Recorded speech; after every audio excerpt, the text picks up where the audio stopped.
All right, guys, we are live with Andre and Andre's Love Crossing Borders, and I did not hit the intro. So shout out to all you guys that are here. I'm going to play the intro. As you can tell, that it's been about a week since we've been live with Andre and Andrea. And so let's take it from there. Let's hit that intro, shall we? We'll have a good time tonight. This is Friday night drinking hand, and you're going to need it. Yeah. Where are all the black men? And I'm not talking about the scammers, the drug dealers, the robbers, and the crooks. Well, actually.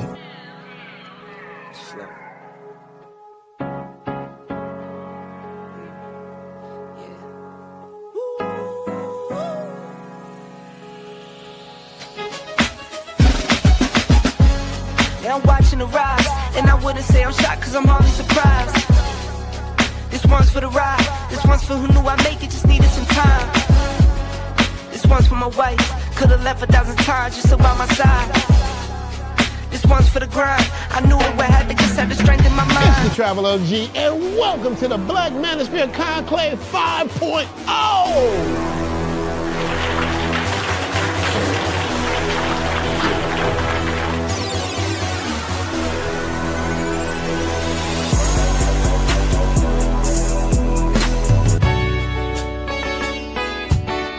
We got started in 2021 in Atlanta, united in the pursuit of excellence in all things. It's been one hell of a ride.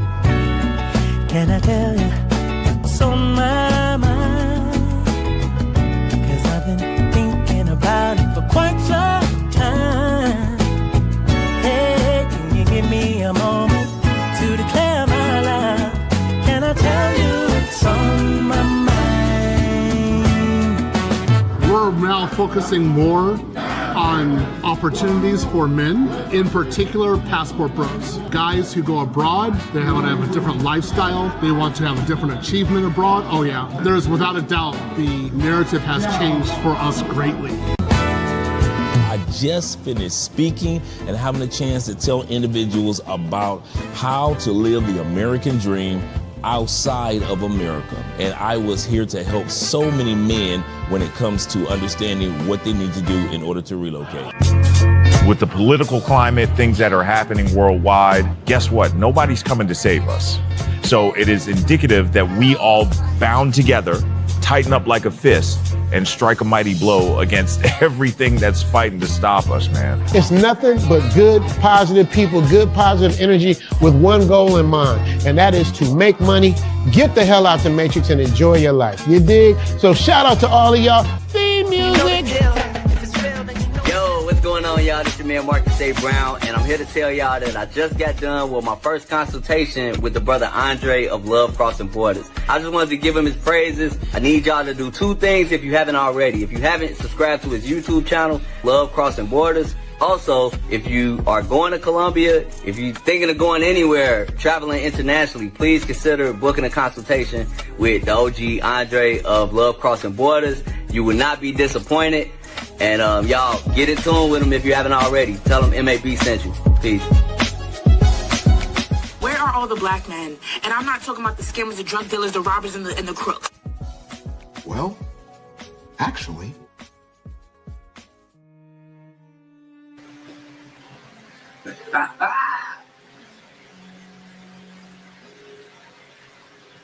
Well, actually, they're here with Andre and Andrea on a wonderful Friday night drink in hand. I don't care if you got your favorite tea, your favorite elixir, your favorite beer.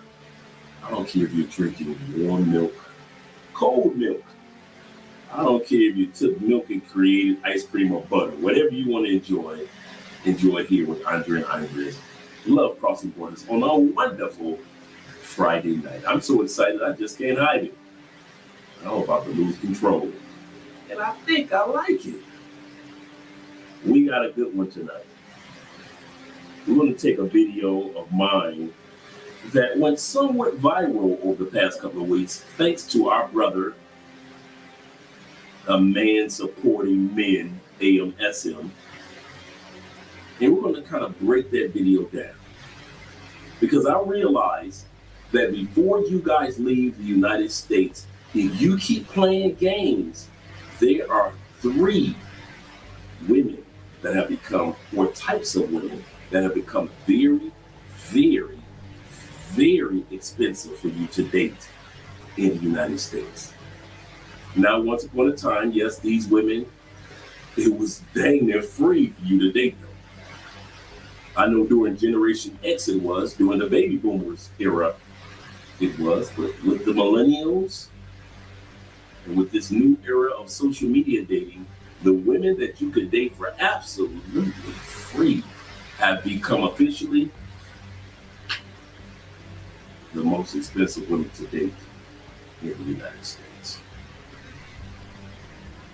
And so I'm presenting you this warning label like the side of a pack of cigarettes to let you men know, and you ladies who dare to tread this channel, to let you know,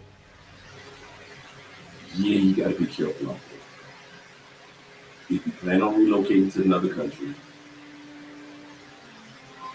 you're gonna have to be careful out there with whom you date while you're in the United States, because these women are the reason, or some of the reasons, why men are relocating to other countries.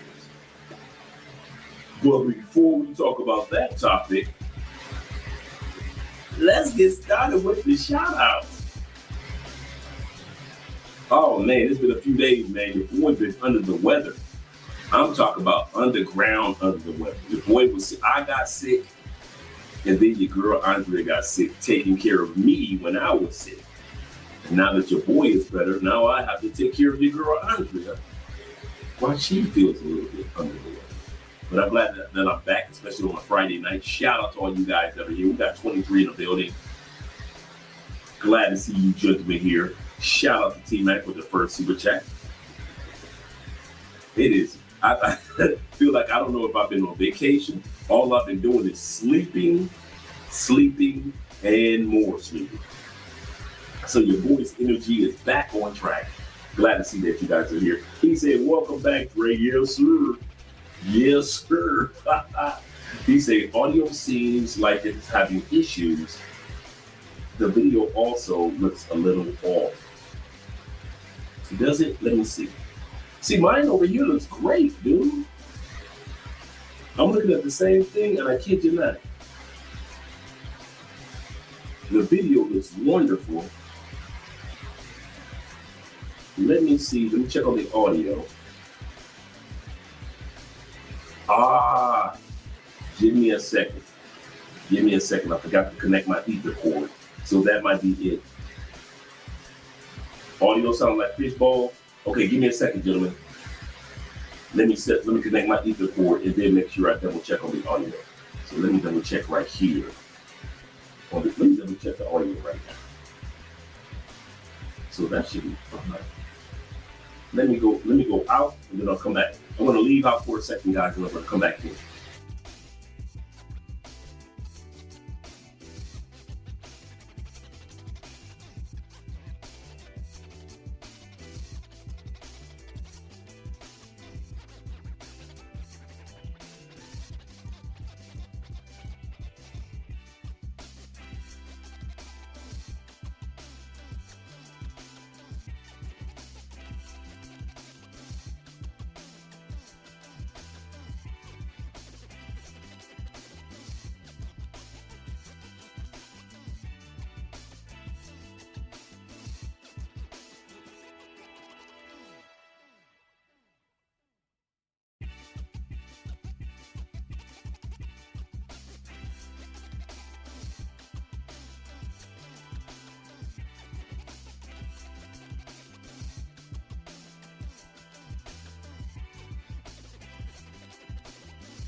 All right. Let me know how that sounds, guys. Put a 1 in the comments if that sounds a lot better and it looks a lot better.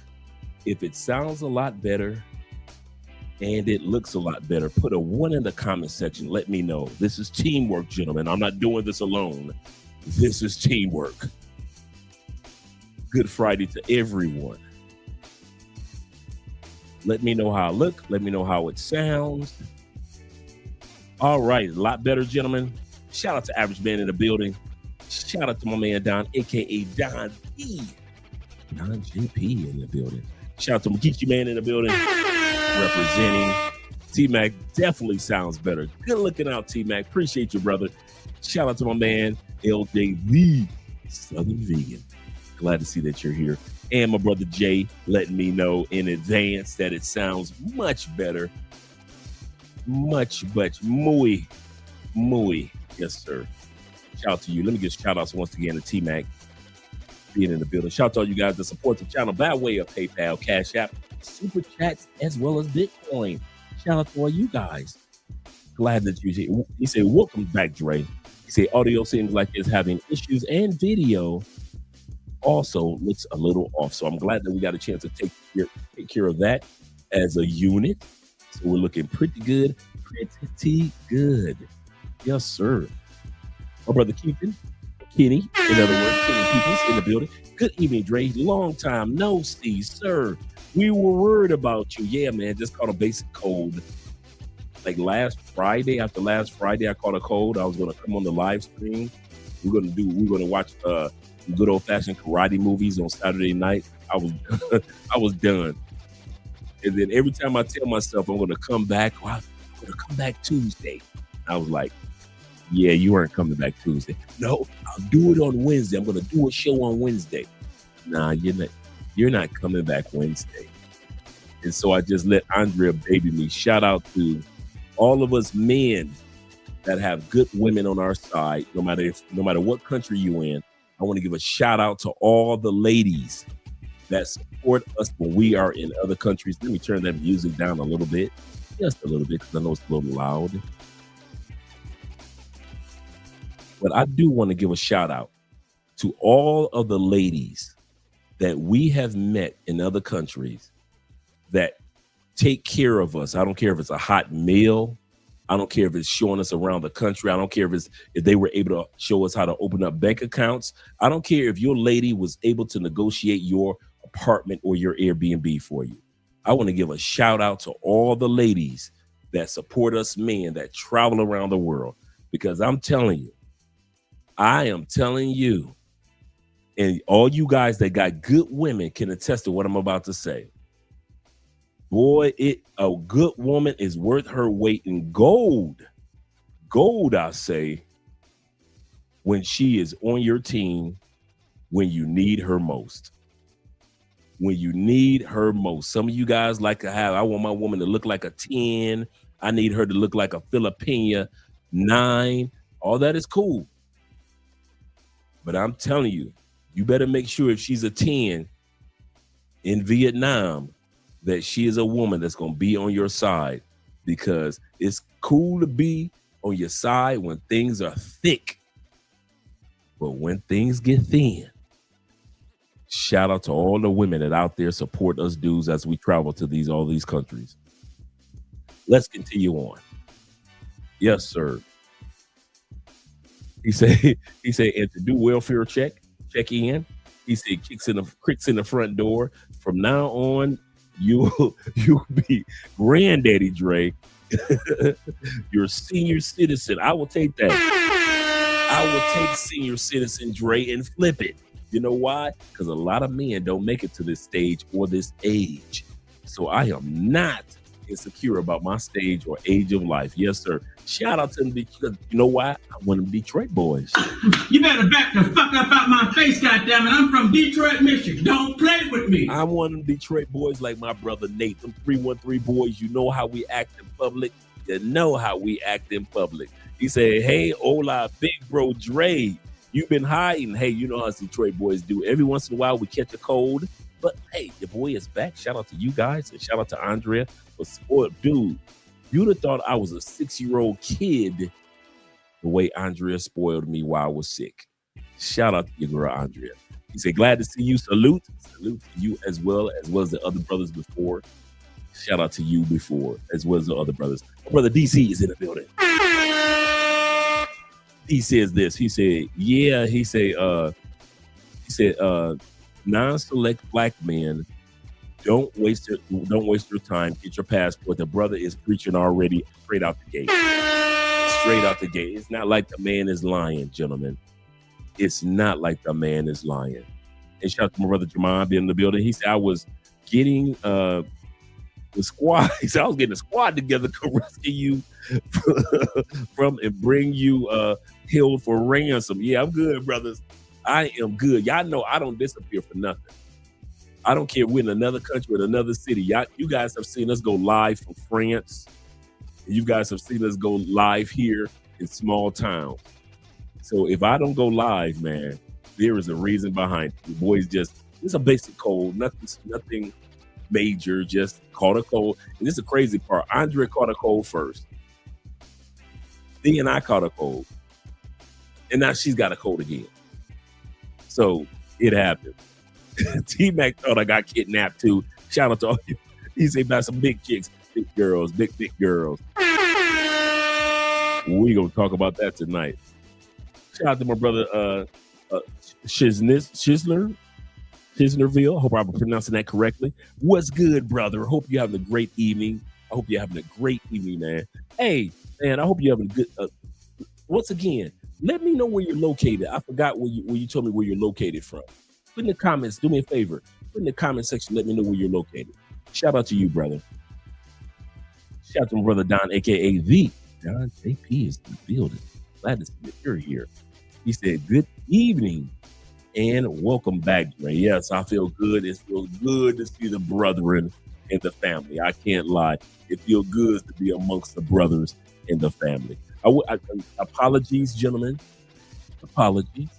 I was a little late.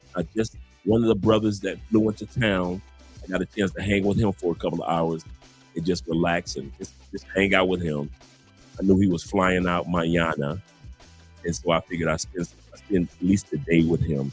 And now I'm hanging out with you guys. Geechee Man says this. Salute to you, Geechee Man, as well. He says, salute, family. He said, the new American dream is, I gotta be honest, to leave somewhere else. This man is 100% correct. And Mr. Scholar himself is in the building. He says this. Salute to y'all. Salute to you as well, brother. Salute to you as well. Hope you're having a great evening. I'm just sitting up here just enjoying a little bit of tea. Hope you guys are having a great evening as well. And salute to my brother T-Mac, the Medellin men. Shout out to the Medi men on the other side of Colombia. Shout out to you. And thank you, all you guys that let me know that the audio was kind of off. Appreciate that. Whether it be Don, a.k.a., whether it was T-Mac, whether it was Kenny, let me know that, hey, Dre, do something about that audio. My brother Elhim, yes, sir. Mr. Milner himself, salute to you. Glad that you guys were able to inform me of, Dre, what's going on? What's going on? Shout out to Kenny Ford being in the building. That's family right there. That's family right there. Kenny says this. What's happening, everyone? We're going to have a great show tonight. Once again, this episode is about the most expensive women in the United States, and this is why men are dating outside the United States. Once again, the most expensive women in the United States are having so many men think about, I might as well date outside the United States because these women are too expensive to date in the States. I hate to say it, but it's true. It's true. Shout out to my brother Jay being in the building. LAJ Fleming.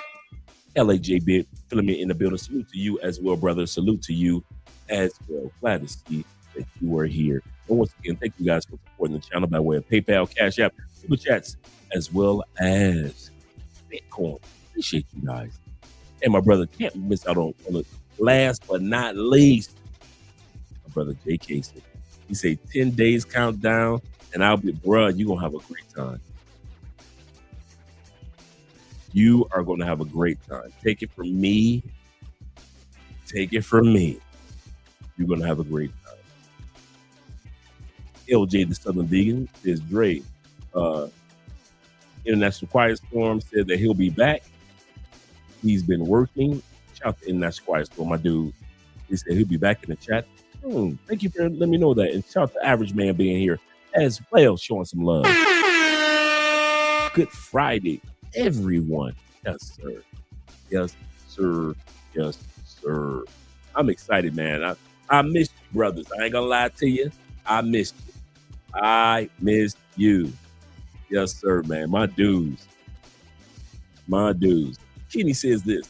He said, that's why I'm saving my money for rainy days. He said, continue on monk mode, meaning that he's not going to waste his money on his women in the States just to waste money. He said, indefinitely. Not just on monk mode, but on monk mode indefinitely. He said, no D, ladies. I know some of y'all getting phone calls on a Friday night from lonely women. I'll say this again. Many of you guys are going to get phone calls from lonely women, but it's becoming more and more and more expensive to deal with some of these ladies in the West. Whether it's UK, shout out to you guys in UK, whether it be Australia, New Zealand, whether it be the United States, Canada. I'm telling you, you dudes are paying hyper to date, especially in the States. All right, let's change the music up. Let's get started. We ain't about to waste no time. We're not about to waste time. Let's get started. Let me showcase the video right now, man. And like I said, shout out to our brother, a man supporting men, who took this clip and it went somewhat viral. And some of you guys have seen this clip of me speaking, but I decided to do a whole video montage about this. Guys, you got to come to a reality.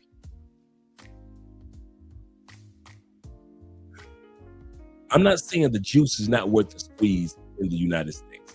I'm not saying we do not have attractive women in the United States. As long as you got Cape Verde women in the United States, and Colombian and Venezuelan women in the United States, and beautiful black women in the United States, and sexy Midwest white women in the United States, and all the beautiful women of the Latina population in the United States, you gonna have some fine women in the States. Here's the problem. Is the fruit worth the squeeze? Is the juice worth the squeeze? Even women, here's the part that we're going to talk about tonight. Women who have no business feeling like they're in the category of baddie, attractive, good woman, they are becoming the most expensive women to date in the United States. I'll say that again. The most expensive women to date in the West are the women you ain't had no business dating in the United States, because many of these women at one point in time you could date for free. Simps have made dating women who you could date once upon a time for free the most expensive women to date.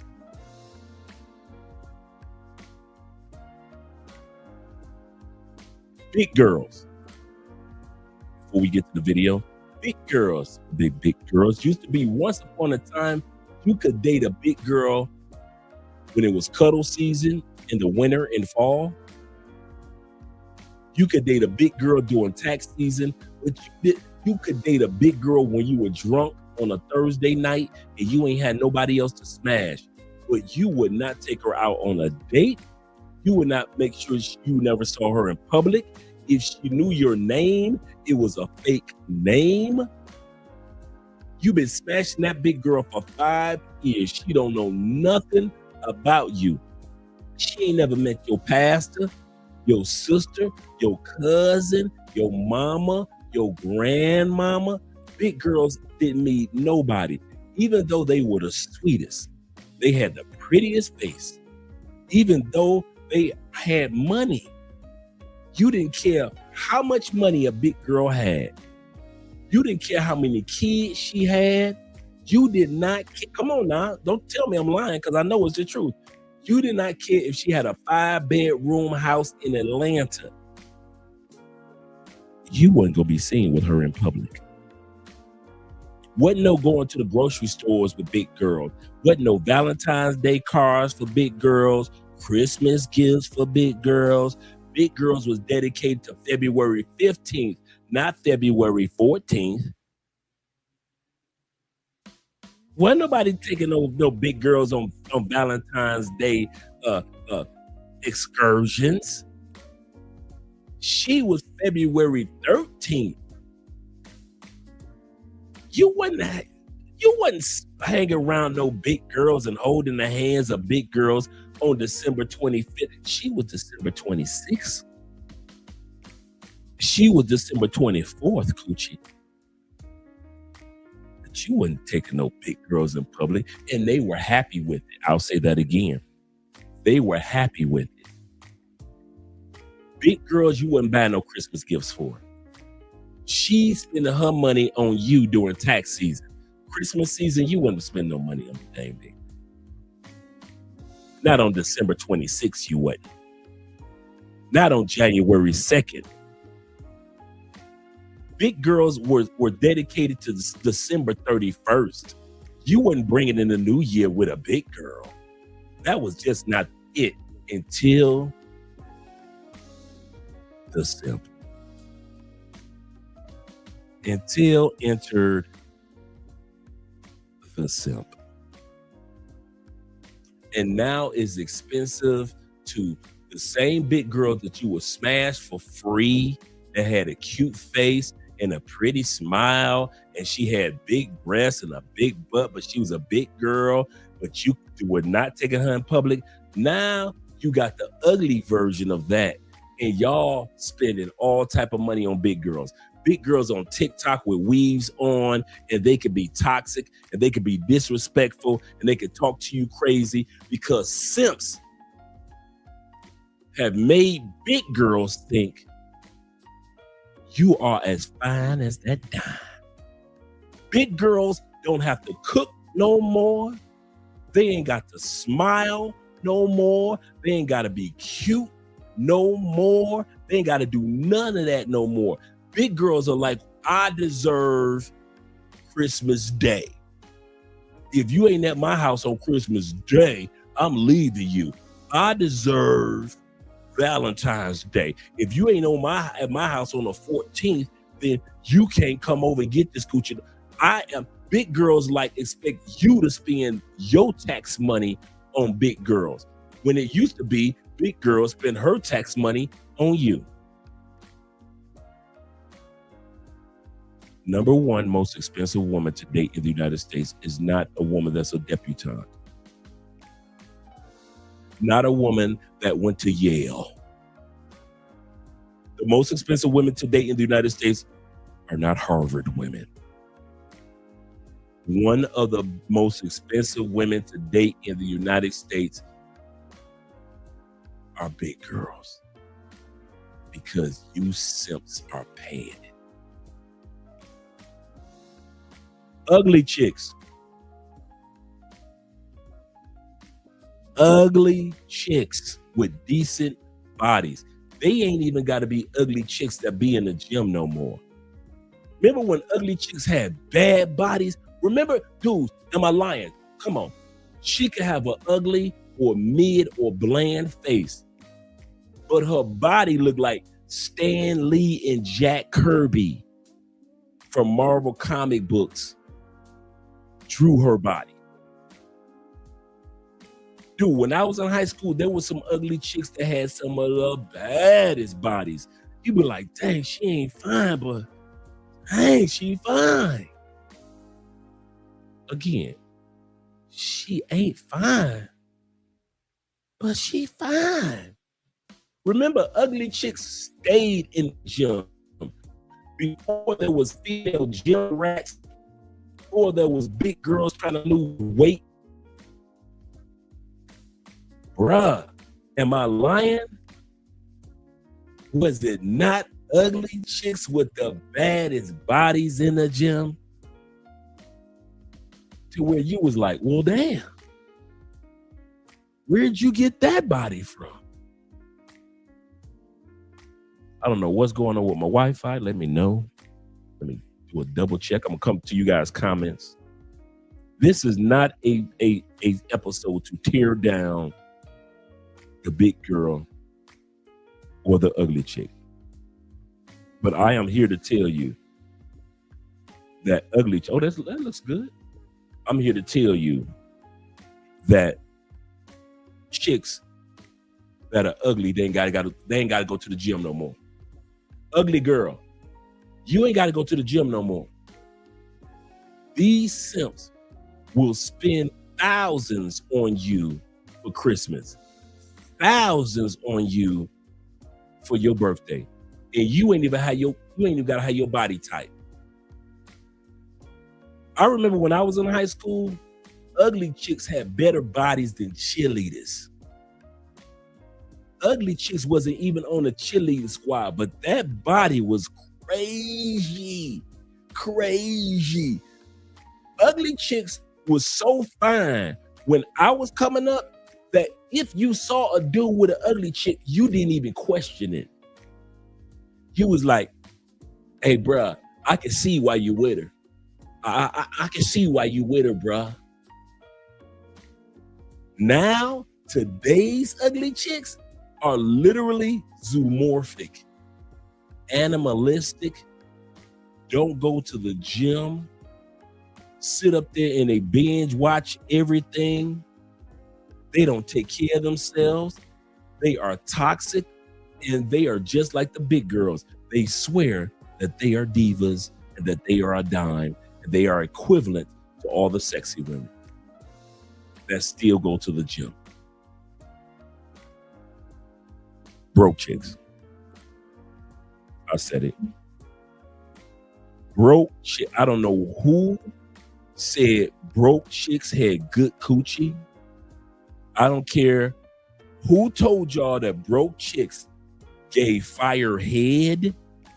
I don't care about, I don't know who lied to y'all and told y'all that watching broke chicks go through anal orgasms was the ish. I'm telling y'all now. I don't care how good a chick looked when she broke. We used to shun broke chicks, and we was in the hood. It's one thing to be a chick. You ain't got no money yet. You know, times done got tight. That's one thing. Times done got tight. I'm talking about chicks that don't want to be nothing, do nothing, don't want to help you get nothing. They broke. They want you to be broke. I don't care what country you go to. I don't care if she ugly, big, or a diva. A broke chick that don't want to have nothing and want to take everything from you. She calling you for rent. She asking you to send her cash app for lunch. If she a fine broke chick. Some of your finest chicks in the United States are broke. Can you pay for my nails? Can you pay for my toes? Can you pay? Hey, I need somebody to do my elbows. Can you pay for my elbows to be done? I need my elbows oiled. There's a shop down the street that does elbows. You got broke chicks that's asking y'all, send me $50 on cash app to pay for somebody to rub my elbows. It ain't like I'm lying. These women are the most expensive women to deal with. You spend money to think you gonna get the coochie, and you spend money because the coochie was that good. I'll say it again. I'm a man. I know how men think. You will blow money to get the coochie of a broke chick, and you will blow money in the States to keep the coochie of a broke chick. These women become more and more. It goes from $50 to get her nails done to $500 for her utilities to $5,000 to pay her rent. And this is just a broke chick. And if you think she the only, this is how you know it's a broke chick. You ain't the only one she's asking for money. It's 4 or 5 dudes that she's asking for money. So we're going to analyze this today. Shout out to you, brothers. Shout out to Zeta being in the building. Glad to see that you're here as well as my brother Uriah. Yes, you can look that word up, zoomorphic, for those that know about zoomorphic and animalistic looking women. Salute to my brother Ronan in the building. Good morning to you, kind sir. Good morning. I'm feeling a lot better, Ronan. Feeling a lot better. From the Philippines. Glad to see that you are feeling better. Yes, sir, Ronan. Appreciate you, brother. Shout out to my brother Bruce in the building. He said, ugly chicks and big girls used to be sweet. Didn't they? Didn't they? Sometimes you smash the ugly chick because she was just a sweetheart. You like, man, she got a cute face. Okay, she big. Okay, she big. I ain't tripping, but she got a cute face. Remember when big girls had a cute face?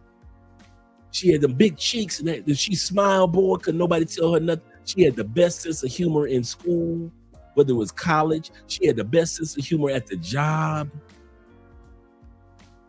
Remember when big girls were just too cute, pretty eyes? She might be big, but that's all her hair. Remember, big girls had very little makeup on. Remember that? It was rare you saw a big girl with a bunch of makeup on. Big girls didn't play that game. They was too cute for that. Remember that? Even though you was keeping her under bay, you wouldn't let nobody know you was smashing her. But if somebody found out you was smashing her, she was cute. Okay. Y'all, okay. Put a 1 in the comment if you ain't never had no cute big girl coaching. Don't act like I'm the only one that never had some cute ass big girl coaching. I'm putting a couple ones in there right now. Shout out to the cute big girls that I smashed back in the day. Baby, hey, y'all was the ones. The ones with your nasty self. You nasty. You was nasty, girl. Cute with a pretty face. She had a great sense of humor and she could cook.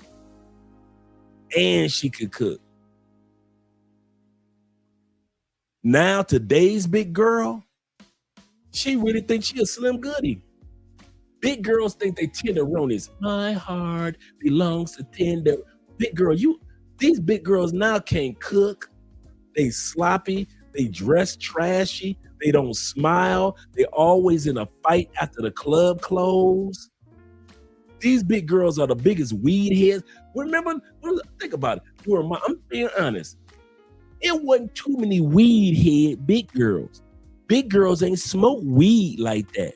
They gonna eat anyway. They ain't need weed to make them smoke. It was a few good big girls that was smoking, but now every big girl smoking something.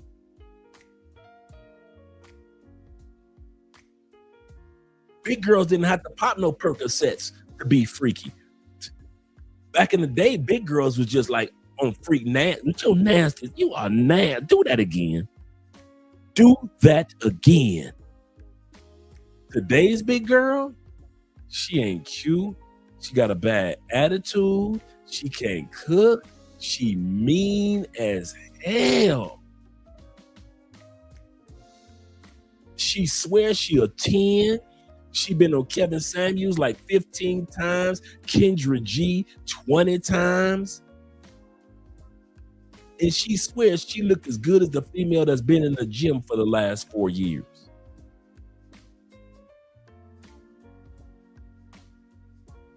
Broke chicks get mad at you for sending 50 when she thought you was gonna send 500. How the hell you gonna be mad at me, broke chick, for sending you $50 because you thought I was gonna be dumb enough to send you $500 on Cash App? Make that make sense. I'm gonna tell you something now. I remember back in the day, the big girl was so cute and pretty. Remember, you could smash a big girl and look at her in her eye. You got them big legs just spread everywhere. You look at her directly in her eye.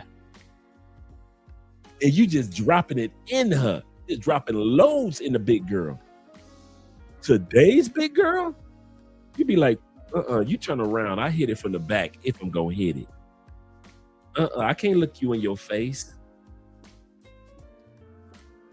Big girls have become the new ugly girls. I'm gonna say that again. Big girls, I'll say it in public.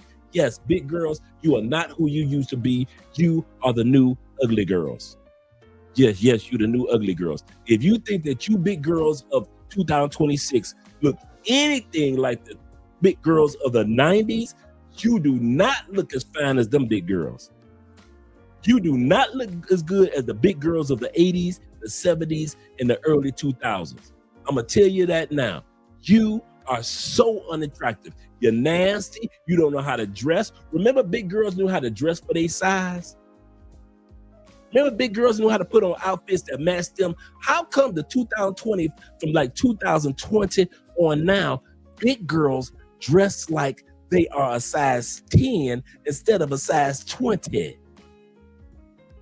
During my era, what made big girls cute and attractive, they knew how to dress for size 20, size 24, size 22, size 16. They knew how to dress. You be like, dang girl, your butt looking good, because she knew how to dress for a size 16. Not anymore.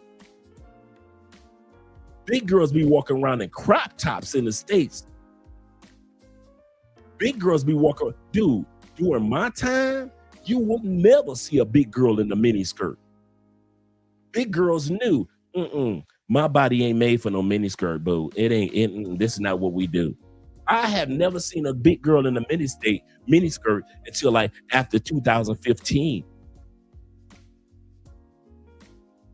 I'll say that again. I'm 58 years old. I had never seen a big girl in a mini skirt. Everybody could wear a mini skirt, but the big girl, and she knew it.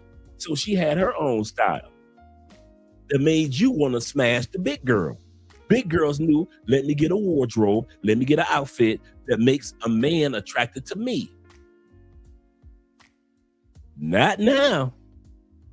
Big girls dress like trash. Ugly girls. Why did y'all stop going to the gym? I do not know why ugly girls had decided to boycott going to the gym, boycott eating right, boycott having a good attitude. I knew dudes that had babies by ugly girls, but they were so fine that you like, your baby mama ugly, dog, but she fine at the same time, dog. I ain't gonna lie to you, man. Your baby mama, she ugly to the mom, but she fine. When I was young, you was hoping that your baby mama, that the child did not come out looking like the baby mama, because the baby mama was so ugly. You was hoping that, okay, I hope my little girl don't come out looking like her mama. You was hoping that your child had her daddy features, because the mama was so ugly, but she was so fine. Remember, you could walk down the street. Come on, let's be real. You could walk down the street. You will see a chick with a body. You be like, God damn. She got on biker shorts. Yes, I'm talking about the 80s and 90s. She got on biker shorts. Body crazy. Thighs, calves, ankles, waistline crazy. She turned around, she got the collarbone for you. She got little wrists. But she was an ugly girl. Yet you were surprised, but you gonna smash anyway. You gonna smash anyway. Now, these ugly chicks confirm that they are ugly chicks. Attitude, ugly. Behavior, ugly. Mindset, ugly. Her mouth, ugly. Hanging out with her, ugly. Everything about her, ugly. And then her face, ugly. And then, cap it off, ugly chicks don't go to the gym no more. You like ugly. So now her body is about as ugly as her face, which is ugly as her attitude, which is as ugly as her mouth. Everything is about her says ugly. That's the new chicks. You can't even smash ugly girls no more. Here's the problem. Simps are making ugly chicks expensive to me. I said it. Simps are making, even if you want to smash an ugly chick, ugly chicks feel like they got a chance. My brother Ronnie pulled out the Lane Bryant. He said, did Lane Bryant close because, excuse me, Jenna. He said that was the big girl clothing store. Absolutely correct. And speaking of big girls, let's get ready to get started with the video.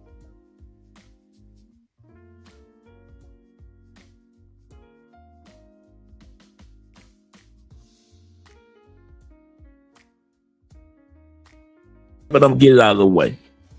And I mean this. When did y'all start letting ugly chicks, big chicks, and broke chicks be toxic in y'all lives in the United States? Because it wasn't like that before I left. Ugly chicks had no right to be toxic, ever. There was nothing an ugly chick could do to make you feel like you was losing if she left. You didn't have to call the police on an ugly chick because you knew that you weren't going to be around her in public anyway. Sometimes I hit some weak shit, gang. And there's nothing wrong with that. I don't never feel like bad about it or nothing. I'm gonna hit some ugly shit. I used to be one of the ugly niggas. Sometimes you gotta just, pay your homage back to the ugly hoes, hit some ugly shit. Sometimes the fine hoes not around. It's 3 a.m. Who answering? Weak shit. I'm hitting weak shit. Remember that? 3 a.m. The fine chicks, somebody already smashing them. So you call your ugly chicks. Y'all can act like you ain't did it before. It's cool, gang. But you niggas be act like you slay all these hoes. Not all the bitches you slay was the joints, gang. Not all of them was the fine shit. I'm gonna keep it a bean. Gang. Sometimes you gotta hit some ugly shit. Sometimes I like some ugly shit just because I like her. She was looking at me too much, but she was okay. I'm still finna hit it. Like, I liked you. I liked your swag, your energy, something about that ugly shit. He ain't lying. Come on now. Don't act like you ain't never had some likable, ugly coochie. She was ugly, but she had the coolest personality. She was sweet as bear meat. She had a nice little sense of humor, but she had the banging body, but she had a mid face. She had a mid face. Come on now. Come on, bro. Your renters do tell them the truth. She's still human. 3 o'clock in the morning at your house is 3 o'clock in the morning at her house. She trying to get slayed. You trying to be the slayer.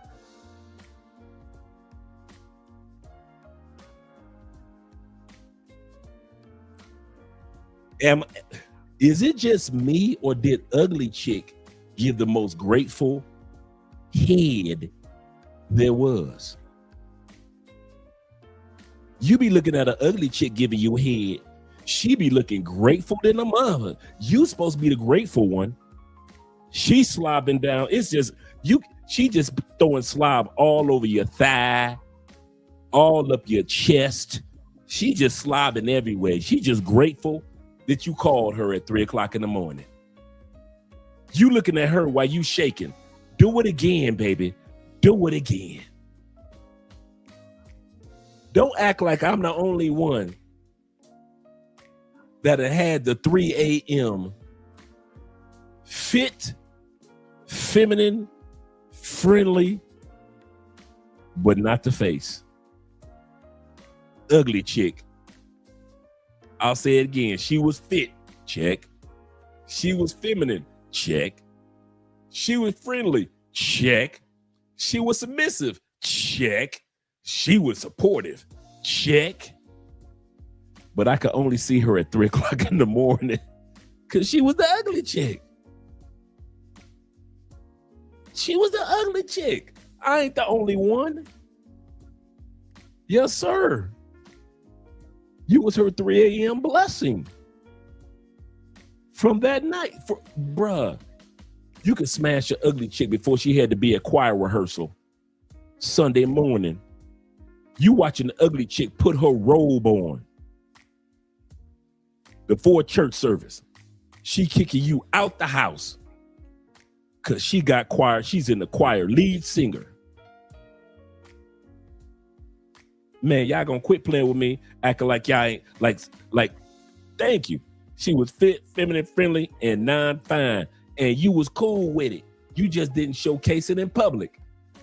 Now these women are some of the most expensive women to date in the States. How are ugly women some of the most expensive women to date in the States? I don't get it. Don says this. He said had one who was a bodybuilder. Need you say more? Need you say more? But her face would turn Medusa to stone. I feel you. My brother Decode says this. He said, I miss the days when Butterface knew their.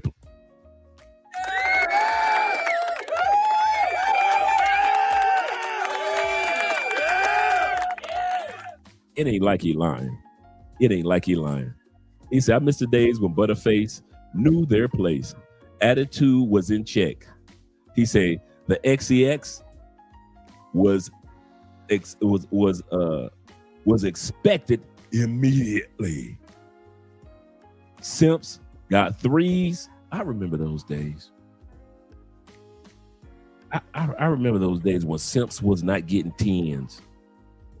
When simps were not smashing cute. Simps fucked up everything, man. Everything, bruh. The universe was in. I'm gonna come back to you, brother. Because he's 100% correct. When you simps was only smashing 3s and 4s, the universe evolved, planets moved in sync.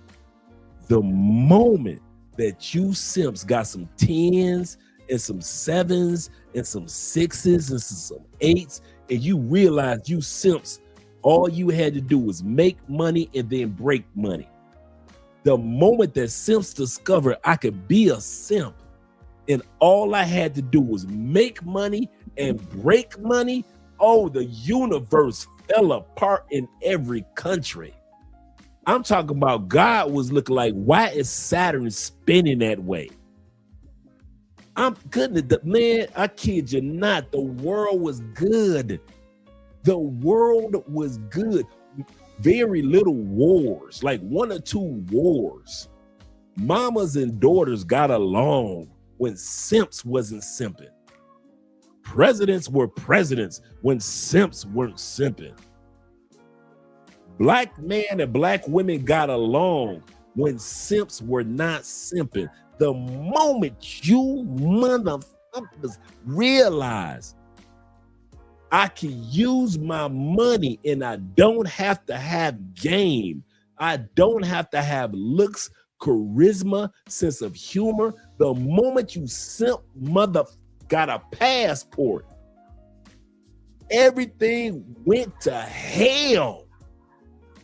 So if you think I blame the women, hell no. I blame you simps for overspending on fat girls. I blame you simps for overspending on ugly chicks that don't gotta go to the gym no more. I blame you low self-esteem, no self-esteem, but a lot of money having Russell Wilson simps for getting with them fine Sierras.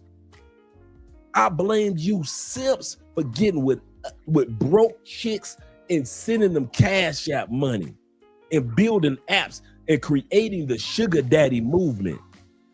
I blame you simps, you low self-esteem, don't care about yourself, don't believe in yourself, don't trust yourself, don't know yourself.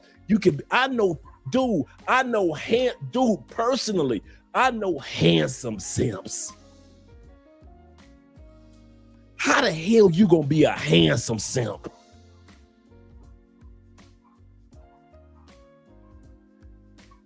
I know, dude, here in Colombia, I know, how you gonna be 6'3", 6'4", 6'5", and you simping and you in the NBA? How many dudes do we know that are in the NBA or out of the NBA and they simped for some regular old chick that nobody would have simped for?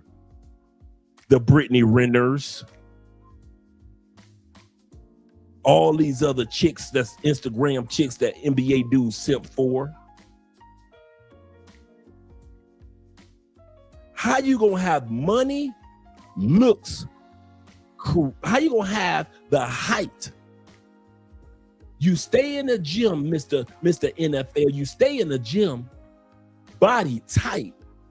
So simping does not mean that you're an insecure dude or you're some weakling or you're some nerdy dude. No, I know simps right here in Colombia. They got the height, they got the look. You dudes get off the plane, you got the charisma, you got everything that you should be able to get the coochie for free. And you motherfuckers still end up getting drugged and robbed and scammed and hustled in DR.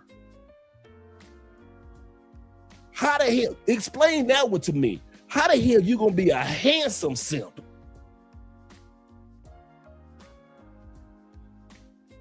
I could see if you was ugly as hell. Okay, I got you, bro. I could see if you was in a position where you ain't never been around no ladies. I understand. I truly understand. Some of you dudes been simping since you was in the 11th grade. How you gonna be simping since the 11th? Some of y'all 10th grader simps. Some of y'all are 40, 50 years old and been simping since you was in the 10th grade. And I meet them. I ain't cracking no jokes. I be meeting you dudes down here. I'm gonna tell y'all something. Damn this music. Y'all want Andre back? Andre back. I'm gonna tell y'all this now. I can easily say 60% of the bitches y'all fuck, ain't no fucking way I'll be coming out of my pocket for them bitches here in Colombia. I would say 60% of the Thailand bitches y'all fuck, ain't no fucking way I'm paying out of my pocket for them bitches. 60% of the Brazilian bitches I see y'all fuck, I know in my heart you could have got that pussy for free. Because you a simp, you were willing to pay for it, even though you got the height, the looks, the 6 figures, the 6-pack. But since you such a fucking simp, you still came out your pockets. And this ain't about me checking a grown-ass man about a grown-ass man's money. I ain't talking about your money. Fuck your money. I'm talking about you being a soft-ass man. Because I was raised that a dude, like the pussy that I see y'all get, at least 60%. The average dude from the States can get that bitch for free. For free. Why? Because your self-esteem is so low and so shot to hell that you don't believe that you could ever get somebody that looks like that to fuck you for free. And I be looking at you handsome motherfuckers, been in the gym for 3 years, got your bank account, you a day trader, you a tech guy, you ex-military. I've been seeing some of you ex-military brothers, your body be on point. You are 51 years old. You got a body of a 27-year-old dude, and you still out here simping. I could see if you was like 69. Okay, I respect that simp game. You 69, spending money on bitches. Okay, cool. But you dudes be under 40 simping on bitches. So how the fuck you gonna have 6 figures and you handsome and you simping? Man, fuck y'all. And the horse y'all rode in on. Ain't no way in hell my self-esteem gonna ever be that low. Dude, if I was 5'1" and I'm Prince height, you better believe I'm gonna have the same self-esteem that Prince got. I'm getting these bitches, and I ain't coming out no money like you motherfuckers. I'll be walking around this motherfucker 5'1" like Prince. I'll be walking around like I'm Coach Greg Adams, even though he be out here tricking and shit. But me, ain't no fucking way. Ain't no fucking way I'm gonna be a handsome man from the United States, from Canada, from UK, and I'm buying bitches. That's not gonna happen. I am leaving tricking to ugly motherfuckers. I'm gonna leave tricking to fat dudes. I'm gonna leave tricking to low self-esteem dudes. All you motherfuckers that want to buy pussy in Medellin, buy it. But ain't no fucking way I'm gonna be handsome. I got 6 figures. I'm ex-military. I got a 6-pack. I done everything I need to do in life. I've traveled to a bunch of countries, and I'm buying a bitch. I wish the fuck I would. I wish I would do what you motherfuckers. Ain't no fucking way I'm gonna be handsome and buying bitches. And I'm talking to any race, any color. What's my point? Y'all taking this simp nation shit overboard to where now handsome men think they got a simp. Men that work hard for your money think you got a simp. You retired brothers think you got a simp. Men that got money think they got a simp. Men that ain't got money think they got a simp. Men that got sense of humor automatically think they got a simp. Men that know the native language of that country, you think you got a simp. Handsome dudes think they got a simp. Tall dudes think they got a simp. Y'all so overboard with this simp shit. It is too far. Y'all taking it to a level that it should have never gone. A couple of Russell Wilsons out there, okay, cool. But there is no way you good-looking ass men, you good personality men, you men that have strived and bust your butt and built businesses and careers as men, there is no fucking way you supposed to be out here sipping on broke bitches, ugly bitches, and fat bitches. Where did that part of the game come in? When was it cool for handsome dudes to simp on ugly bitches? When did the part of the game come in when a fat bitch can feel comfortable with telling a dude that's 6'5", I can get better than you. I can get a better man than you. When did that part of the game kick in? When did a broke bitch be able to tell a man that's a retired military, if you want this pussy, you gonna pay? Bitch, if you don't get that scraggly, raggedy ass pussy out my face, maybe it's just Andre. My bad. Maybe I need to shut the hell up. That's just Andre talking. Ain't no way in the fuck I'm gonna be handsome and buying pussy.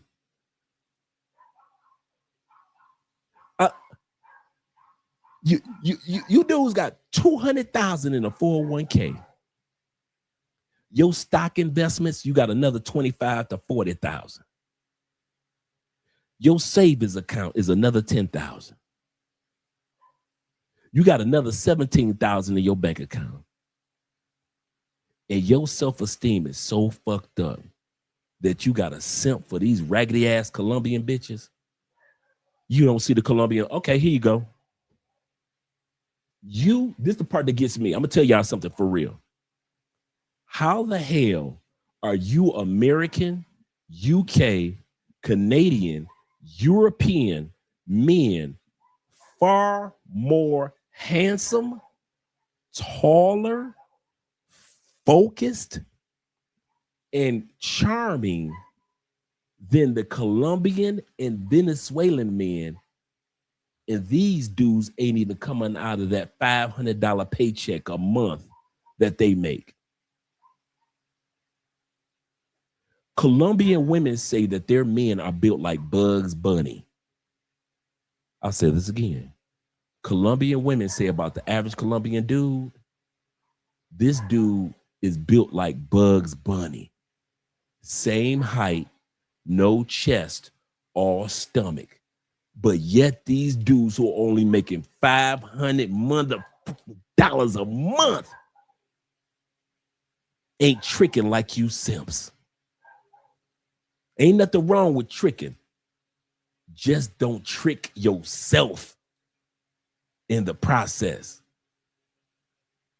That's the part that get me. It don't be no ugly dudes. So just in case y'all dudes wonder if it's a ugly dudes out here that's just running crazy with pay for play, a lot of times it ain't. If y'all think it's some unhealthy dude that don't stay in the gym, he must be the one it must be fat dudes coming down here. No. Oh, in Brazil, it must be some ugly brothers coming from Canada that's just, no, it don't be. It be you handsome motherfuckers still tricking. It be you dudes that got money that's still tricking. It be you dudes that got charisma, you got a sense of humor. You dudes that who can literally get the pussy for free. And you still out here simping on these bitches. And the ones that are the most expensive in the United States as we go to the video are the fat, the ugly, and the broke chicks. Got y'all out here simping for their asses. Crazy. That's crazy work. My brother DC says, he said, I'm 5'8". He said, and do me. Look means nothing without. That's what I say. Some of the most confident men I know are under 6 feet. I know so many short kings that be like, damn, that's 6 feet. I ain't trying to hear that. And I ain't mad at them. I am not mad at him. My brother T-Mac says this. He say, pass the offering plate, show Dre some support, and get those likes up, super chats, cash apps, and Bitcoin. Shout out to you guys for supporting the channel. It's your boy first day back. Y'all knew I was going to come with a rant. Support the channel. Shout out to all you guys. Let's get the music going back, man. I just had to ask. How the hell y'all so goddamn handsome from all these companies and y'all tricking on bitches? I wish my handsome ass would trick on these bitches. I wish y'all would. Shout out to all you people, you brothers in the building. Shout out to Jamon once again. My man YLE says this. He say Big Bakestein offensive line looking chicks for real. Built like Michelin tire men. I can't do it. He said, I can't do it. I'm sorry, I can't do it. I can't do it. He said, today these big girls act like they be all in all. Yep, they do. And I don't blame them because the simps make them feel like that. Make them act and react like that. Shout out to my brother once again, Don, aka the Don JP, and my brother Bruce in the building. Bruce says this. You scroll down, get the Bruce. He said, I put on weight dating. He said, I put on weight dating. Hey, bruh, do big girls not feed you and try to make you big as they are? Yeah, that's one of the part of the games dudes don't want to talk about. Big girls will feed you, trying to get you to be as big as they are. That is very common. He said they cook back in the day. Yes, they did back in the day. Yes, it was. Big girls used to cook back in the day. You ain't lying, brother. You are not lying. Let me scroll down. My brother Ronan says this. He said, in the club, 2, when the lights come on. You see, I started laughing because I know what you're talking about. Where you going with this? When the lights come on, it's closing, and you tipsy. Hey, she gonna have to get hit. I'm gonna have to go ahead and hit it when them lights come on. He said the bang face girl. Yeah, back in the day. Well, Lee says this. Shout out to Well Lee in the building. YLE says this. He says, when I moved to South America, he said, I got to catch me a female bodybuilder. Bruh, they live in the gym down here. Anybody that could tell you, South America, they live in the gym. T-Mac say, Andre's back with his version of, I have a dream today. I have a dream speech. He said, I have a dream of a land with no simps and big chicks. I have a dream today of a land with no simps and no big chicks. From the mountain high to the valley low. Shout out to Andrew Craig Jr. in the building. He said, wait, I've done better in Colombia than most dudes you talking about. He said, I didn't even try. Shaking my head, bruh, I don't get it. I don't get it. You guys are so, you guys are taking care of your bodies, you take care of your money, you take care of your mindset. You got your looks. I don't see how, bruh. I don't see how y'all, I ain't lying, bruh. I don't see how y'all trick and y'all got the whole kit. How the hell y'all down here in Medellin tricking on street chicks when you got looks? And I'm not talking about no handsome bodybuilder sculpture. I'm not talking about no handsome GQ magazine looks. I'm talking about you are a handsome man. You're not ugly. How the hell y'all trick? I'm handsome. I do not look like I belong in somebody's fashion magazine. But I know I ain't cute. I am not born to be cute. I was born handsome from birth. A lot of you guys are like me. We are some handsome men. We are charismatic men. We've got some good sense of humors. We got good person. Now, come on, let's be real. A lot of us have good personalities. We got a talk game. A lot of us have that laid back, cool game. Like T-Mac got that laid back, cool, smooth. So some of y'all not talkaholics. Some of y'all got that laid back, cool thing going on. How the hell y'all still buying pussy 7 years later in DR? Ain't no way in hell I'm going to DR for 7 years and I'm gonna still be buying pussy. Them days are over. Maybe year 1, but year 2 and beyond, I look too good. No, hell no. Hell no, bruh. Hell no. Some of y'all look too good. You got too much charisma. You got too much money. You got your retirement. You got your bank accounts. You got everything. Ain't no way in hell you supposed to be still buying pussy in Thailand. I wish the fuck I would be buying pussy in Thailand after the year 1. Year 1? Okay, we all learning. We all trying to figure our way out. I got you. After year 1, my next time going to Thailand? I ain't bad shit. Bitch, get the fuck out my face, bitch. This is free motherfucking pussy, Dre. I get pussy for free.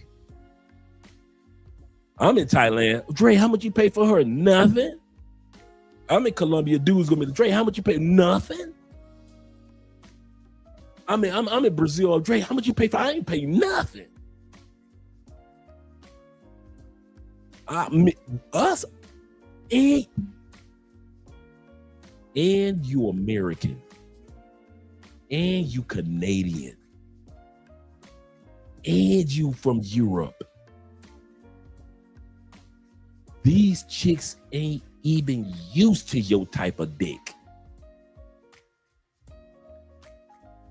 You going to these other countries, I'm gonna just use my country, America. Ain't no way in hell I'm going to go to a country where females have been dreaming about getting American dick.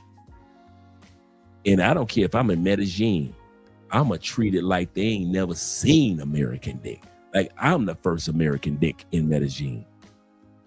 Ain't no way in hell I'm paying for no pussy when I know I'm the exotic one. Bitch, you are local in your country. I'm the exotic one. My American language, I'm the exotic one in these Spanish countries, in these Brazilian countries. Bitch, my nose is exotic. My beard is exotic. My American eyebrows and tan is exotic. I don't look like them damn black Brazilians. I don't look like them black Colombians. I'm the exotic motherfucker. And I wish I would be the exotic one. And I'm still paying for coochie after year one. Man, y'all rabbit ass mind. Some of y'all been paying for coochie for 5 years straight running. And you 6'4". How you buying pussy at 6'4"? How you buying pussy and you are retired military? You got 100% pension benefits? I wish the fuck I would buy some pussy and I'm an ex-military. Fuck them brothels. Fuck them bitches on the streets. Fuck them strip clubs. Fuck them bitches in the club. Every piece of pussy I get where I land gonna be free. If I'm ex-military, I'm serious. If I'm ex-military, every bitch I fuck is gonna be like a part of my military pension benefits.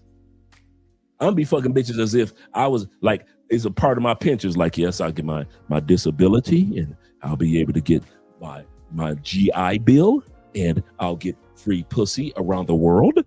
That's how I be as ex-military. I ain't gonna be buying what? Maybe when I was in the military, I might be buying bitches because this is my first time at that country. But I am not going to Germany and buying pussy. Hell no. Hell no. Hell, I done retired, bitch. And I'm handsome. Get the fuck out of here. I don't see how y'all handsome motherfuckers be doing it. Handsome dudes. All you handsome dudes. All you dudes that's over 6 feet.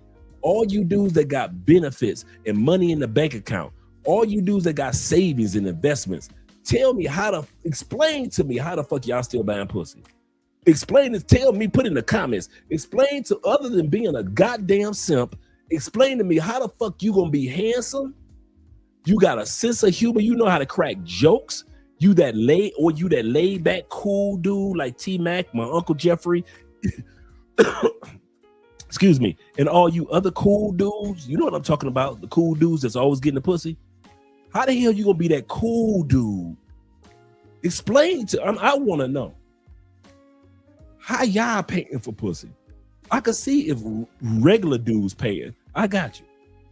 How the fuck y'all paying for pussy in DR?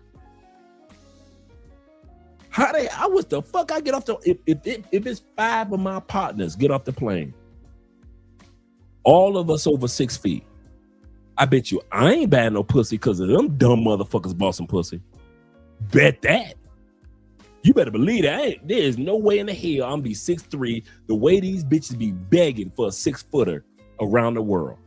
There's only 14% of us in the world that's over 6 feet. These females be begging for 6-footers. All you dudes that's retirement money or crypto money or investment money, or you got you a good online job, or you are a day trader.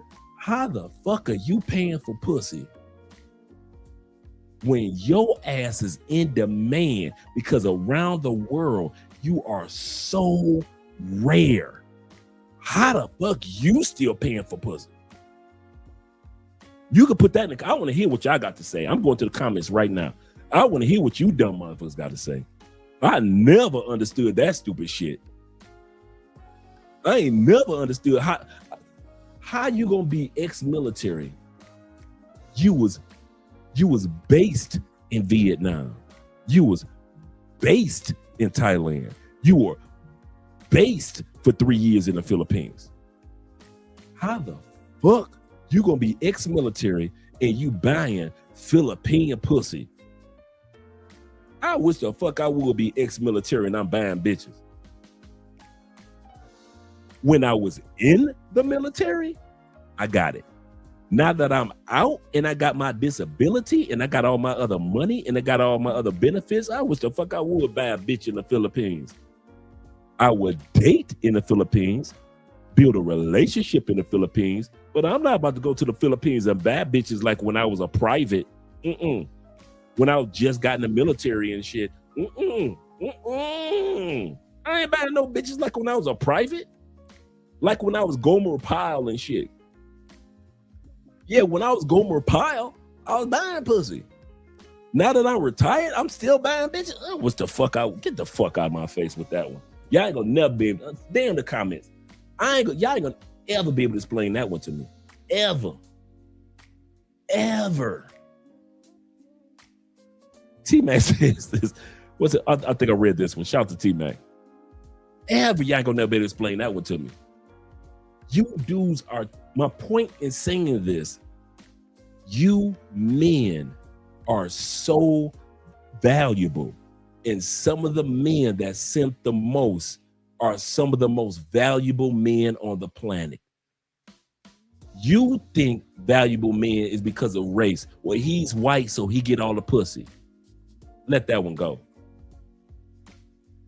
Well, this guy is an entertainer, or he's a singer, or he's into sports. That's why he get all the pussy. Let that one go too. I'm starting to notice some of the most valuable men to these women are you men that are rare.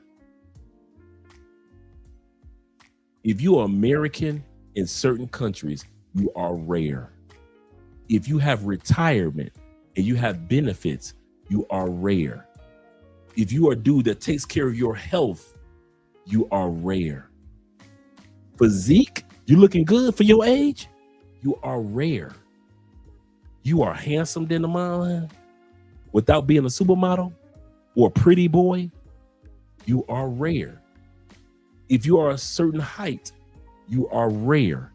If you are a man that has a sense of humor, a man that has spiritual foundation, a man of focus of standards, rules, and boundaries, you are rare. You ain't like them other motherfuckers that got passports. So how the fuck a regular ass raggedy dude that pay for play is equivalent to you? Explain that one to me.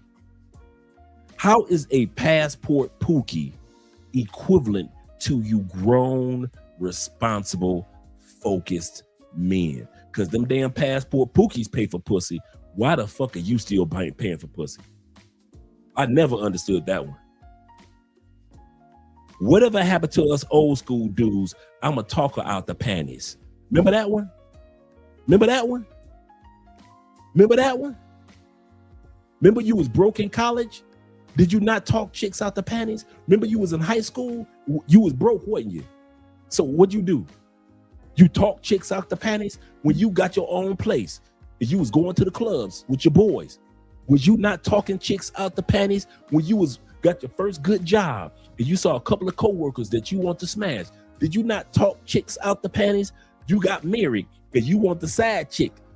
To get the side chick, did you not talk that bitch out the panties? All of a sudden y'all get passports and now you motherfuckers don't know how to talk bitches out of panties? When y'all stop talking bitches out their panties? When did y'all come to other countries and think that y'all, dude, I don't care if a bitch told, if the flight said, Dre, and I'm single, let's say I'm single. I don't care if that goddamn flight gave me a 3-hour layover. If I wanted to fuck somebody, if I wanted to, I'm at least try to fuck them. I might succeed, I might not. But I bet this, I ain't about to sit up here and spend $250, $100 buying a bitch for 3 hours because it's guaranteed fucking no. Some of us like the challenge of if a bitch say no. I'm gonna say that again. Some of us like going to other countries, and if a bitch say no, it is what it is. I'm on to the next, on to the next, on to the next, on to the next. I'm on to the next. And I might get 5 motherfucking no's. I'm good with that because the next 3 might just say yes. All of us got some unexpected pussy money. I mean, stories where you just unexpectedly got some pussy. You're like, man, it's Wednesday night. How the fuck did I was on my way home from the bowling alley. You on your way home from the bowling alley, and all of a sudden you see a chick and you go, and the next thing you know, is she blowing her horn at me? And the next thing you know, y'all exchange numbers. What you doing now? I ain't doing nothing. I'm doing you. Don't play with me, woman. You gonna get your feelings hurt. Next thing you know, you done got some fantabulous pussy from a total stranger. Hey, sexy boo. You know I'm always talking about the pussy.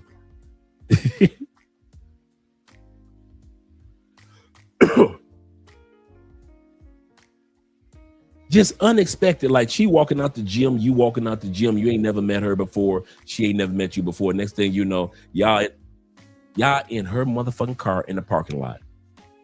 And she giving you flaming head.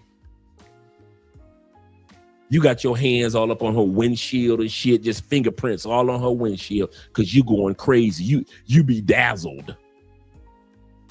And then y'all get a passport, come to other countries, and all y'all do is buying coochie? As much free coochie y'all got in the States? In Canada? In UK? As much free coochie y'all was getting in Australia and in Eastern Europe, in Western Europe. Y'all want to act like when you get a passport, you don't know how to get free pussy no more. I wish the fuck I would. And this is why it's so expensive to get fat chicks, ugly chicks, and broke chicks in the United States. Let's bring back the video. Shout out to all you guys. I never understood that one. Let's bring that beat back to the beginning. I'm gonna say something. I'm gonna get it out of the way, and I mean this. When did y'all start letting ugly chicks, big chicks, and broke chicks be toxic in y'all lives in the United States? Because it wasn't like that before I left. Ugly chicks had no right to be toxic, ever. There was nothing an ugly chick could do to make you feel like you was losing if she left. You didn't have to call the police on an ugly chick because you knew that you weren't going to be around her in public anyway. Sometimes I hit some weak shit, gang. And there's nothing wrong with that. I don't never feel like bad about it or nothing. I'm gonna hit some ugly shit. I used to be one of the ugly niggas. Sometimes you gotta just, pay your homage back to the ugly hoes, hit some ugly shit. Sometimes the fine hoes not around. It's 3 a.m. Who answering? Weak shit. I'm hitting weak shit. Y'all can act like you ain't did it before. It's cool, gang. But you niggas be acting like you slay all these hoes. Not all the bitches you slay was the joints, gang. Not all of them was the fine shit. I'm gonna keep it a bean. Gang. Sometimes you gotta hit some ugly shit. Sometimes I like some ugly shit just because I like her. She was looking at me too much, but she was okay. I'm still finna hit it. Like, I liked you. I liked your swag, your energy, something about that ugly shit. I'm finna indulge. You niggas be trying to act too cool, like you only hit the 10s. GG's, gang. You don't only hit 10s, gang. You hit some 7.5 before. You got lower than that too before. You are 7.5 is not bad. Yeah, I ain't bad. That's passing. I love that clip, but I do think it's a little misleading. Why? Because the shooting percentages. The shooting percentages. Sure. Everybody has hit weak. For sure. But There's some ugly chicks too. I know. I had one. About 15, 20 years ago. I don't remember when it was. I guess she just uglied away somewhere. Ugly. Looked like crime in the face. You ever seen them kind of chicks? I like ugly women though, because they don't ask for nothing. Because they know they ain't going nowhere. My first boyfriend, I remember overhearing him talk about how he liked funny looking girls. And all his friends said I like Michael Jackson. They was calling me white and stuff. And he was like, y'all know I like weird looking girls. I feel him. I've heard that a lot. I've begged a lot of niggas off You the like funny? strange looking. I like ugly, sexy John. I'm really kind of one of them, on the low. On the high though. On the down Like low. they ugly, but they got sex appeal a little bit. I'm a little bit ugly, a little bit cute. Hey, don't say the names, but why not go for the baddest out the group? Why? The He's like the bitch that got a little The baddest lazy don't. The eyes. baddest. I think that's an insecurity. Oh my that God. that you might have to work. Bro, them baddest. The baddest. Why you? You not let you talking Oh, over my me. fault. Oh God. The baddest now all look. It's like a look. Damn, Unc, man, I thought you said you could have any girl you want. Look what Unc working with. Look what Unc working with. This Unc work. That's how y'all doing it in the States now. He say, Dre, your videos have people in their feelings. He said, I read the comments. Be like, damn, he hit a nerve. I know, right? Shout out to my man, a man supporting men. If you guys ever want to go and see some of the videos that guys get hot about and women get upset about, go over on Instagram or TikTok to a man supporting men, our brother. And man, them women be mad at your boy Dre That is so true. Shout out to Zeta once again. He said, yeah. He said, I have hit some pretty ugly grenades. Absolutely correct. We all been there. But bring her out in public, this that new simping. This that new simping when you bring them out in public. I can. What you talking about? I am every girl. I'm all women wrapped up Check in her out, blue. man. Man, you picked from the bottom of the barrel. Get out of here, Unc. I was scrolling through my page and I came across like a group of guys on a podcast and it was all talking, and one guy asked like, what type of females y'all be into? This other dude answered, he was like, I like my girls a little ugly. Like, I don't like it when they too cute or whatever. I'm thinking to myself, can you imagine being somebody who used to mess with that dude? Imagine scrolling through your page, chilling, minding your business, thinking you cute, and you come across your ex talking about something, I like my girls a little ugly. You used to mess with them, so what that make you? Not only that, but right after he said, I like my girls a little ugly, his friends all around them said like, yeah bro, we can see that, and they started laughing. You done got called ugly by your ex and all his friends agree. And I like him a little ugly. It's such a wild thing to say. And then to be the person they used to like, insane. I saw that video of that woman that was like, where are the men who like ugly women? First of all, if a man's specific type is ugly women, he's a manipulator. And you should be scared. You should never want a man like that. Secondly, I saw another girl who was talking about that there are no ugly women.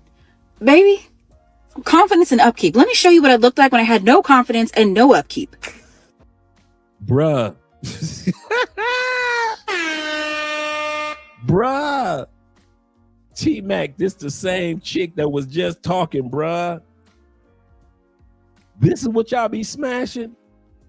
Bald head, big, ugly chicks. The trifecta. Is this what y'all doing in the States? No wonder these big girls feel like they got a chance. Oh my goodness. She said this is, now I'm gonna break it back. She said this was her. This was her. Not my deaf sister, but the next sister. You done got called ugly by your ex and all his friends agree. And I like him a little ugly. It's such a wild thing to say. And then to be the person they used to like, insane. I saw that video of that woman. This chick right here with all the makeup on. That's her. My brother said, Ronan said that's witchcraft. Hey, Ronan, y'all stupid, bro. He say, nah, baby girl, that's just what you look like naturally. That's facts. That is facts. You see, she made sure she cake up and makeup. She put on layers of makeup. That was like, where are the men who like ugly women? First of all, if a man's specific type is ugly women, he's a manipulator. And you should be scared. You should never want a man like that. Secondly, I saw another girl who was talking about that there are no ugly women. Baby, confidence and upkeep. Let me show you what I looked like. Now, you see what she looked like right now. She doesn't look too bad. She doesn't look too bad, right? But this is what y'all kids gonna look like. If you have baby by her, have a baby by me, baby. Be a millionaire. Have a baby by me, baby. Be a millionaire. You have a baby by her, this is what your kids gonna look like. Like when I had no confidence and no upkeep. This is what your kids gonna look like. You gonna be mad. You gonna be mad when your kids turn out looking like this. Your daughter look like your son.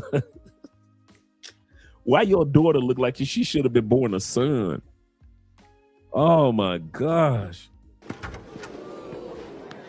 It's not that you're actually ugly. It's that you see yourself in such a horrible light that it manifests itself visually. That was me 3 years ago, child. The moment I started pouring. She said that was her 3 years ago.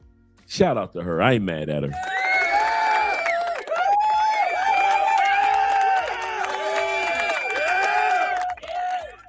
She said that was 3. She's a meek. She said that was her 3 years ago.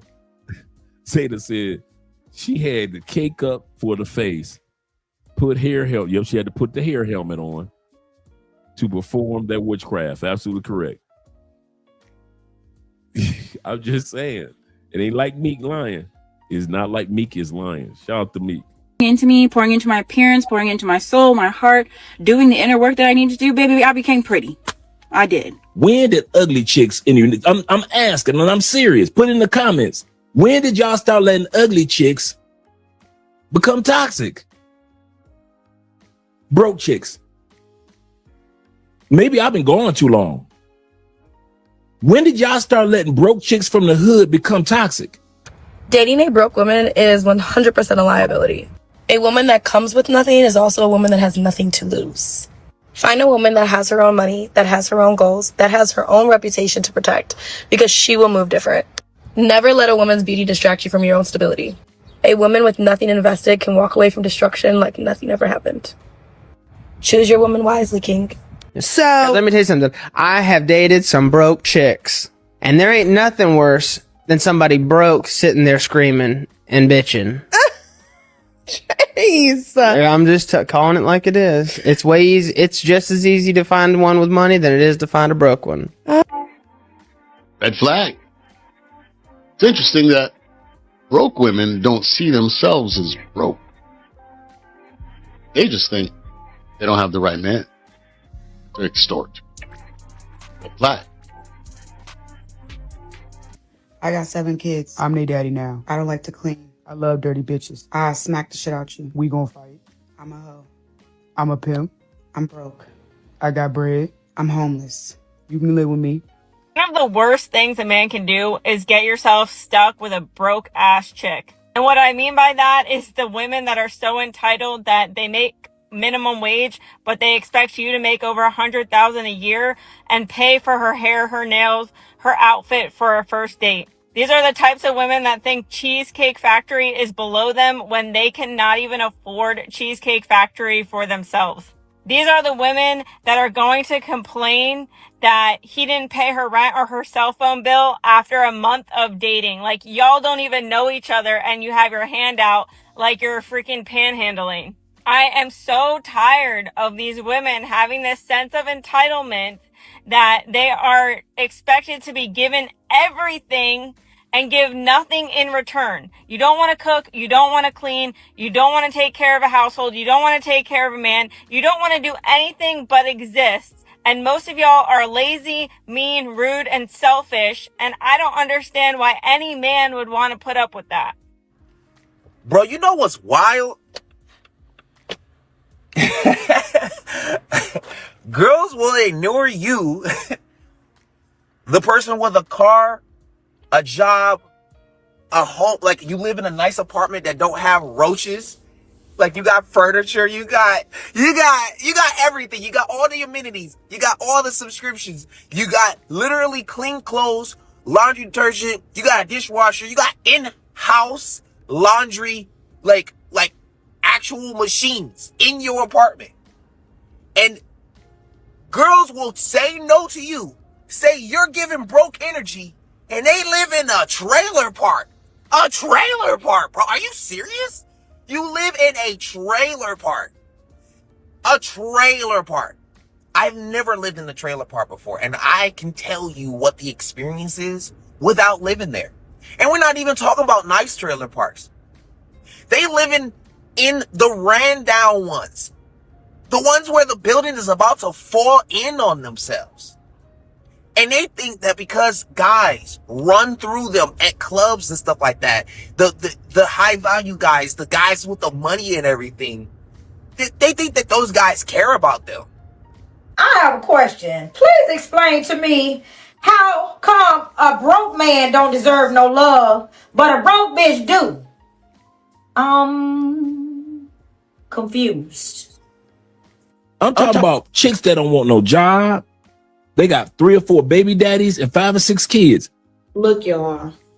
Every fucking day my baby daddy come here with one fucking meal for my child. But I have 3 other kids. Solution. We have 1 kid together, but he only want to come and bring 1 thing to McDonald's. But what about my other kids? Hey, this is my you and my son. Yeah, go. Good. I got you the pebbles and I got you the protein style double like that. What about my other kids? What you mean other kids? I got 2 more kids in this school. Them ain't my kids. I bring food for my son only. I don't bring food for everybody else's kids. That's for my son right. He not obligated to feed your other kids. He only obligated to take care of what's his.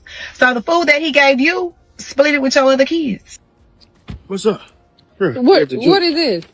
I got Junior something to eat. What I'm doing 1 turkey leg? What you mean? That's not enough. I got 3 other kids in here. They are hungry too. Problem, you call me telling me my child hungry. I'm finna feed my child. That's just savage. That's not right. What they gonna eat? What you mean? Fix them some noodles. No, they don't want no noodles. You can't just be coming over here and bringing just one turkey leg. My son ain't nothing. That's who I'm feeding. I'm not feeding nobody else. It's not gonna feed everybody that's up in here. Look, you should have thought You about should have that. bought about 4 or 5 of them over here. You should have thought about it there before you cheated on me with old boy. I'm on fucking money. I make my own nigga. Well, you know, Happy Meals for my kids, nigga. Yeah, pick that shit up. Yeah, Happy Meals on this shit, nigga. I'm trying to buy food for the kids, though, bro. Don't come off. I'm trying to wear around here. I'm trying to buy food. Don't come nowhere around here, bro. That's crazy how the biological father brought food for his biological son, but because he didn't bring food for everybody, the stepdad, I'll say this again, the stepdad is throwing the food on the ground. Where my kid at? Where my kid at then? Don't worry about it. He's dead. Where my kid at He's then? dead. Bro, give my kid to Happy. Yeah, pick up. Bro, give my kid to Happy. So the whole world is basically bashing me right now because I'm the baby mama who was upset at her baby daddy because he only decided to give his child McDonald's and not the rest of my other 3 kids. I have 4 kids. You knew the situation when you dated me.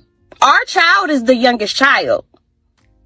So keep that in mind before y'all make me the villain. That means all my other kids knew him. He was buying the McDonald's when we were together.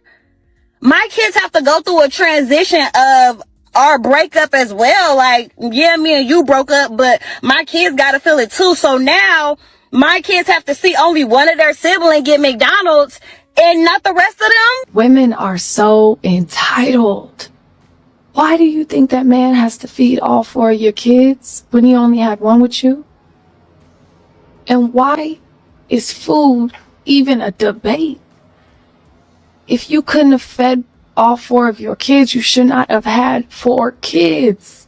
And to everybody that's calling me spoiled because I got 12 kids and I'm in my late 30s and my dad still provide for me and my sister. And She said, don't let that slide by. Do not let that slide by. She said, I got 12 kids. I'm in my late 30s. And my father still provides. some type of way. What's wrong with y'all? Y'all mad or something? I'm confused. Oh, you need to be an adult. I've been an adult for a long time. Yes, I live on my own. Yes, I have my own job. However, my dad still pays for something. So yes, I was a little bit concerned and shocked when he told me that I need to find my own cell phone plan and get off the family insurance. Daddy, why do you want me to spend my own money? Do you not want me to be your daughter anymore? I am shocked. When did y'all start being so in love with broke chicks that they can get toxic? Big girls. Big girls. I'm asking fellow American males, when did y'all get so weak that fat chicks? So a person that's obese, and if we're calling them beautiful, right? You're a beautiful woman or whatnot. So you can't be beautiful if you're obese? I mean, you could still be beautiful, but like in terms of beauty standards. Y'all think this is fine. This the black American man fine. This what black men in America call fine. She thick. She thick. I hit that. She thick. Because that's what black American men have been programmed and trained to believe, that females like this, I hit that. Man, that's wifey right there. That's wifey right there. That's a black queen. When almost 80% of men on the planet would let a woman like that make her plate. I'll say that again. This right here, I put this up here on purpose. 80% of men, Asian men. Okay, you think Asian men are going to be drooling like black men over this? And I'm not talking about her race. I'm talking about her size. You telling me Asian men are looking for women like this? This one here. Men from the Middle East, which are Asian men. Men from India, Pakistan. You telling me they're looking for women like this? Okay, cool. Got you. Sweden, Switzerland, Poland, Austria, any of them. You think you talk about they looking for women like this? They look for women like this? Okay, gotta be Turkey. Gotta be the Middle East. Gotta be Iran, Iraq. Oh, so the men in Yemen and men in Qatar as well as UAE, they aren't okay. Come on. Okay, let's go to Australia. Australian men looking for this? Australia. Oh, it's gotta be the 54 countries of Africa. Oh, so not most of Africa are men that are looking for chicks that's built like this. Not most of Africa. Because the African women can have the smaller bottom, the larger bottoms, but the top portion usually is kind of like not too big of breasts, really nice waistlines, and collarbones. So most of the African countries aren't looking. Okay, come on to South America. Come on in the room, South America. You telling me Brazilian dudes all looking for something like this in Brazil, as much as they work out. Colombia, as much as they work out. Venezuelan dudes. You telling me Venezuelan dudes, as much as the Venezuelan women stay in the gym, you telling me they looking for these women. Okay, so it ain't Venezuelan women. It ain't Ecuador. It dang sure ain't Peru. We talk about in masses. We talk about the most of the men in these countries. Mexico. Gotta be Mexico and Panama, right? Gotta be Central America, Central American men. El Salvador. Gotta be in El Salvador, right? Honduras men looking for women like, oh, so the men in Honduras, they ain't looking for this either. Gotta be Canada. That's the last place we can go to before the United States. Canadian dudes looking for this, right? Oh, so Canadian brothers ain't looking for this. Only people that are willing to tell a woman this size that she is fine, that she is curvy, are us black and maybe a few white and a few Latin American men. We're the only idiots that realize that a woman can look diabetic, a woman can look overweight, a woman can look like she's got gout, a woman can look like she's on her way to her third form of cancer, and we are the only ones that are willing to say she fine. I know she look like she diabetic and she ready to cut her toes off, but she's sexy as hell. That's us.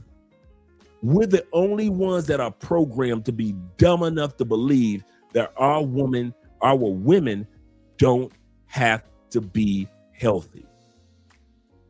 And we will simp for women that look just like this. I'll bring it back. Come on, here we go. No, Bruce, Asian women get scared looking at big girls like that. And I agree with you. And I ain't Asian and I get scared.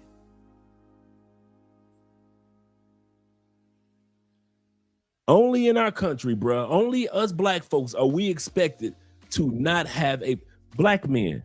Why is it that we're the only ones that are expected not to have any boundaries when it comes to our women looks? I listened to a sister the other day, and she made a lot of sense, brothers. She said black men in the United States are, for the most part, not all, but for the most part, the only men in America that do not have fat phobia. We're the only ones in North America, South America, Central America that will sit back and let a big chick get treated like a queen,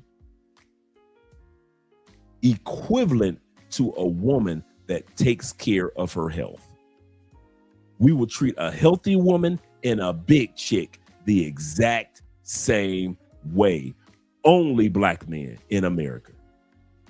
If she's healthy and she's sexy, we treat her a certain way. And if she is fat, we will call her curvy and attractive, and we treat them the same way.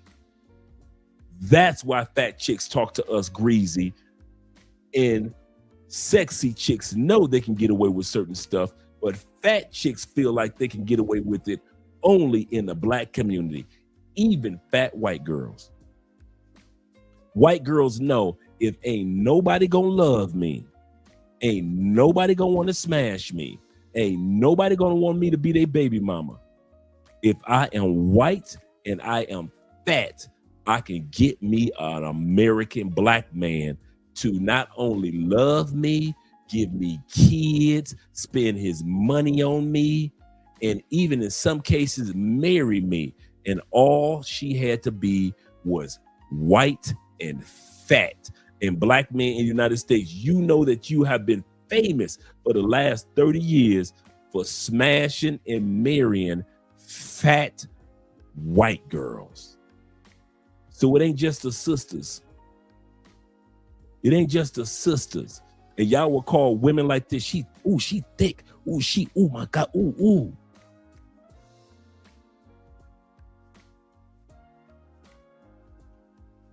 Absolutely correct. Cultural conditioning. We're the only ones. We just traveled the whole world. Not one culture of men in the world gonna sit back and say, I got to have that. But black men from the United States, not even black men from Cuba, not even black men from Colombia, not even black men from the Caribbeans. Caribbean black men ain't sitting around talking about, I need me a big girl, big girl, big girl. A few of them, yeah. All of them, hell no. But once you get to the United States, we will smash anything that's unhealthy. We love, and I'll say this again, black men from the United States, we love some unhealthy ass women. The unhealthier, the sexier. We think unhealthy women are the sexiest women in our community. And if you think I'm lying, get the hell out of here.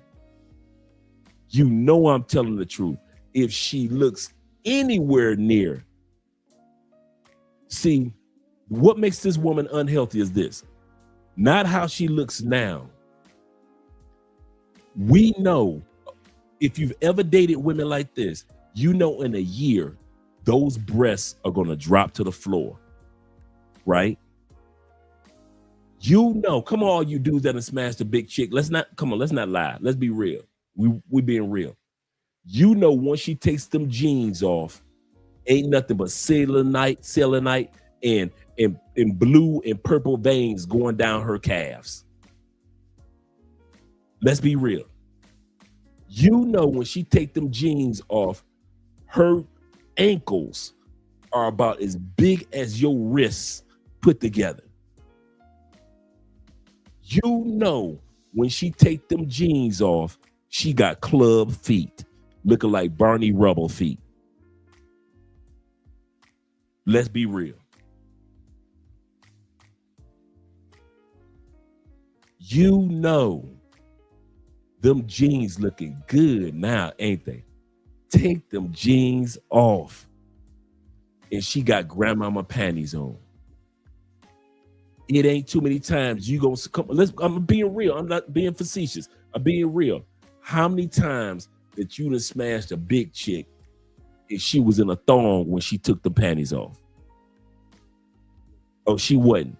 Every blue moon you see a big chick that can rock a thong. Most big chicks ain't got the bodies for a thong, and you always wanted you to have a thong chick.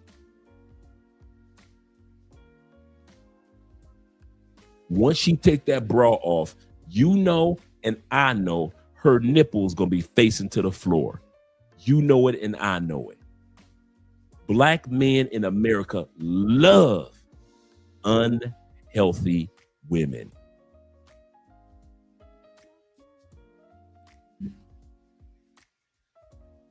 Shout out to my brother IMFF in the building. One cheeseburger away. Dude, I had a coworker like this, right? Body was like bam, bam, bam. I told my boys, I said she is one baby away from being done. About 3 years later, at the college where we were working at, she got pregnant. From the time she had that baby, she was built like this. She had the baby, and she looked like a barrel to this day. Her face never went back down. Her stomach never went back down. Her breasts never went back down. That back and them shoulders never went back down. None of that, bruh. She was built like somebody's auntie after her first child. And I told dudes, when dudes was like, man, she fine, she's sexy. I say, bruh, that chick is one pregnancy away from never looking like that ever again in life. Oh man, you a hater. I said, okay. And 3 years later, when she got pregnant, and I've seen this with other chicks too. 3 years later, when she got pregnant, that body was done.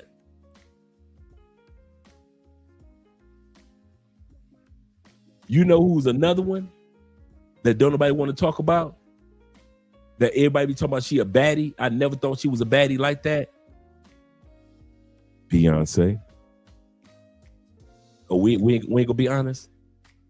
We all, black men, we in a barbershop now. We all know if Beyonce wasn't touring, she'd be built like her mama. If Beyonce was not doing all that rehearsing and she wasn't on stage and she wasn't, touring from country to country to country, Beyonce would have been built like her mama. Beyonce has always been one snack away from being a big girl. I don't care how much your weight. Is it just me, or does Beyonce weight fluctuates like Oprah used to? Remember Oprah weight used to be up and down, up and down. Is it just me? Doesn't Beyonce weight do the same thing? 1 minute you be looking like, oh, Beyonce one snack away, and then she'll lose some weight, and all of a sudden she'll become a big girl again, then she'll lose some weight, and all because she become a thick girl. Oh, Beyonce thick. Beyonce is one tour. The minute Beyonce stopped touring, she gonna be built like Shaka Khan. Let me rock it, Shaka Khan. That's how she gonna be built.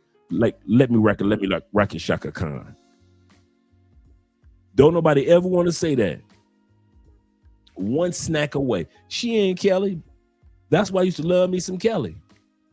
Beyonce, one snack, one tour. Let her not tour. And no rehearsals, no exercise, no nothing, no dancing for 15 days on tour. Yeah, Beyonce would have been blew up. Beyonce gonna be built like her mama. But everybody want to talk about how fine Beyonce is. She ain't never been fine to me. Kelly, yes. Beyonce, hell no. I never think a woman that is one snack away from being a big girl is fine. This female is one snack away from being a big girl. That does not make you a dime. That makes you the chick that we smash on Christmas. I mean, the day after Christmas. Yes, this is the coochie you get the day after Christmas. This is the coochie that you don't marry. This is the coochie right here you don't have babies by. This is not February 14th. That's February 15th coochie. Your real woman you get with on Valentine's Day. This is the chick you get with the day after Valentine's Day. This woman right here, you ain't got to lie to her. If you got a woman that's built like this and you lying to her, for what? She gonna leave? I wish the hell you would leave me. I'm gonna tell you the truth. I'm gonna be where I'm at. That's what I'm gonna be. Where you going? I'm going to where I'm gonna be. I'll be where I'm at. But if you think that this is so fine that you got to lie to her to keep from losing her, man, y'all doing it bass backwards, bro. Right, shout out to Sade. Yes, sir. Built like Michelle A. Seriously. Seriously. That's a good point. Thank you very much, gentlemen, for hitting the like button. Appreciate you guys. I want to bring that back a little bit. When did y'all get so weak that fat chicks? So a person that's obese, and if we're So this is her. This is her. Look at me. I'm so pretty. This is all my own her, my own her, my own her, my own dreads, my own her. He said it's disgusting. Tired of seeing black men going after the bottom of the barrel. Preach, white girls. That's so true. calling them beautiful, right? You're a beautiful woman or whatnot. So you can't be beautiful if you're obese? Only a black man, Dr. Umar, and other black men will say you can't be beautiful if you are obese. You are literally fighting for your life if you are obese. And you are worried about if you're beautiful. I mean, you could still be beautiful, but like in terms of beauty standards, whose beauty standards? That's her. That's y'all girl. That's y'all American queen. That's Miss America. Miss America built like that, right? That's a video vixen, right? She's been in the mid. She got 90s built. That's 90s beauty, right? They were built like that in the 90s, right? Oh, they weren't. Oh, that must be 1970s beauty. They was built like that in the 70s. Oh, they weren't built like that in the 70s. That's that early 2000s sexy from the South. They weren't built like that in the early 2000s. They weren't. So that's not 90s. The female we see right here, that's not 80s. That's not 70s beauty. That's not the early 2000 beauty. That's you 2010 and beyonds. Y'all dudes think that this is sexy. Only black men. This could have been a white girl that was built like this, and y'all have thought she was sexy. That's why I say once they take that bra off, that's supporting them hanging breasts. Once they take them jeans off and you see that cellulite going around their thighs, and you see them purple and blue veins going down her legs, and you see how big her calves are, and her thighs are, and her feet are, it's cool. Some women can pull it off while they got clothes on. But take their clothes off, and you be looking like, what the? American black men, y'all will smash anything, bruh. I swear. My brother says, he said, American black men are such a bunch of pander bears. Absolutely correct. Captain Save Mo's. Weak. He said, weak. Let me move this out of the way a little bit. He said, weak to their emotions, and they want to cap and think that they are saving everybody. Here's absolutely correct. This is a good point for Zeta. Here's the problem with that I find.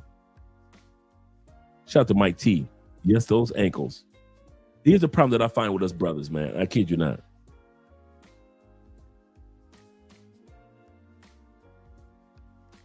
Us brothers from the States. I mean, I'm being real for real. One of the reasons why we don't like to be honest about a woman's weight, because our mamas, our aunties, and our sisters are built like that. I'm gonna tell y'all something that me and my Uncle Jeffrey, Ghostface, we talked about this the other day, and I didn't even know this. We have over 10 women in our family with diabetes. I didn't know that. We got a couple of guys. Sadly, we've got women that have had their toes cut off. Sadly, one of my male cousins had all his toes just cut off over the last couple of weeks.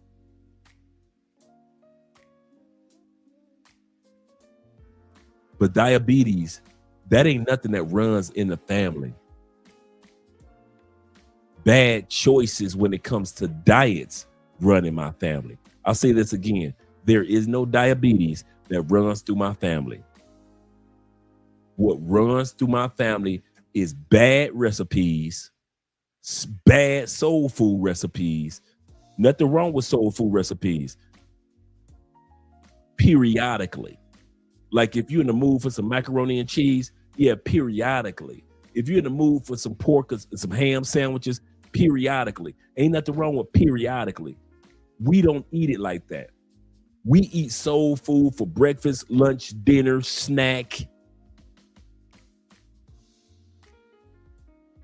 In my family, over 10 people that have been eating off that diet. Now, I don't eat that. I haven't eaten that diet in 20 years. No, almost 35 years. My Uncle Jeffrey, come on, let's be real. He don't touch it. But when we call back home to Detroit, when we call to Georgia, Alabama, a lot of the women in our family are big and they got diabetes. So when I talk about this, man, I kid y'all not. I'm not talking about it from my family perspective. I'm saying black men need to stop lying because you don't want to hurt the feelings of black women, because your black mama, your black cousin, my black cousins, your black aunties, my black aunties are built like this. So you sit back and say, I will justify this because my cousin is built like this, and I don't want my cousin to feel bad if somebody comes across her. I want my auntie to get married. I want my daughter to be able to get married. Some of you dudes will co-sign big unhealthy women because your own daughter is growing up as an unhealthy woman. Let's be honest. That's why in our community we justify it, because these women like this remind us of our women in our family, and we do not want anybody to tear down or belittle or make fun of or talk bad about the women in our families or our communities, which is justified. But that doesn't mean that black women don't need to get healthier, and black men need to get healthier. It is what it is. Let's continue on, gentlemen. Let us continue on. Well, the society that you're in. Whose society? Okay. This needs to be addressed. Okay. Stop calling me thick. This is the cat. I like what she said. Now, this is not an unattractive young lady. Let's go back. No, not this. Not her. Let's go back. Whose society? Okay. Let's be honest. This is not an ugly sister. She has no makeup on. This is not an ugly sister. This is one of them classic big girls that you was like, I smash her because she a big girl with a pretty face. She's not ugly. But I like the fact that she says, stop calling me thick. I am fat. And there's a movement on TikTok. I'm going to say this again before I let her speak. There's a movement on TikTok of women that are telling black men, stop calling me thick. I am fat. They're telling you men, stop lying. I'm fat. I'm okay with it. But stop calling me something I'm not. And when I was on TikTok, it amazed me how many, I couldn't use too many video clips, but it amazed me how many video clips of black women telling black men, stop calling me thick or curvy. I am fat. So I chose this young lady. I said, let me choose this young lady because she's making a good point. Okay. This needs to be addressed. Okay. Stop calling me thick. This is the category of fat. Okay. I was out with my kids, and when I seen pictures, I'm like, why ain't nobody telling me I'm getting this big? I keep telling people I'm fat. They're like, no, you thick, you thick. Okay, I see where y'all say I'm thick at, but y'all gotta also say I'm fat. I'm a fat, thick bitch, because ain't no way, like. Anyways, I just have to pause and do that real quick, but my arms are big as fuck. I got a round ass face. I got a quadruple chin now. Back is big as fuck. Like, this what y'all call thick? Because if this is thick, I don't want to be thick no more. You gonna burn what? Bitch, I wish you would burn my motherfucking clothes with your... So, how tall are you? 5'11". I mean, technically 5'11 and a half. I just thought you were taller for some reason. Okay, go ahead. Let me ask you something. How much do you weigh? Excuse me? How much do you weigh? Did you really just ask me that? What's the problem? You asked me how tall I am. Because I like to wear heels, and I don't want to tower over the man that I'm with. And I don't want a woman who weighs more than I do. Why does it matter? Well, why would it matter if you're taller than me in heels? No girl wants to be taller than their man. It's not hot. Nor is it hot for girls to be heavier than their men. How does it affect your life? I like to pick my ladies up, swing them around, engage in a bit of horseplay every now and again. If you can't handle all of this, that's a you problem. I'm just somebody who believes in equality, and I feel like if I shared my height with you, why can't you share your weight? So now what? Now I have to go and buy all new shoes to fit your height? You are thick, and the thickness is appreciated. So what are we even talking about? The thickness has diminishing returns. Wow. Okay, then let me just guess. 160? Are you actually guessing my weight right now? 170? Am I heading in the right or wrong direction? You know what?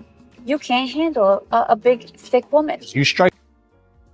You see how they try to make you feel guilty, try to make you feel bad? That's the problem. Take me as a very self-confident woman, and now I'm just curious why you're so touchy about the weight. You are talking yourself right out of some ass. I still want to know. Cassius. Even at my biggest, people used to tell me I wasn't that big. That I was actually... Bring that back. Bring that back. She said, even at my biggest, people used to tell me that I'm not that big. I still want to know. Cassius. Even at my biggest, people used to tell me I wasn't that big.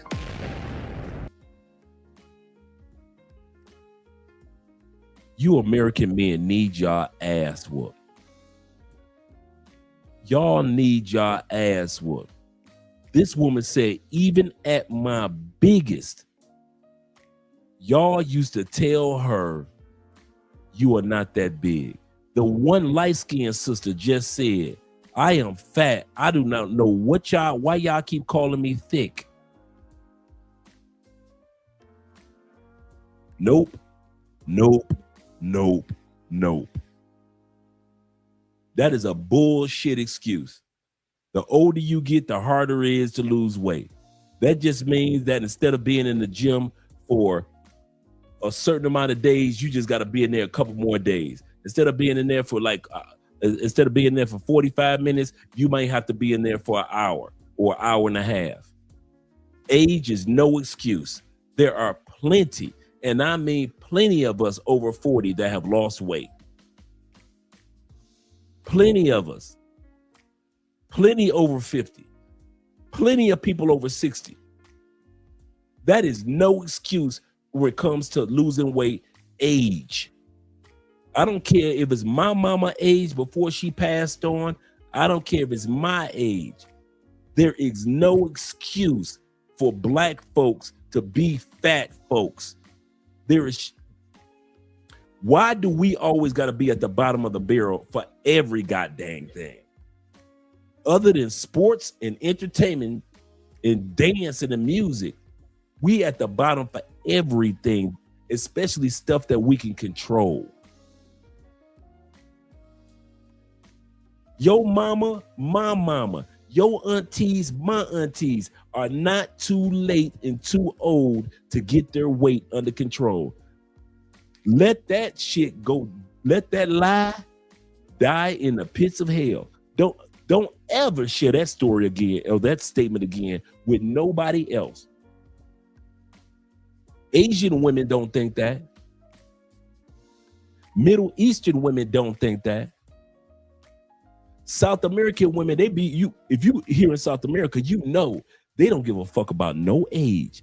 Them women be in that gym at 6 o'clock in the morning in their 60s. Some of the most attractive women I have seen in South America are women that's in their 60s and in their 70s. I will say that again. I have never seen so many fine ass body 60, 70-year-old women until I came to South America. I'm not saying all of them, but I'm saying it's a hell of a lot of them. If y'all think that it's age that keeps a person from becoming fine, that's because that's known in our community, because we don't know no older fine ass women in our family. Some of y'all ain't had a fine woman in their family. Your aunties and your older cousins and your mamas and grandmamas ain't been fine since the photos of them when the photo was brown, Polaroid. The last time you saw your mama fine, it was on a Polaroid photo. Last time you saw your cousins fine, your grandmama was looking sexy, it was on a Polaroid photo where they had to shake the photo. That's the last time you saw your family member fine. So yes, you would assume that it was age that caused they ass to be old. Bruh, some of our family members, especially the women, have been lazy as hell when it comes to their diet and their exercise and their gym since they was 24, 27, 31, 38 years old.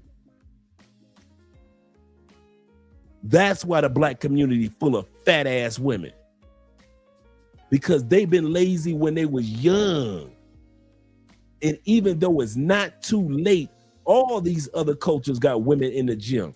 If age made you fat, then how come Asian women don't get fat like that?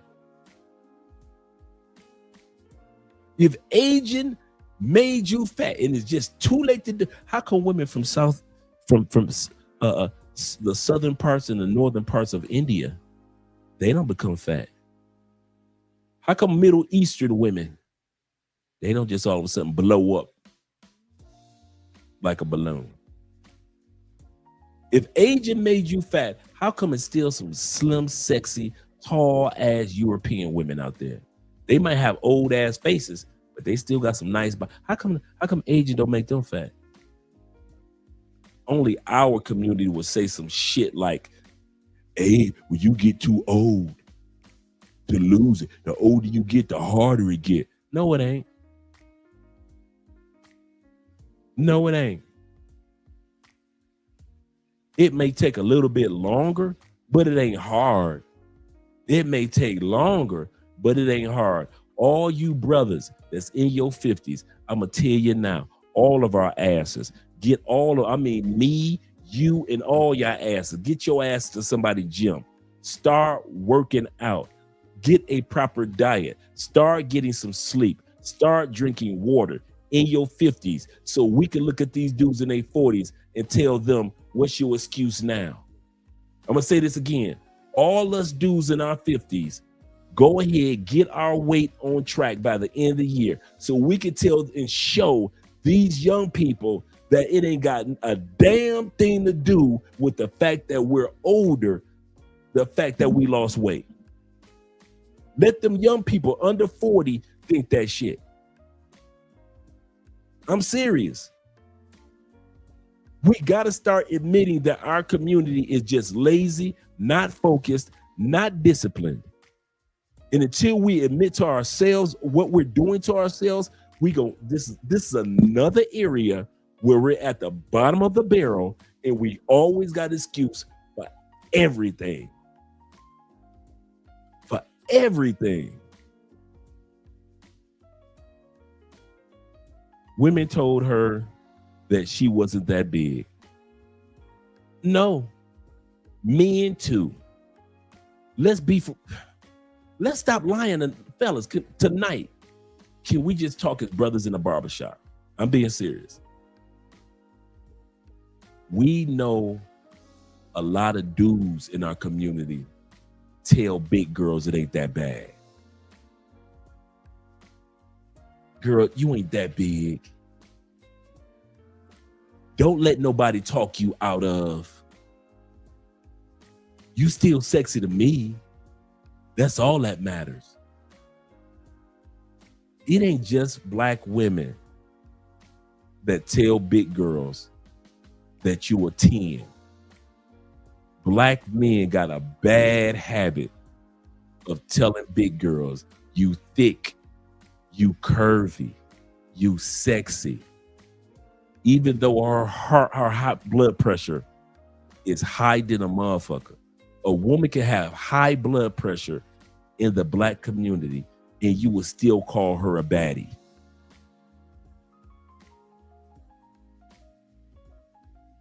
He said, I'm 53 years old. Shout out to you, brother.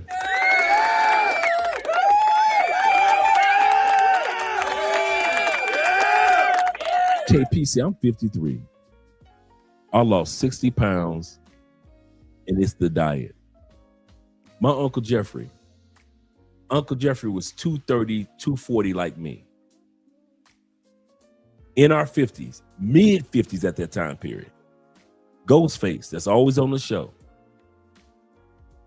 Jeffrey put in the work, went down in less than a year, 190. Now he said, I'm gonna put some extra muscle on there. He's gonna go back up in muscle to like 205.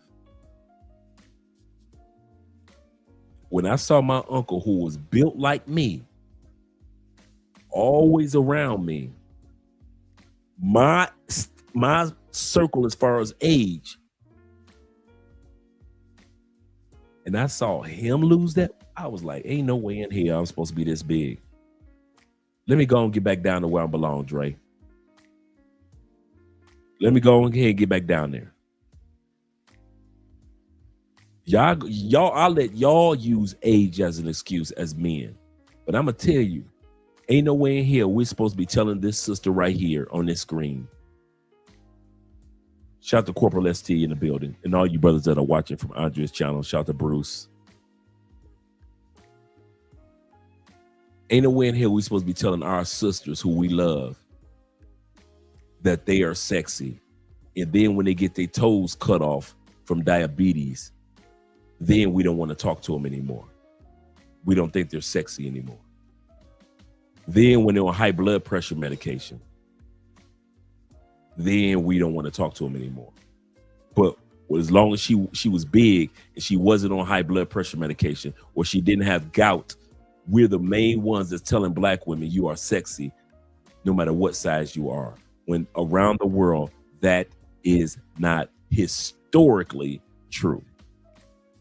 Corporal ST Smith in the building. Shout out to you, brother. He said, I tell young men to say exactly whatever they feel about the woman they choose to date. They must start expressing their concerns.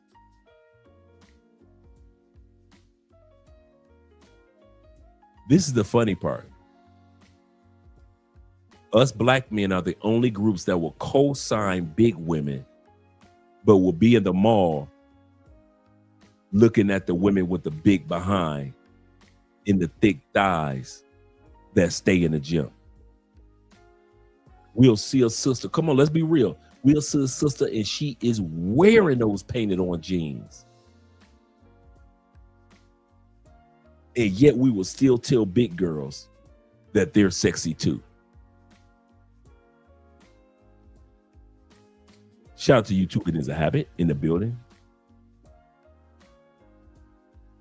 That I was actually kind of thick.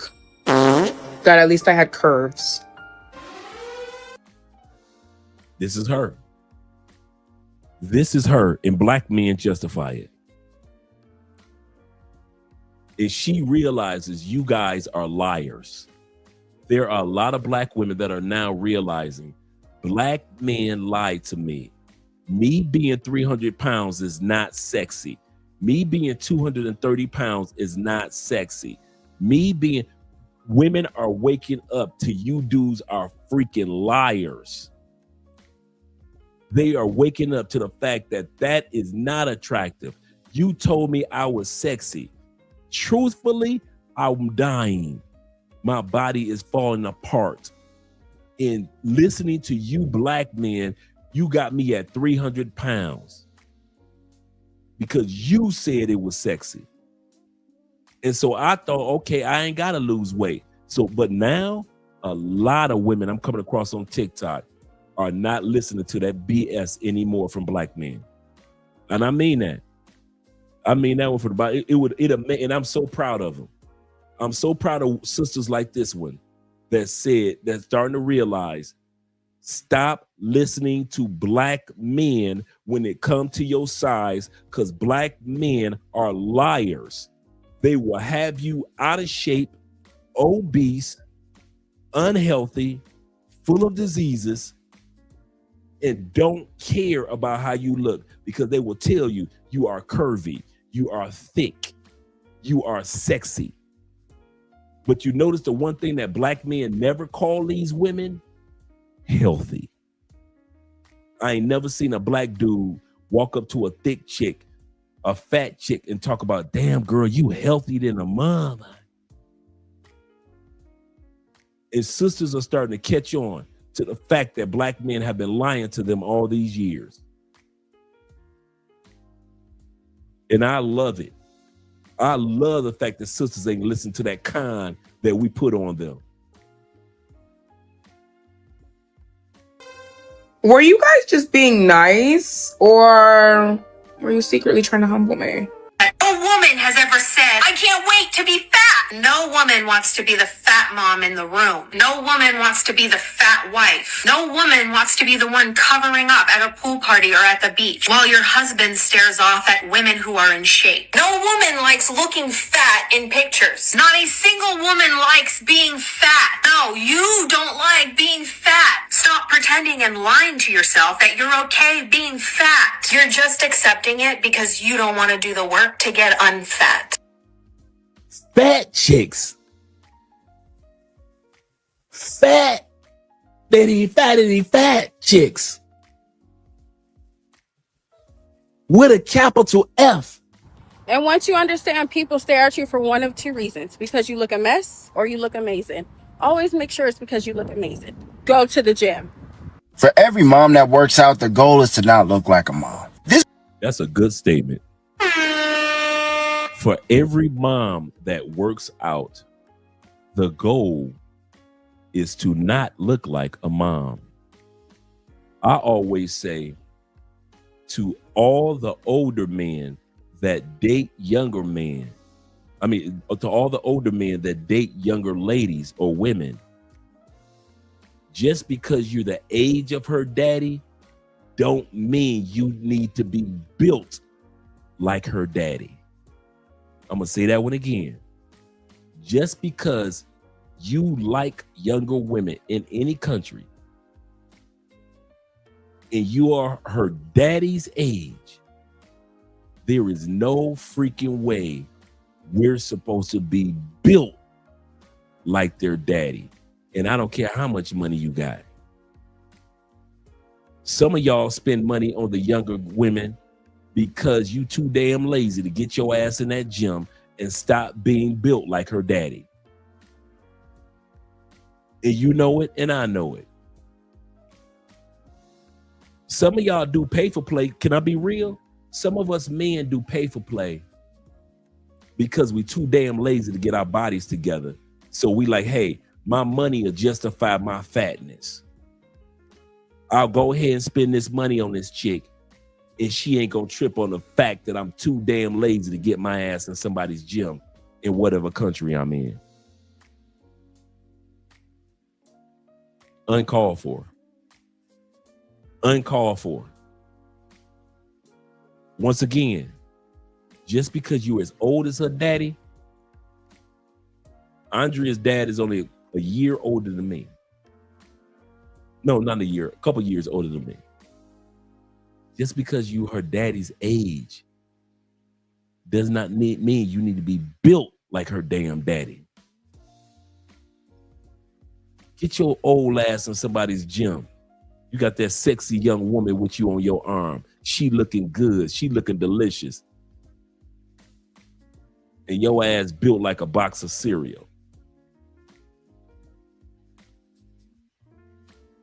This is what I'm saying. If you are a mother that goes to the gym, one of your goals is to not look like a mom. You want to look like a badass. You want to look like you can go out there and coach your son's pee-wee football team. You want to look like body goals for your daughter's cheer squad. You want to be the physical example of, that's your mom? Here's the science behind the whoosh effect when you're losing weight. This is why after weeks of dieting, one day you wake up feeling so skinny. That's because the whoosh effect just happened. And if you have been dieting for a few weeks and you feel like nothing's changing, you're in the process of the whoosh effect, so do not give up. The whoosh effect. This is what thick is supposed to look like. Not y'all definition of thick. A woman with thick legs because she got thick legs from the gym. A nice behind because she got it in the gym or exercising. A nice waist.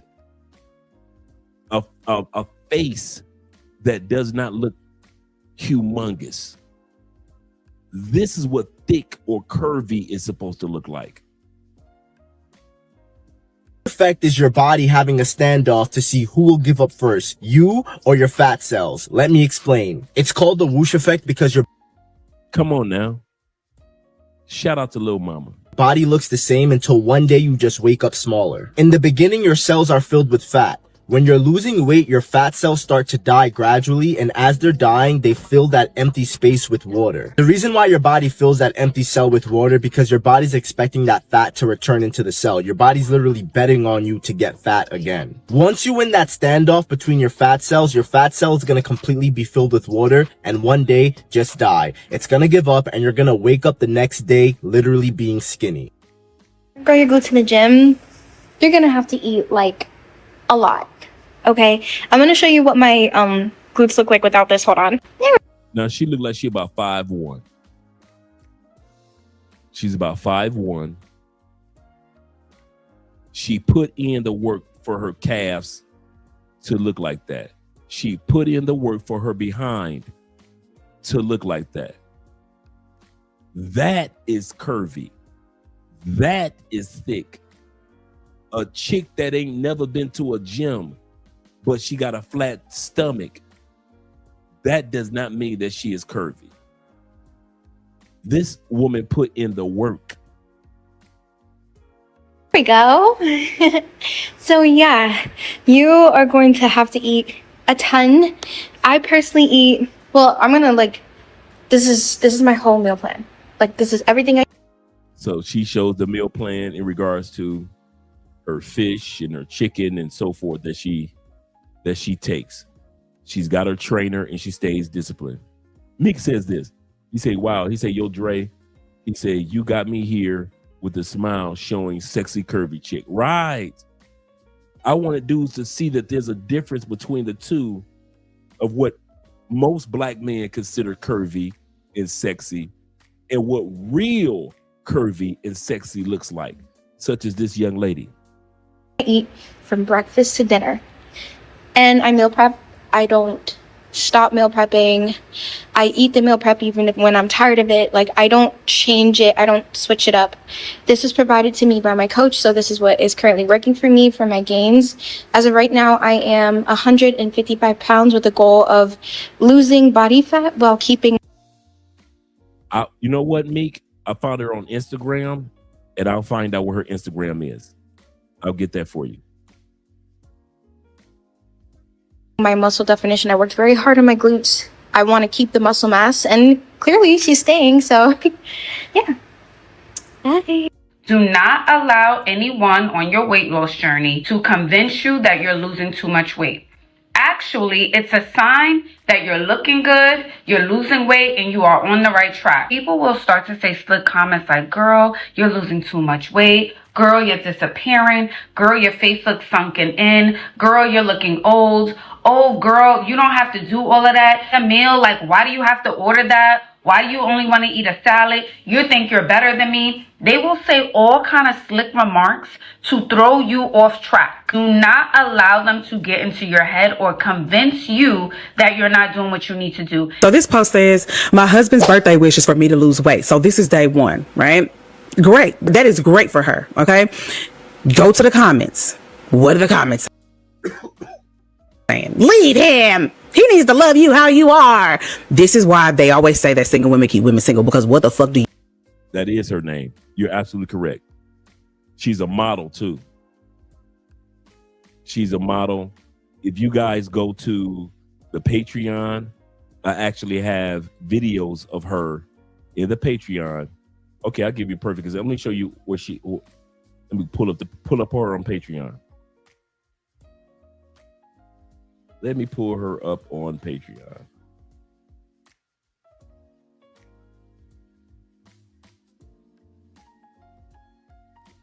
Let me pull this here and screen share real quick.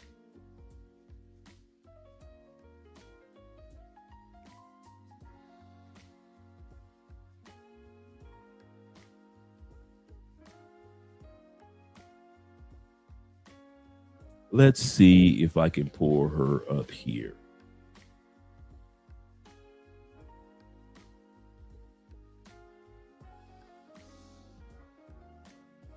That's not her. Let's go back. Let's see if we have her at the beginning of the video. This is her.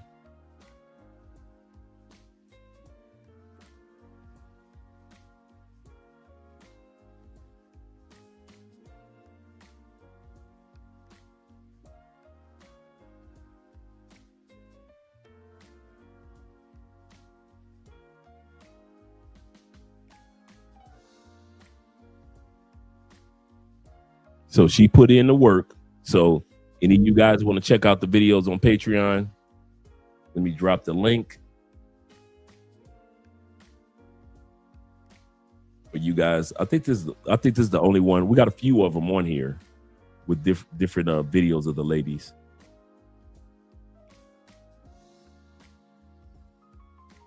So we got several ladies up in here. So let me actually drop this one for you guys that want to join the Patreon and support the channel.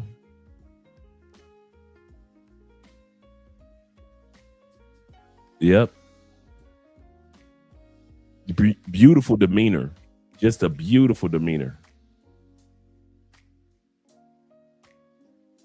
So let's remove this from the screen and we'll go back to the video. Here's my thing, okay? Being fat is definitely fucking preventable, okay? Being fat is preventable. Being fat is fixable, okay? We can't help that our titties gonna sag. We can't help that our skin is going to sag. We're going to get wrinkles and all this. That we can't help that, but we can help being fucking fat as fuck. We can help that, okay? And if he got with you when you were small and slim and you didn't have a couple kids and all this and that and the third, and then you just sitting on your ass every day, of course he's not gonna be attracted to you. Because if he wanted to get with a fucking lazy fat bitch, he would have got with a lazy fat bitch and married her. But he didn't. He married you. When you actually gave a fuck about yourself. We actually cared about the way that you looked. Right? A lot of times, women will leave the marriage or leave the relationship and then get themselves together. And then be like, oh, well, he was holding me back. No, the fuck he wasn't. You was holding your own self back. And you know that you're getting back into the dating market. So now you want to lose the weight. Because you know that most people don't want to be with somebody that looks like that. And not even just... Come on now. There are women that are getting tired. And I mean this. I came across this several times, guys. I'm not saying this flippantly. There are women such as this young lady right here. Not the one that's speaking, but this lady on the screen. They are not listening to what black men have to say anymore when it comes to health and physique. They are not listening to what black men have to say about health and physique anymore. You told them they were thick and curvy and sexy when they had diabetes. When they were getting their toes and their foot cut off. When they had high blood pressure. You told them they were sexy, but yet they were having to have pacemakers put in their body. You black men told these sisters they were sexy, and they ended up with all type of cancers and diseases. You told them this, black men. And now women are waking up and saying, I am no longer going to listen to what a black man has to say about what's sexy, what is thick, and what is curvy. I'm going to take it up on my own, and I'm going to lose this weight because I am not going to get my foot cut off because a black man told me that I was sexy at 300 pounds. And so you're going to see these videos of these women losing this weight because they are no longer, I'm going to say this again, no longer listening to lying ass black men who tell them that being fat is where it's at. So let me bring this back. Let me bring this back because these women are serious. When you were small and slim and you didn't have a couple kids and all this and that and the third, and then you just sitting on your ass every day, of course he's not going to be attracted to you. Because if he wanted to get with a fucking lazy fat bitch, he would have got with a lazy fat bitch and married her. But he didn't. He married you. Now look at her right now. Look at this woman right now after she lost all that weight from what we saw a few seconds ago.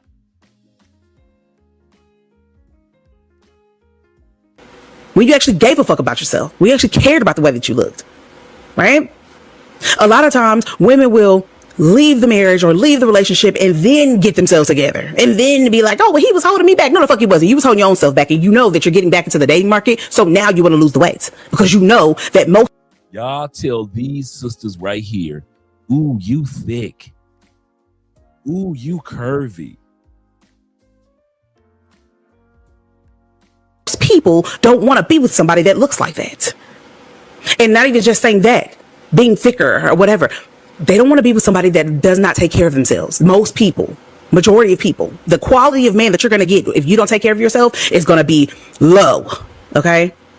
And you know that most people don't want somebody who doesn't take care of themselves. So you get up and you do the things that need to be done after you've already left, because he should love me the way that I am. Sure, he should love you the way that you are, but certain things are fixable and you did get up and fix them. You should not force somebody to be attracted to something that you're not even attracted to, especially if you didn't come into the relationship like that. We're not talking about health problems. We're not talking about old age and aging. We're talking about something like being fucking fat that is preventable. So get your ass up. Okay? If all he's asking you to do is lose some fucking weight, get your ass up and lose it. It's not that hard. But you expect for him to be attracted to you when you're not even attracted to you. That's fucked up. That's messed up. I want a body like yours. Literally, I hear it all the time. Cool, but do you want everything that comes with it? You gonna wake up early? No. Go to sleep early? No. The average U.S. American woman is 5'3" and weighs 171, almost 172 pounds. Because they listen to us tell them that being big is sexy.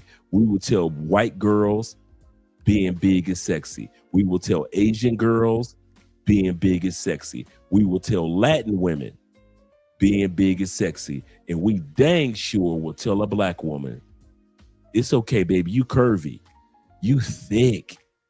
We will tell them that being big is sexy. Are you going to track your meals? No. Are you going to actually eat enough food to fuel your body? No. How about leave that toxic relationship?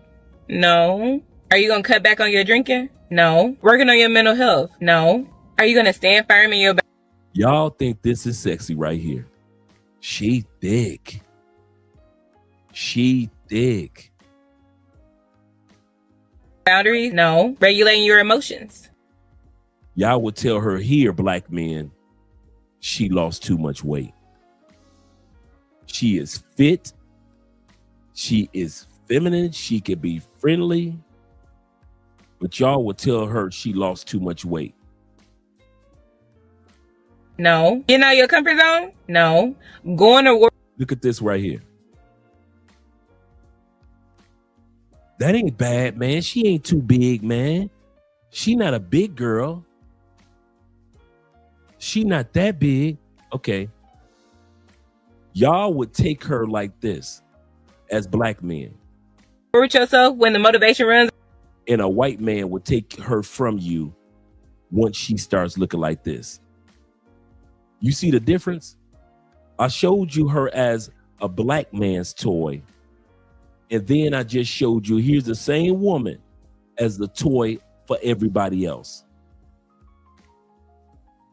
And then you will sit back and say, man, all the baddies like white men. They just going for white men for the money. No, black men, you was willing to accept her when she was looking like that.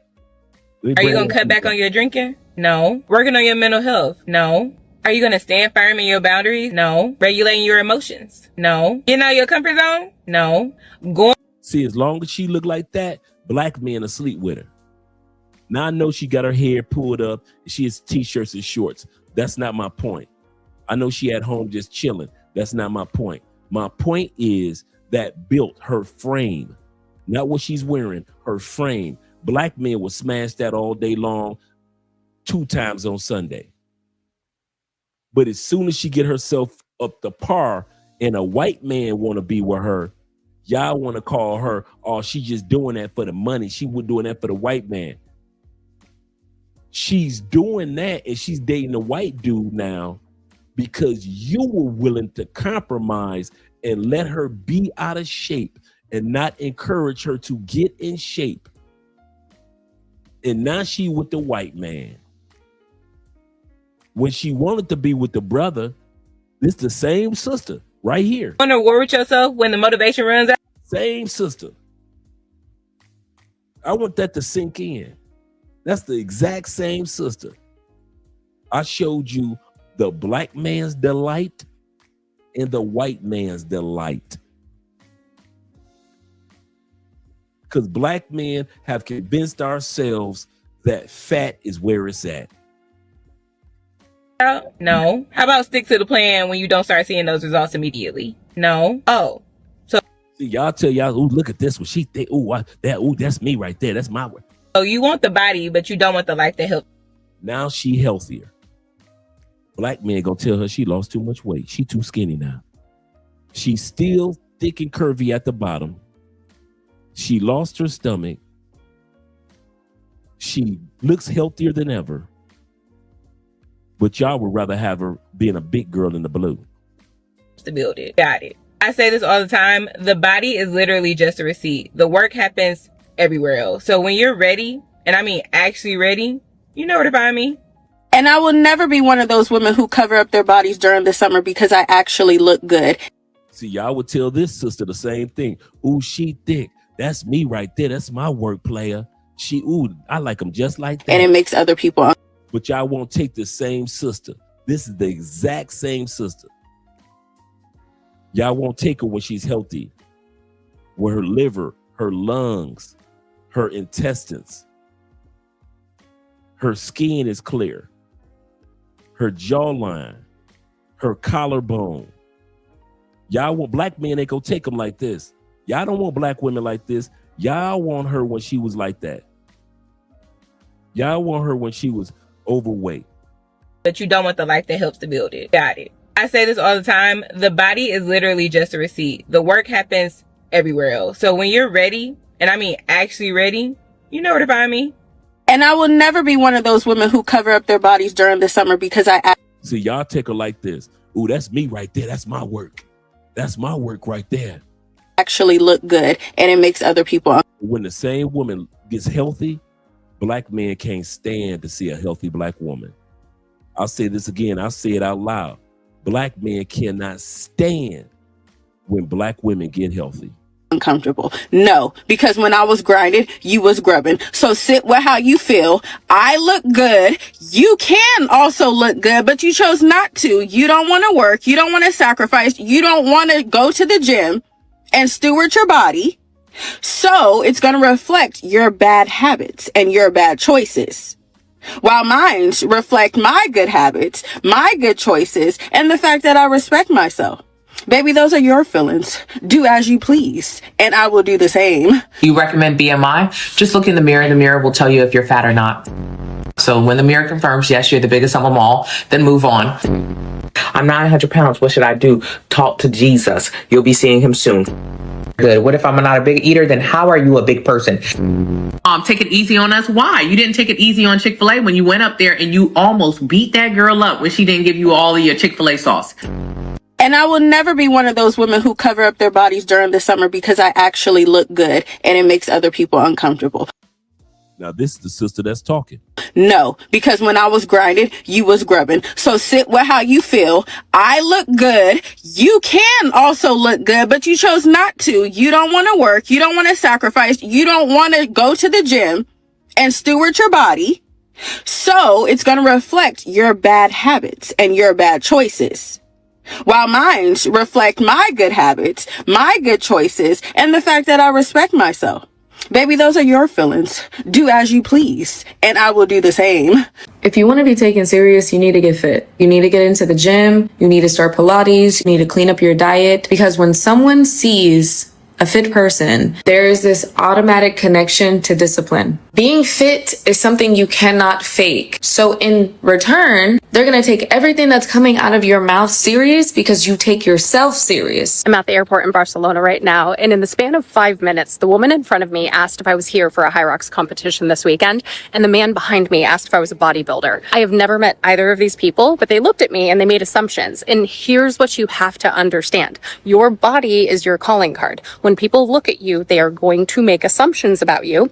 And when you're fit, people are going to assume that you're good at setting goals, that you're consistent, that you're self-driven, that you're motivated, that you have the discipline to show up for yourself day after day. But the assumptions people make when you're not fit, they're not always the best ones. They assume you lack discipline, that you don't prioritize yourself, that you don't follow through. Again, whether or not that's true does not matter. That's what people think. And I'm not saying it's right, but it is the reality. Your body speaks before you do. It tells people who you are, what you value, and how you show up without you saying a single word. So you have a choice. You can ignore it and pretend it doesn't happen, or you can use it to your advantage. A video of a woman saying when white people tell black women that they need to lose weight because they're more prone to diseases and health problems, black women tell them to stay out of black folks' business. And when those same white people come in and fire you from your job because of your fucking hair texture, or they tell you because of your hair texture that it's untamed, you look like a fucking California palm tree or Sideshow Bob or something, what you tell those white people? Every day you bitches is unsolicitedly on here giving think pieces about fat people. Why? But when they give think pieces about black women and natural hair, or when they give think pieces on super fucking dark skinned women and stuff, like, you know what I'm saying, you bitches' faces is twisted up. Now, one thing a hit dog gonna do is holler. Even though you try to be funny and say I look like Sideshow Bob because of my afro or whatever, that was very anti-black of you. But we're gonna stay on topic. You, as a larger black woman, are trying to deflect from the fact that we need to take accountability, regardless of who's telling us. And we're the ones that need it the most. Like I said in the video, we're prone to more sicknesses than anybody else. So when you're trying to compare obesity, which is something that can be controlled, to hair texture and skin color, they're not equivalent. Men should absolutely have a preference against dating overweight women, and not only because of looks. It's actually biology. First off, if you want to build a family, fertility matters. And being significantly overweight directly impacts a woman's hormonal health, her cycle, and her ability to carry a healthy pregnancy. That's not an opinion, that is science. Second, it's also about longevity. You're choosing a life partner. Chronic illness, heart disease, diabetes, these are statistically more common with people that have obesity. You want to grow old with her, not watch her health decline at 45. Say that again. She said you want to grow old with her, not watching her health decline at 45 because you thought she was sick at 35. Do you know, I'll be honest. One of the reasons why I couldn't date women in the United States, and this is no shade to them, because like I said, a lot of times women have fallen for the lie that men tell when they say, girl, you at 300, ain't nothing wrong with that. One of the reasons I don't date women in the States, dude, because I knew they weren't going to make it to 60 if I dated a 60-year-old. What's my point? If I met a chick at 50, a lot of 50-year-old women didn't make it to 60. I know that a lot of women that's 60, that big girl ain't gonna make it to 70. I know by sticking to the gym, sticking to eating healthy, sticking to doing this, sticking to doing that as far as longevity, getting my checkups, exercising, things like that, I have a better chance to make it to 70, 80 and feeling good about myself.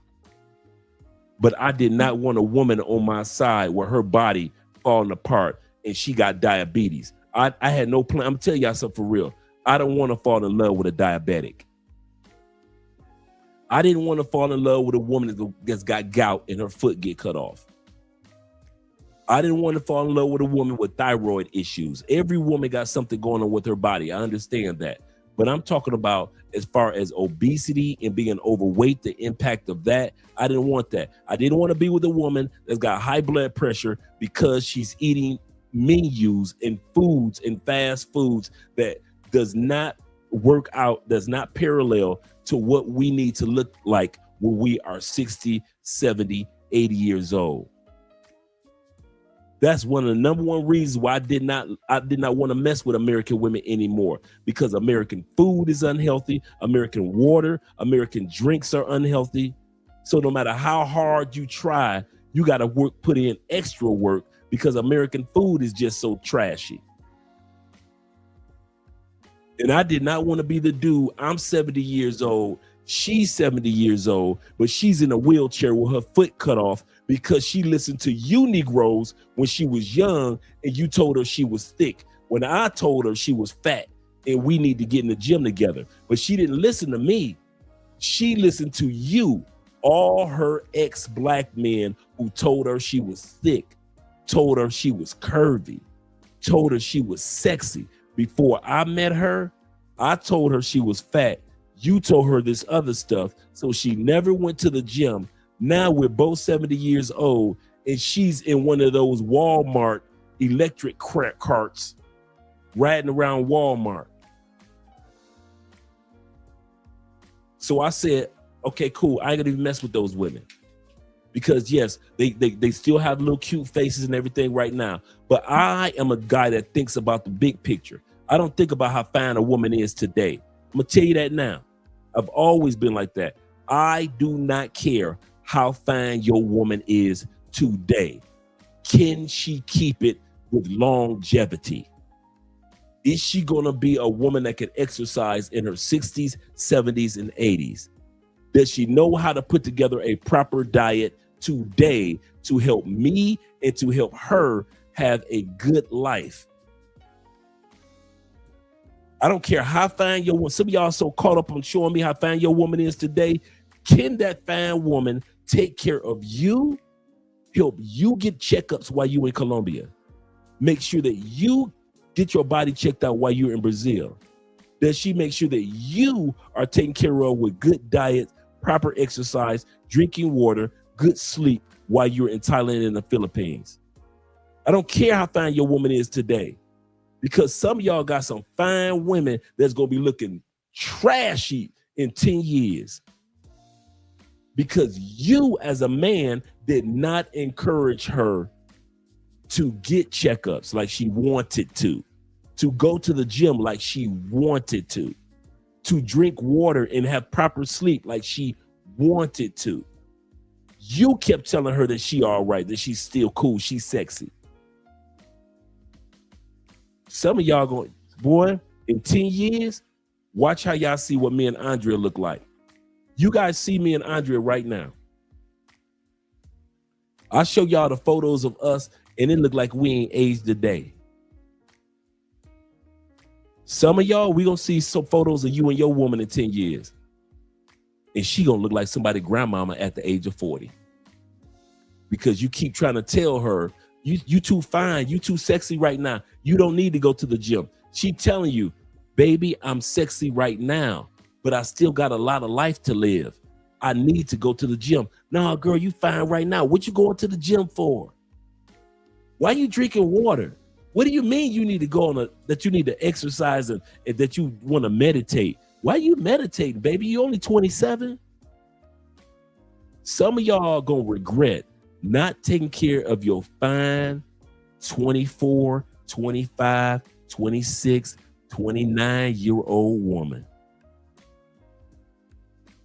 Because once she hit 39, your ass gonna realize all that fineness she had in her 20s, that shit gonna be gone because you wouldn't let her take care of her health like she wanted to.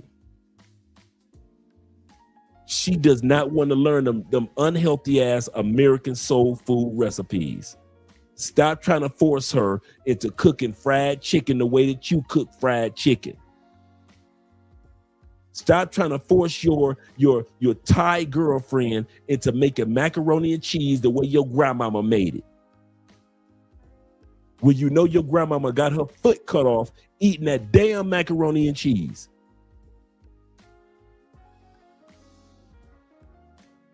I don't think about how my wife feels and looks only today.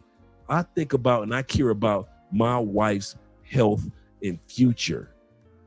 I want me and Andrea to still be able to travel and look healthy and look good as we take photos, as we come on camera. We got to stop only caring about our women for today and thinking about, and also think about how much we should care about our woman's health for the future also.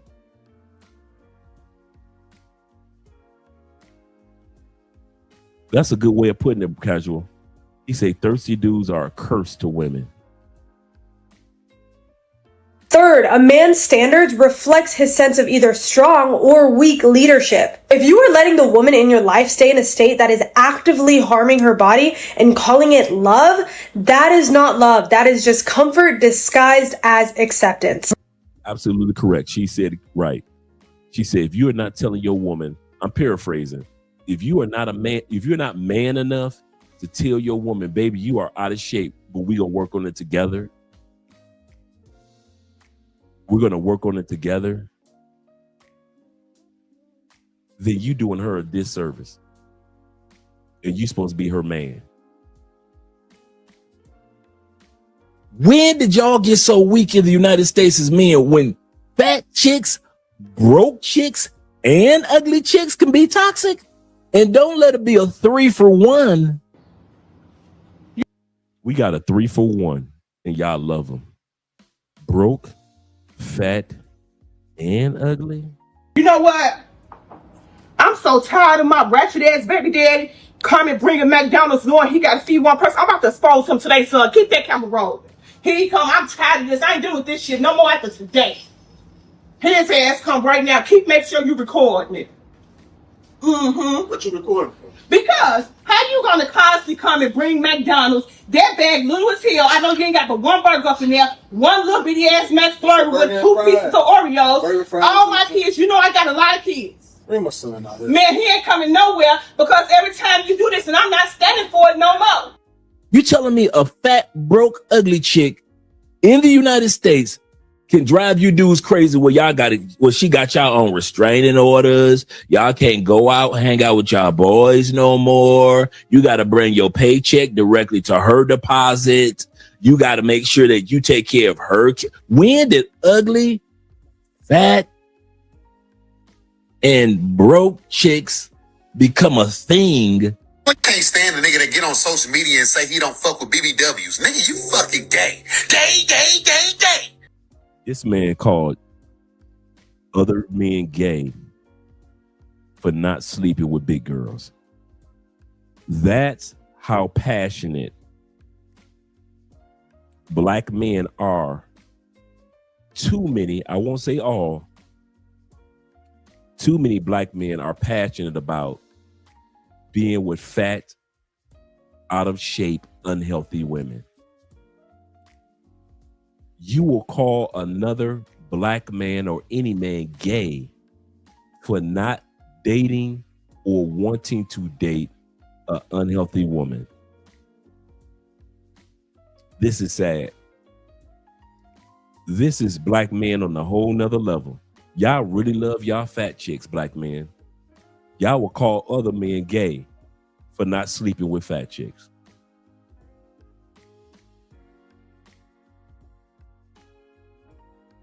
Nigga, just say you ain't got enough equipment, bitch ass nigga. You still pissing on your balls, pussy. Nigga, more BBWs for me and the real niggas. What's wrong with them? Too much ass for you? Oh, she got a little stomach? Oh, she got too much titties?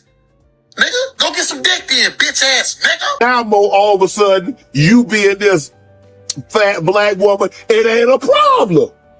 You gotta remember, I remember you said it was. Well, let me say this. First. It wasn't never a problem with me being a fat black woman, because real black men, they like them in all shapes and sizes, all complexions. It is these new Negroes that get into, she gotta be this way, she gotta be that way. But because black men have awakened.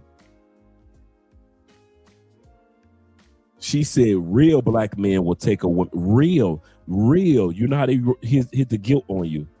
Real black men will take them in any size. No simps and suckers will take a woman in any size. How come? You know what? Did you notice this? She didn't say real men will take a woman in any size.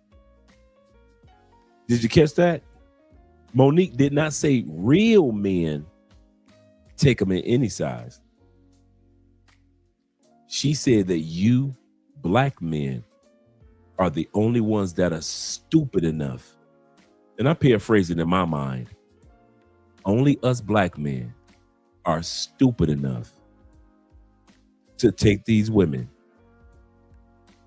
in any size. She ain't lying. We are the only ones that's stupid enough to take an unhealthy woman. Black men love unhealthy women. You can repeat after me, or you can say, I don't know what I'm talking about. Black men, not all black men. This does not apply to you. Eat the meat, spit out the bones. Black men love, worship, enjoy, introduced to Dr. Umar, the most unhealthiest women on the planet. Am I saying all black women are unhealthy? No, I'm not. But the ones that are unhealthy, only black men globally have a tendency of worshiping, honoring, and lying to black women about their health, about their size. No other race use the term curvy. No other race use the term thick. Only black men will let a woman get gout, cancer, get her toes cut off, her foot cut off. Only black men will get a woman that has pacemaker, high blood pressure. Only black men will get a woman that sits back and she is going through thyroid issues. Only black men will sit back. I'm being serious. Not all of us, but let's be honest. Too many of us tolerate a woman that looks like she's on her deathbed at 300 pounds, at 200 pounds, at 280 pounds, at 240 pounds, at 315 pounds. Black men in masses will tell a woman to her face, there is nothing wrong with being unhealthy. That is the problem with our community. That is the problem with black women. That's why big girls think they're divas now. They should. I'm going to say this again. They should think that they're divas. Because we sit back and we co-sign unhealthiness in our community, not only towards ourselves, but also towards our women. And if a woman dares to lose any weight, what do we tell them in the black community? You getting skinny. Don't no man want no skinny woman. You losing too much weight. Is everything all right? You're gonna lose your man if you keep losing weight like that. Only we tell big women that they are healthy when statistics show that you cannot live with longevity being overweight, male or female. And black men, we co-sign it too much. Not all black men, but too many of us. We co-sign it with our actions. We co-sign it with our money that we spend on them. We co-sign it with the time that we spend with them. We co-sign it. No other race on the planet co-signs unhealthy women like black men. Nobody. Y'all can sugarcoat it if you want to. Black men love unhealthy women.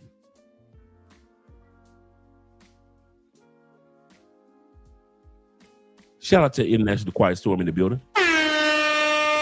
He said, "What's up, Dre? Started been out of the loop for a few straight." Bruh, I haven't been here either. I've been sick. I was battling the cold. I'm just getting back. I haven't been here since what? Last Thursday? Well, I think last Thursday I was here. So this is my first day back, International Quiet Storm. Shout out to you. He said, Armageddon time. Uh-oh, it is. That's right. Shout out to class 7, class 7.5. He said, so my studies are priority. He said, I'm team replay gang, though. Salute, fellas. Salute to you, brother, International Quiet Storm, and all you guys that are out there taking your classes with Theo. My brother D says this. He said, gay men, you're non-select and have standards. Oh, gay means you're non-select and you have standards. I know, right? We don't want to be with unhealthy women, so this brother wants to call us gay. You can't make this up, bro. You cannot make this up.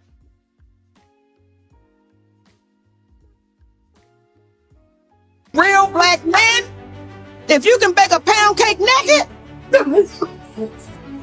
But then black kings, they love their fat white girls. I feel like since having a kid, black men are more attracted to bigger white girls than white men are. Some white men got that stigma, like they like them skinny. They like them Lululemon skinny. They don't want none curvy, no love handles. They just want them light. But then black kings, they love their fat white girls. They eat them up. They do. Hey, fellas, we got to have another meeting. Ladies, feel free to chime in. What the hell is going on? Men, specifically black men. Not only are we encouraging obesity amongst the highest obesity demographic in the United States of America, we're de-policing. We're policing other man's D and telling them they have a small D because they don't want a BBW. Maybe they want a woman who's healthy and prioritizes her health. So since that's such a hard concept to grasp, because go to the comments on that original post, we're going to have a quick lesson here for you all. So let's look at the effects of obesity on pregnancy. I'm not sure what type of diabetes that is, but that's not good. I don't know what that is, but I know what a miscarriage and birth defects are. Yeah, let's encourage women to stay big and call men rainbow for not wanting an obese woman. Let's look at the effects of obesity on PCOS, worsening insulin resistance and increasing free testosterone levels. Ladies, I'm sure that's what you want. Look at the bottom right there, type 2 diabetes. Yeah, men are rainbow. Let's do another one for fun. The effects of obesity on menstrual cycles, irregular periods, heavier or prolonged bleeding, missed periods, or lack of ovulation. Yeah, guys are rainbow. It's just crazy to me how men, specifically black men, can't have standards for their women, want their woman to be healthy. It's crazy out here. It makes absolutely no sense. And they keep calling us rainbow. To where they can get away with stuff that the divas can't. Ain't no use being a diva. Remember females used to have to be jazzy? Ain't no use of being jazzy no more.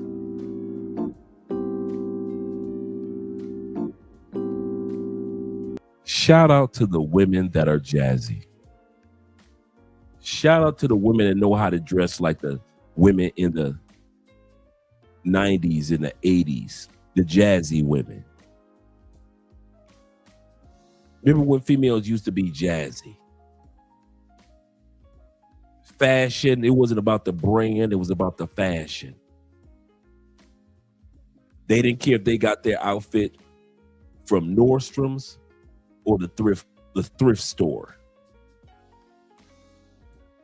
They could put it together better than anybody. Shout out to all the jazzy women out there. These are the women that let you know this is how black women are supposed to dress, and this is the size that black women should be. Shout out to the women that were jazzy and that still are.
Can't leave out the sisters with the jazzy glasses.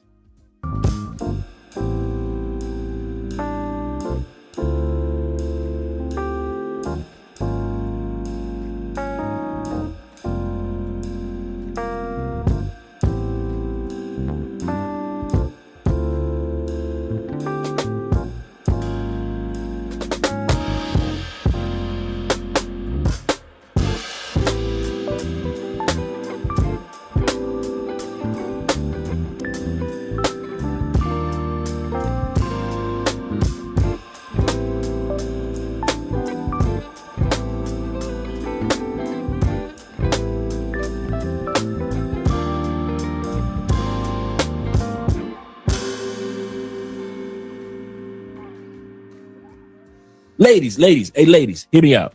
I ain't even did the intros with these dudes yet. Ladies, hear me out. I don't blame you. Ladies, hey, Dre ain't mad. Hey, Tigger wife, I ain't mad at you. I ain't mad. Take his phone. Ladies, grab your man's phone and he ain't gonna do nothing.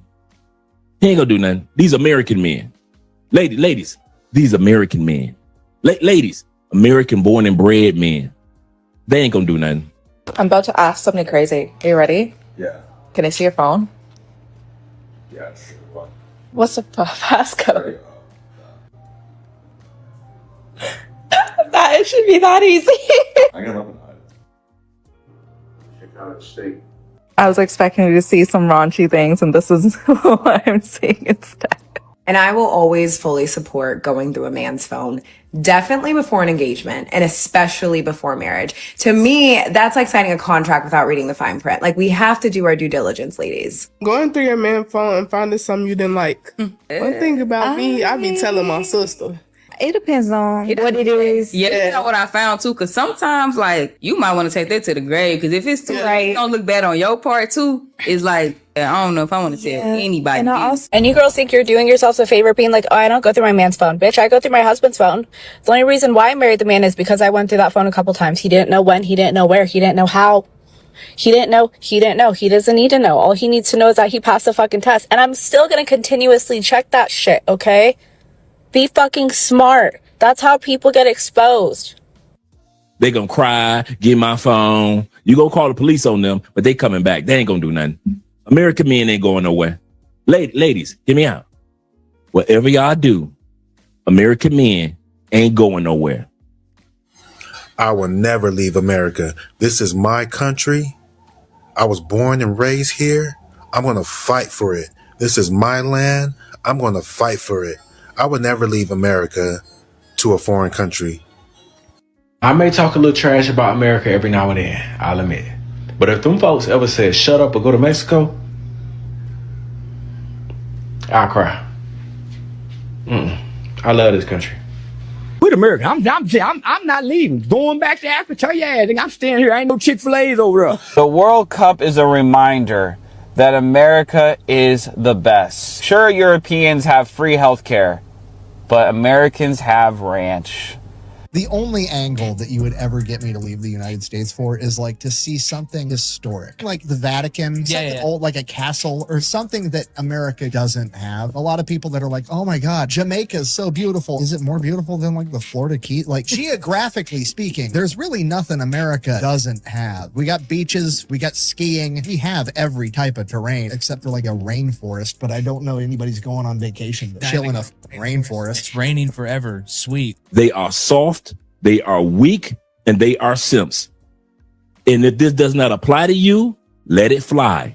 Eat the meat, spit out the bones. But if what I just said applies to you, that's why it stung when I just said it. I want to say this real quick to the gentleman that's watching this. Don't waste your time teaching the unteachable. Leave that.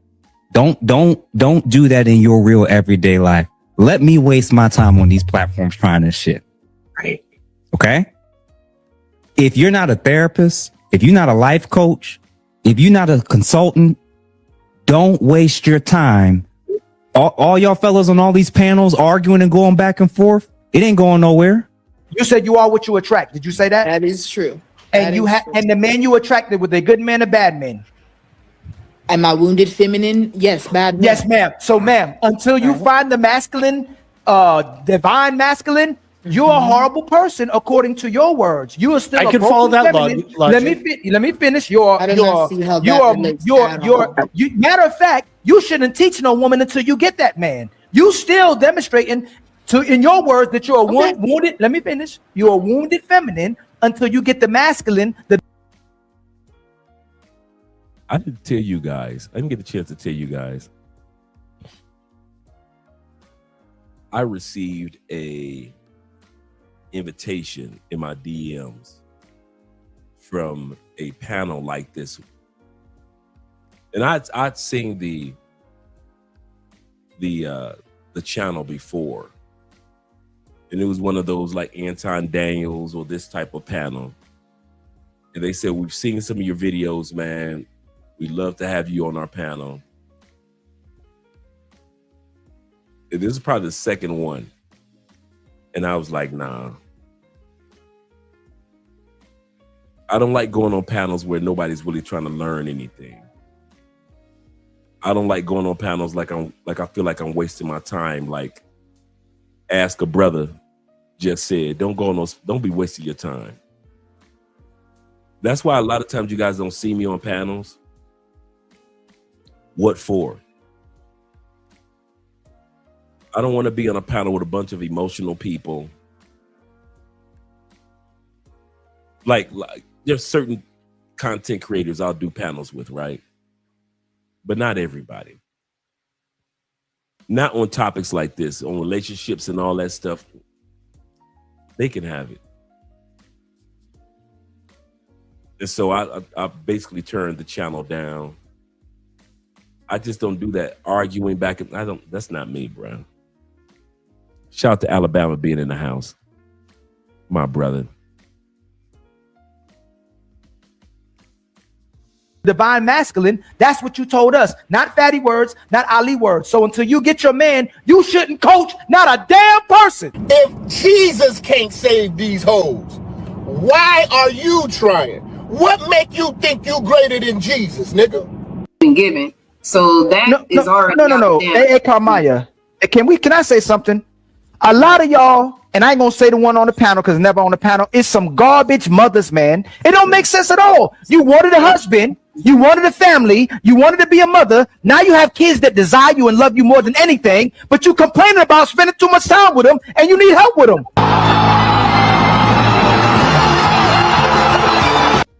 Women know. You want to know how they know? Because we see how they move and act when they at work. Kevin said it himself, and I'm going to say it as well. If she treats her coworkers and her boss better than she treats you, she's not the one. My wife got a doctorate. She's doing pretty well.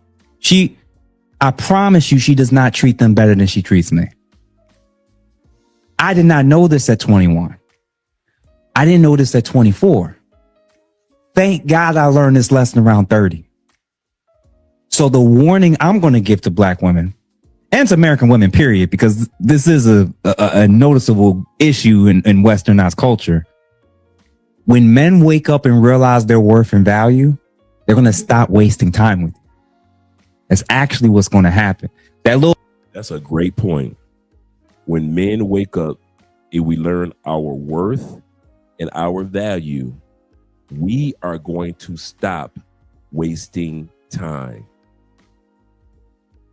There are too many of us that are wasting time on certain types of women. I don't like the fact, including myself, that many of us realize after 50 how much time we wasted on certain women, including myself. I would love to see that go to about 40. I would love to see more men wake up right after the age of 40. I wish it was 35, but I'll push it.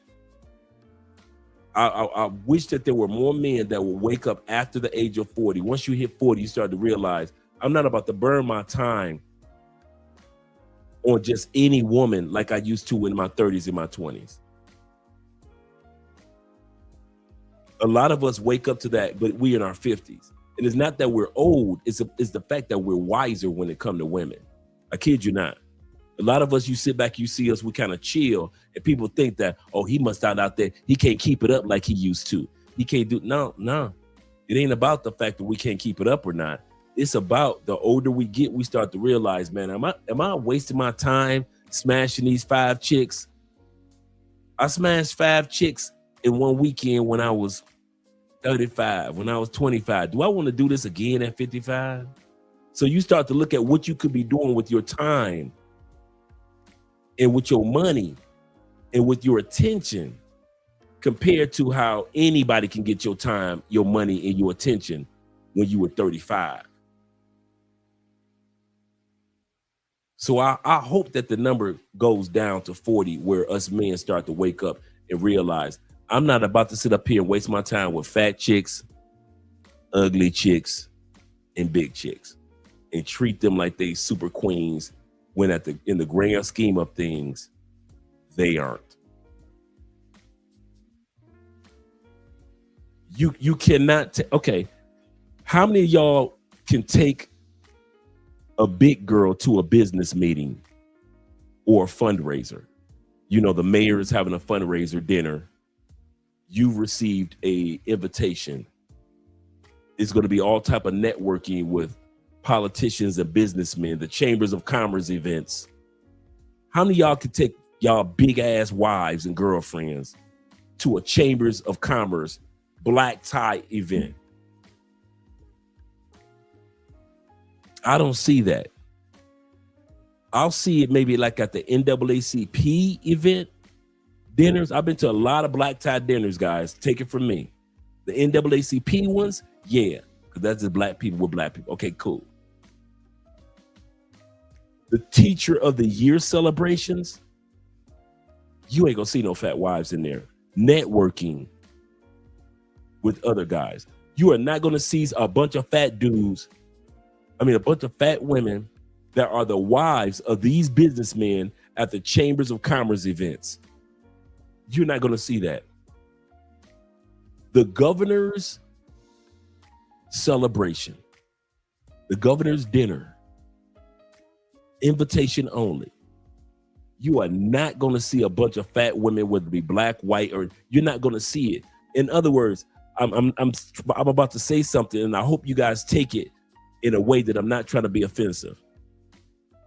Fat, ugly, broke women, no matter how attractive the broke woman is, those women are for poor men.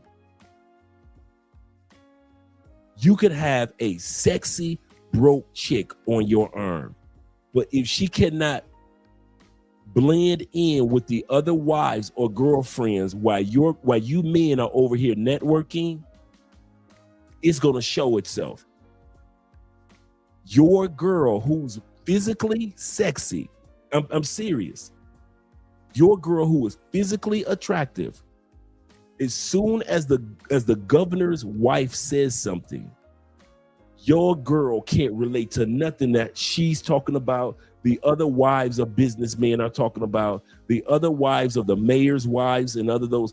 Take it from me. I've been to too many of those events, bruh. And I'm telling you, a lot of the wives that are there are attractive, but they have something to bring to the table when the women are talking. Fat chicks, broke chicks, no matter how good they look, and BBWs are for broke men. Are for broke men. They are for men that are making 100,000. I'll even push it up to 200,000. But you would not see a man making 200,000 with a big chick on his arm, with a ugly chick on his arm, with a broke chick that brings nothing to the table on his arm. He'll trick with the broke chick. He'll smash a ugly or a big chick. But I'm telling you, in the real grand scheme of things, I'm getting my Kevin Samuels on right now. I'm telling you guys, you will not be able to go to some certain restaurants with a BB and go in there, even in Colombia. T-Mac can tell you this. There are certain restaurants on certain levels, you will not see any big women in there. I don't care what city you go to. Everywhere around the world, big women, unattractive women, and broke women have a tier that they can go to, and that's as high as they can get on that tier. And I don't care if your big woman was with you when you was broke and when you was in jail. I got you. But I'm telling you, if you want to limit yourself in life, and I mean this, I'm talking to you men. If you want to limit to yourself in life, go ahead and keep on allowing a broke chick, or a big chick, or a unattractive chick to be your woman. Go ahead. I'm serious. Go ahead. And watch how far in life you don't make it. All these billionaires and 100,000s and 10 millionaires, do they have unattractive? And if they not physically attractive, they have something about them that make them attractive. Like these, for example, Bill Gates' wife is not an attractive woman, but she has something attractive about her. She's got that brain. So she might not be physically a diva, but she's got something to bring to the table. Okay, you're not going to be rich like Bill Gates. Let's say you just trying to get to $1 million. Let's just say you just trying to get to $500,000. Most dudes that are worth $500,000 do not have a fat chick drinking Mountain Dews on their arm. They do not have women that are ugly on the outside or ugly on the inside on their arms. And they do not have women that are broke and begging and have nothing to bring to the table on their arms. Broke chicks, fat chicks, and ugly chicks that, like I said, they can either be ugly on the outside or ugly on the inside, are made and manufactured for broke men.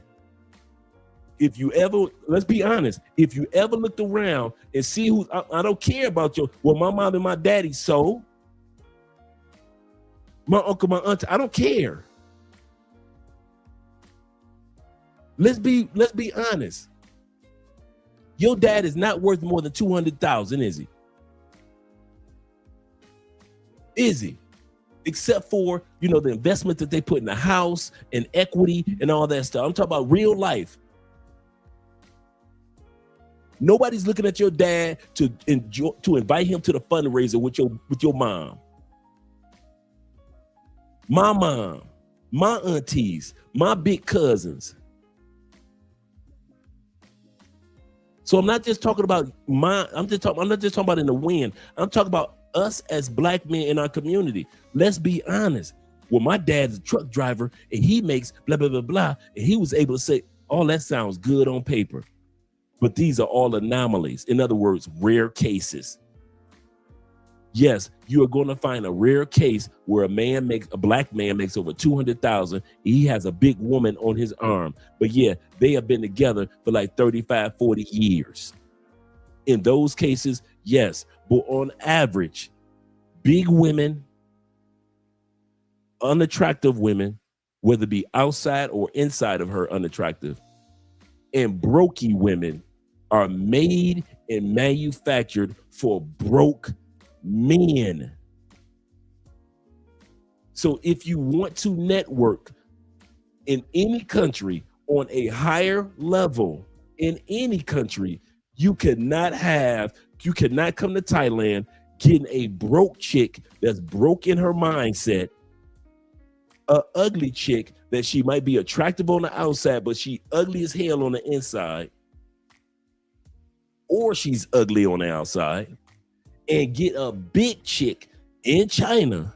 You found a few that's out there, and you got a big chick, and you expect people to see you as a quality person.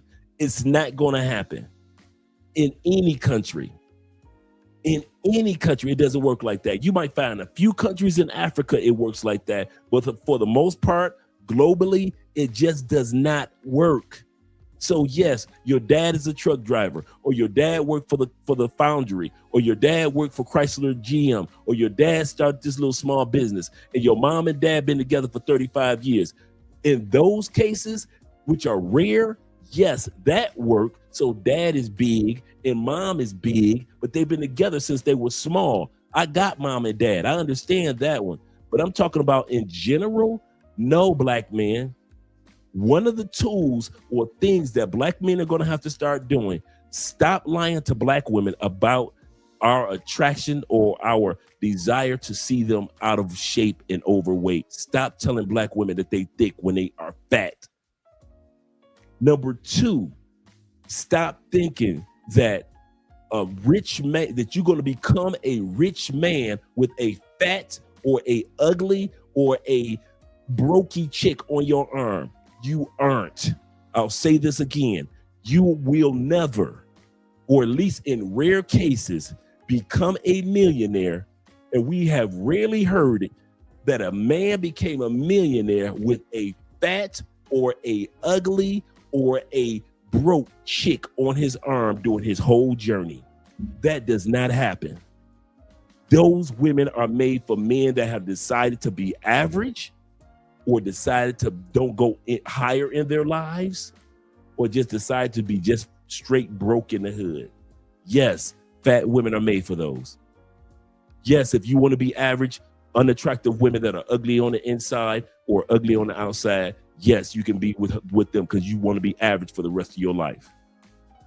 Or a woman that was broke and draining your account while you're trying to invest in other things to build your business.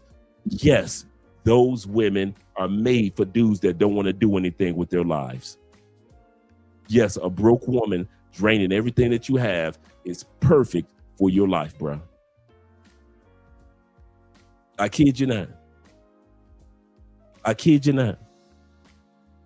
I'm not putting us down. I'm waking us up. I'm not saying that there are any perfect women out there, but I'm saying that there are women that have patterns. I didn't say that if you get a slim goody, life gonna be perfect. But what I'm saying is life throughout history has shown us men patterns. And one of the patterns that life shows us, no matter what country you go to, big women ain't it. Broke women ain't it. And unattractive women, whether it be on the inside or the outside, are not it. You cannot succeed on this planet with those type of women. In other words, let's go back to the title. It is too expensive to date these women. You're going to be losing out in the long run. And I'm not putting these women down. I'm really not. This is not about the ladies. It's about us and our choices as men that keep us back. Some of you guys that are going to be and I've seen this. I've met a few guys that graduated Theo's classes that are making $150,000, $250,000, $300,000 a year. And do you know that those men who had girlfriends that supported them during that time period, I have more than one story where the guy had to end the relationship because now that the guy is making money, the woman is so insecure, not supportive like she was when he first started studying his classes, doesn't know where she fits in his life anymore because now he's making $250,000 a year and she's never been with a $250,000 a year man. And these guys' relationships have ended. And I'm talking about some of Theo's graduates because certain women are made for when a man is broke. They are not made for when you are successful. We think in the Black community, all women and all men are made for all levels. That's not true. That's not true. Okay. I say it out of love, brothers. I say it out of love. Let's finish off the last part of the video.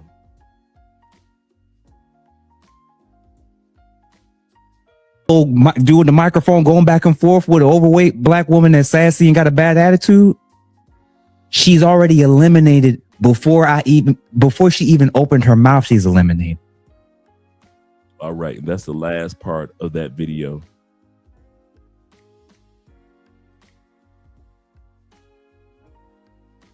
He said, I don't trust Jeff St. James at all. He said, I find it suspicious. Any channel where all your moderators are females. I didn't know all that. You telling me something new, Quiet Storm? He said it's open season to suppress men's voice. Okay. I have nothing to say. I don't know. He said, shout out to Jeff St. James. He said, I'm in that mindset now.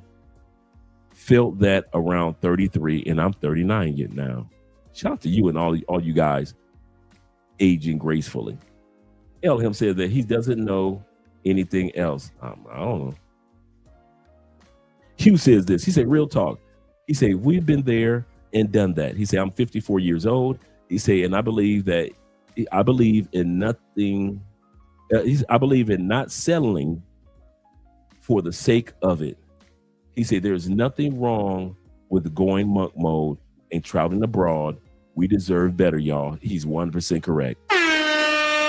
We do deserve better. And Cortez says this. He said, Quiet Storm, good point.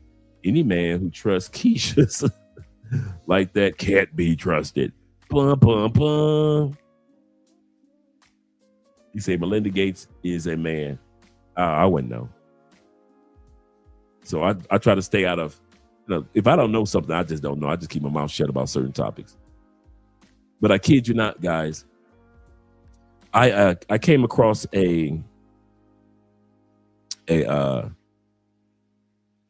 what was it? It was like a PBS radio documentary that they did. Not documentary, but a survey that they did, right? Check it. Across the country, do you know it's a crazy number, and I forget the stats. I forget. So I don't want to say something that's not true as far as stats, but I'm going to give you the facts of what they were saying.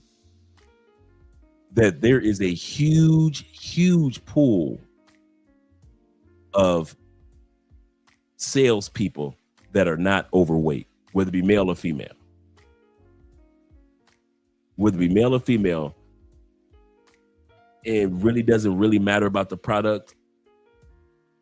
They were talking about how women, not just black women, but just women in general, if they're overweight, they're usually not accepted in sales such as real estate, such as medical products, such as in the malls or in big block stores. So you rarely see an obese woman selling shoes in a female store. Just from high quality sales, just to everyday sales, you don't see big women in sales. Not that they can't, but the perception that society has of big women, they don't get those jobs. It was crazy. They said big women rarely get secretarial jobs, even though that they're qualified, many of them. But you rarely see a big woman at the front desk. Like when you first walk into a business, the first person you see at the front desk is rarely a big woman. It's rarely a big woman when you see a woman that when you first go into a hospital, it's rarely a big woman. They said big women are more likely to get factory. It's crazy, dude. They say big women are more prone to get factory work, warehouse work,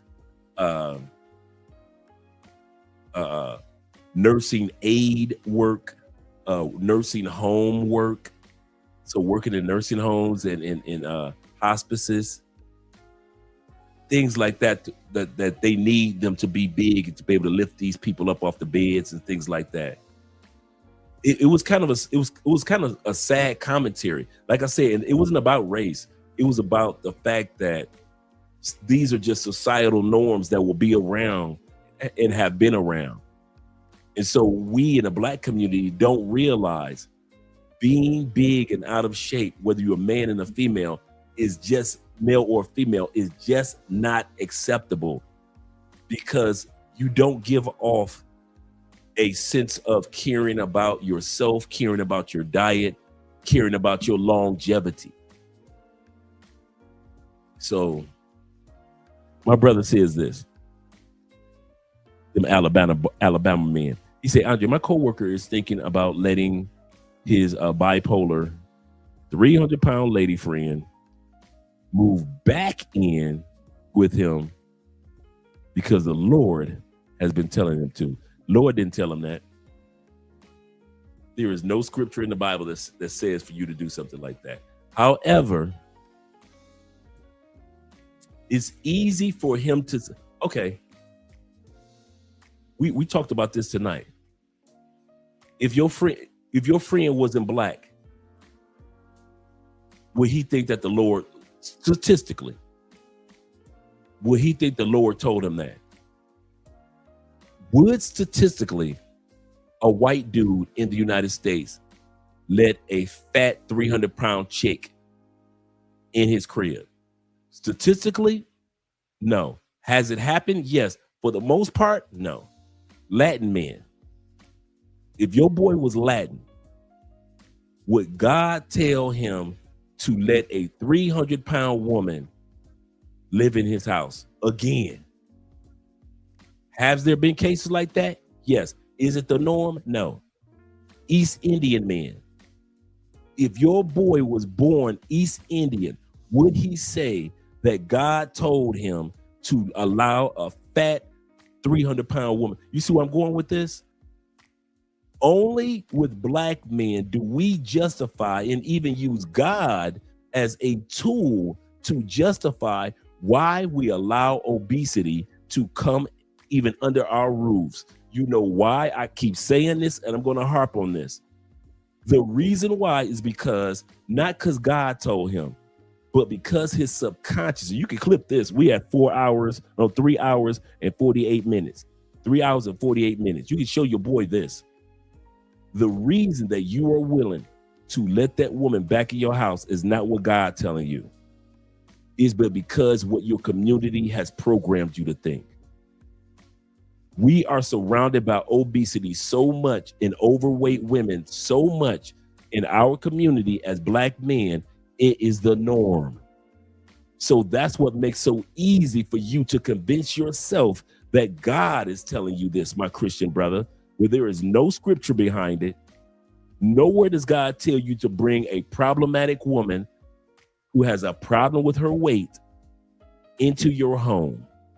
There's no scripture behind that. But we'll convince ourselves because our community is surrounded by a certain type, which is our norm. And some people might be thinking, well, you putting down the sisters, you putting down the queens. I'm not. Can I say something honestly? One of the reasons why Black men and Black women have such a low marriage rate, because deep down inside, Black men do not want to marry fat women. We will sleep with a fat woman. But one of the reasons why we do not want to marry our sisters, can I be honest? And no offense to the sisters, I'm serious, sisters, is because Black men accept Black women obesity because our community has so many overweight men and overweight women. Yes. And so since it's a norm in our community, we're willing to embrace certain things. But when it comes to putting a ring on the finger, Black men will sleep with big women all day long, but we will not put a ring on the finger of an obese woman. Do big women get married? Yes. Ask Monique. Is that the norm among Black men? Every once in a while, you see a brother with a big bride. Can I be honest? There are brides that we've seen that were big women. Are most of the weddings that we've been to, guys, were brothers marrying big women? No. Normally, Black men, as well as other men, don't marry overweight or obese women. Even that's one area I can say Black men kind of jail with other men. We'll sleep with obese women. We might even have a baby by a big girl. But it is not a norm for Black men to marry an out of shape woman. It's not the norm. A lot of men do, but not as many as people try to make it seem. That's one of the reasons why the marriage rate is so low, because too many Black men realize if I'm going to choose my Black queens, there are too many that are overweight for me to choose from. So I'd rather stay single. I'd rather stay single than to marry a big woman. And that's true. Okay. If I'm lying, as the if ever the obesity rate and overweight rate in the Black community among our sisters starts to decline to where sisters are focusing a lot on their health, watch the marriage rate of Black men among Black women increase in major numbers. The healthier our sisters get, watch how much more we find them attractive for the long haul. But as long as they aren't as attractive because we keep telling them that they are attractive being thick, you are not going to marry them. Black men, I know y'all. Y'all not going to marry them women. Shout out to Theo. He said they could buy Popeyes with EBT. They will never lose weight. Absolutely correct. Hope everything's going great with you, Theo. I was going to send you that information, but I've been down physically for the last week. And so this weekend, I plan on putting all that together, what we were talking about, and send it over to you. And Tony Robbins got another event, virtual event, coming up in the next couple of weeks. Another one. My brother Solomon said, you're right. He said, it's okay. I had a fractured bone. So I have been in bed. Yeah, I'm just getting out of bed yesterday. Yep. Shout out to C's. I hope everything's going great with you, y'all. Hope everything's going great with you. He said, just stopping to say, what's up? He said, we'll watch tomorrow. Good night. Have a good one, Charles, man. My dude. He said, no, Satan told him that. Yeah, that's straight from the pits of hell right there. Just admit that. I would rather dude admit that he's lonely and has low self-esteem or no self-esteem to let a 300-pound woman back into your home. That says more about him than it says about her. I have nothing against her and her 300 pounds. All the questions are aimed directly towards his chest and ask him, what the hell are you thinking? Don't put that on God. How you gonna say God blesses you? The Bible says he will give you abundance, overflowing. The Bible says he will have you satiate. The word satiated means to be more than satisfied. That's what the word satiate means. More than satisfied. It says you will be satiated. There is nowhere in the Bible where God tells you, get you a big woman so you would have to take care of her as she drives around Walmart in those electric Walmart carts. There is nowhere in the Bible where it says you need to get you a woman that can snore louder than you can. There is nowhere in the Bible where it says you need a woman who has a mustache or hair on her chin or hair on her nipples that's longer than the hair on your head. Don't lie on God like that. Tell your boy, right now we are at 3 hours, 56 minutes right now. We started talking about this at 3 hours and 48 minutes. Tell your boy, I said this, bruh, don't lie on God. Just look in the mirror and tell yourself you ain't got no self-esteem. I don't care how much money you make. I don't care what you're doing. Stop lying on God. You are the one with the low self-esteem. You are getting with a woman that ain't got nowhere else to live but your crib. A 300-pound woman who ain't got nowhere else to go but to live with you. And your self-esteem is so low that you don't even know how to tell a ugly woman a big girl going about her business. But I'm gonna tell you this. You ready, big brother? I'm gonna tell your boy this. Let her move in. Everything that happens to you, you sow it, you grow it. You deserve it. Everything that's about to happen to you, you deserve it. Every time you don't want to go in the house and you sit in your car for an extra 10 minutes because that big girl is driving you crazy in the house, don't bitch. You deserve it. You let her move back in. And don't you dare in 9 months from now, pray to God, talk about, God, I thought you said, Lord, please help me. Lord, don't bitch to God now. In 9 months from now, when that big heifer sat up there and ate up your whole refrigerator, she ain't washed no clothes, she ain't cooked no food, don't you say nothing to God. Talk about some, God, I thought you told me, blah, blah, blah, blah. Go ahead. First of all, if you want to be Christian about it, God would have told you to marry the big girl first, wouldn't he? Come on, brother, talk to me. Talk to us. Your brothers are right here. We are only at 3 hours and 58 minutes still. If it was God talking, God would have told you, give her a few dollars to get on her feet. Yeah. God would have told you to buy her some snacks. Probably, yeah. But God, according to the Bible, wouldn't have told, according to the Bible, if you open this up, God wouldn't have told you to lay up with no chick anyway. What part of the Bible does God say lay up with a baddie or laid up with a big chick? Here you go. Here you go. Go. There you go. Right there. What part of the Bible does God say lay up with big bitches? That ain't your wife, right?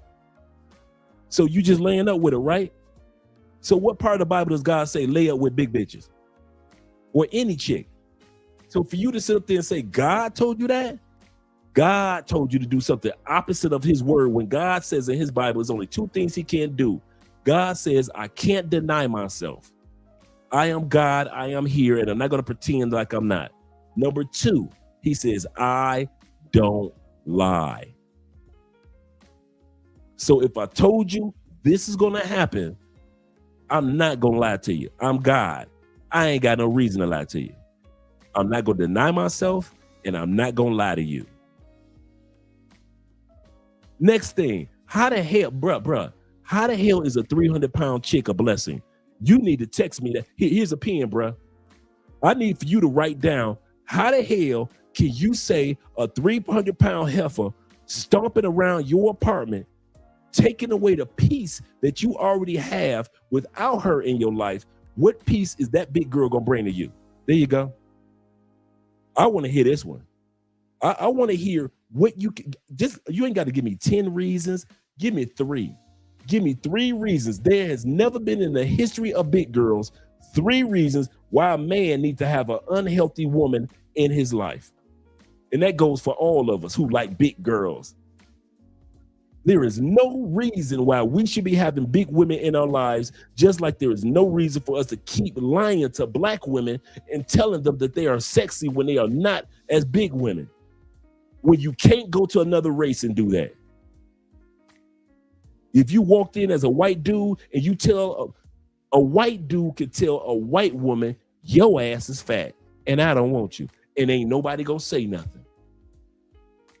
A Latin dude can walk up to a Latin woman and say, yeah, you fat. Ain't nobody gonna say nothing. Asian dude can walk up to an Asian chick and be, no, baby, you fat. Nobody gonna say nothing. If a black man tell a black woman, you fat, all hell break loose, and even black men will attack him.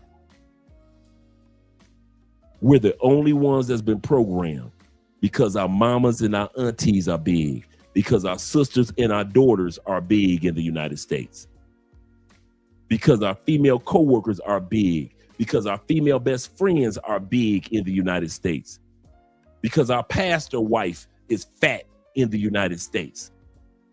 And so we're the only group that feels bad if we tell a woman that she's fat. No other group of men gets judged for calling a spade but black men. And that's black men's fault. It is not black women's fault. It is black men's fault. We co-signed this for over 40 years. Over 40 years, we let our women get bigger and bigger and bigger and bigger. Ooh, she thick. Ooh, look at her. Ooh, she curvy. Ooh, I like them like that. Ooh, I like a BBW. I like a B. Ooh, look at that white girl. She thick. Ooh, I love my fat white girls. I love it. Ooh, look at that fat Asian girl. Ooh, I'm in the Philippines. I got me a thick Filipina. Everybody in the Philippines will tell you that that chick is fat. Here your ass go trying to call her thick. Only your black ass. Ain't no white boys going to the Philippines talking about no thick. Ain't no Middle Eastern dudes going over there talking about some fucking thick. Ain't no Latin dudes going over there talking about some thick Filipina. Only black men go to the Philippines, Thailand, countries that's not even known for big women, and your ass will find a big ass Asian woman, and you'll be the only one to tell her she curvy, dog, she thick. Well, look what I got. And when other cultures are clowning us, laughing at us, every time you turn around, it's a black woman in Walmart with the shopping cart, the electric cart that's got to drive around a cart. It's always a black woman that got to do that. You don't see no Asian women. You don't see no Latin women in them goddamn Walmart carts. You might see an old white woman, but you ain't seeing no white woman all the damn time. You'll see one periodically, but every time you turn around, 99% of the time you walk your ass in Walmart, there's a black woman in one of them goddamn Walmart carts. And I don't blame them, because I blame us for co-signing it for so many years, for making fat a fashion, a style.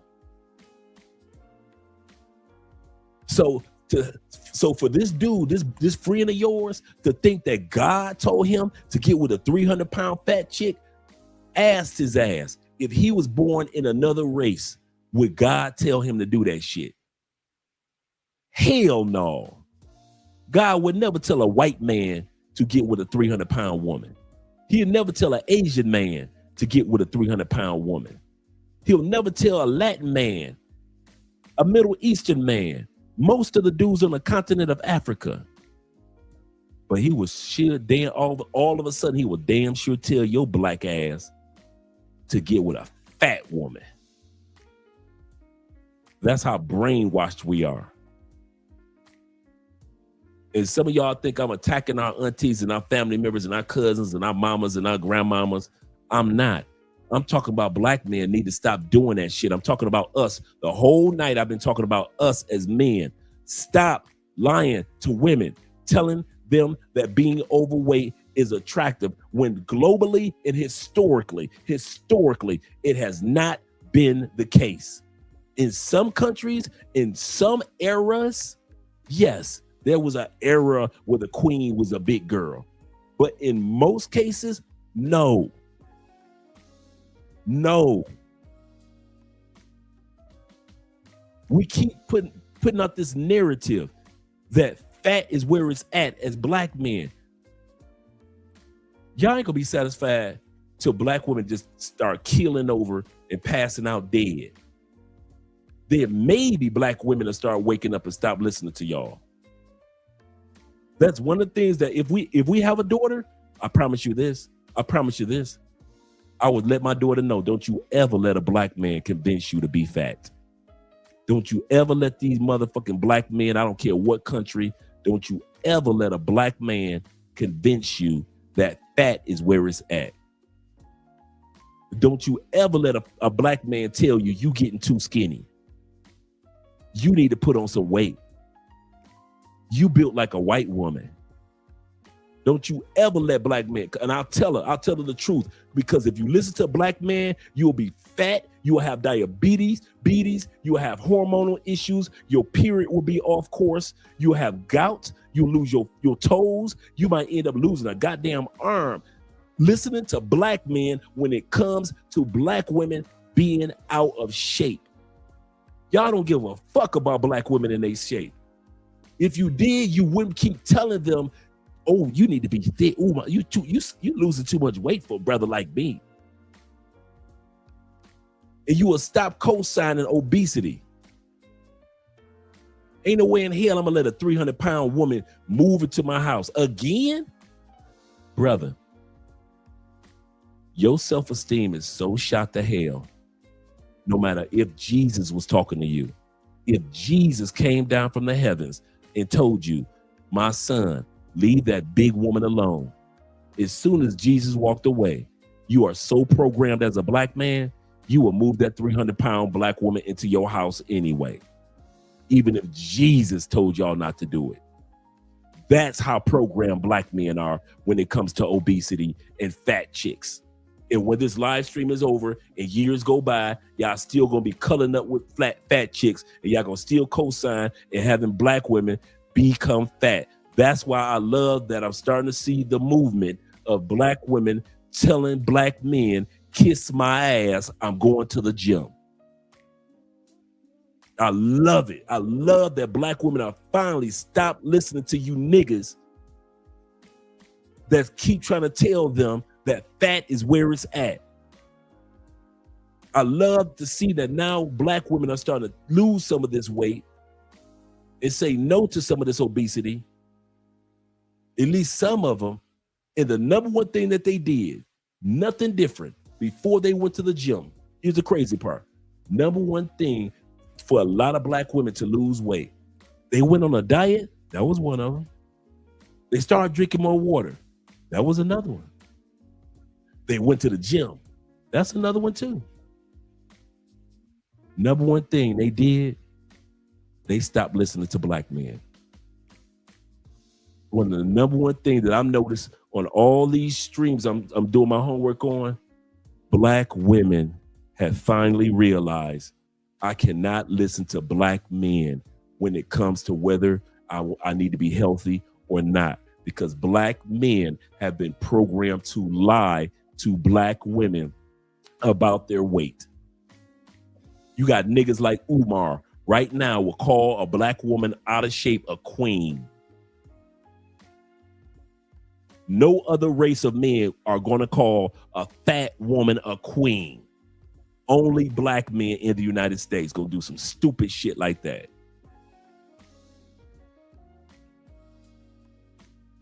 I love it. I love seeing women not listening to y'all no more, man. I swear. I mean it from the bottom of my heart. Ladies, stop listening to black men when it comes to your weight. Get in the gym. Start drinking water. Instead of eating a pack of Oreos at night, get you some sleep, sisters. Stop listening to these niggas talking about that you thick. Stop listening to these niggas talking about that you curvy. No, you are fat and you want to do something about it. Stop listening to black men. They will have you in a hospital with diabetes. They will have you with a pacemaker. They will have black men will gonna have you keep listening to black men and your weight, sisters. You're gonna have a heart transplant listening to these niggas try to convince you that you are losing too much weight. Stop. Listen to these brothers and you keep on eating healthy, sisters. Keep on getting your sleep. Keep on drinking your water. Keep on using your money to pay for a trainer instead of a weave. Go ahead and lose your weight, sisters. Stop listening to these old selfish ass niggas or insecure ass black men that got y'all convinced that being fat is where it's at. My brother says this. He said, Andre, he's 50. She's 51. And he says that she touches his heart and he owes her big time because she was there for him when his mama died.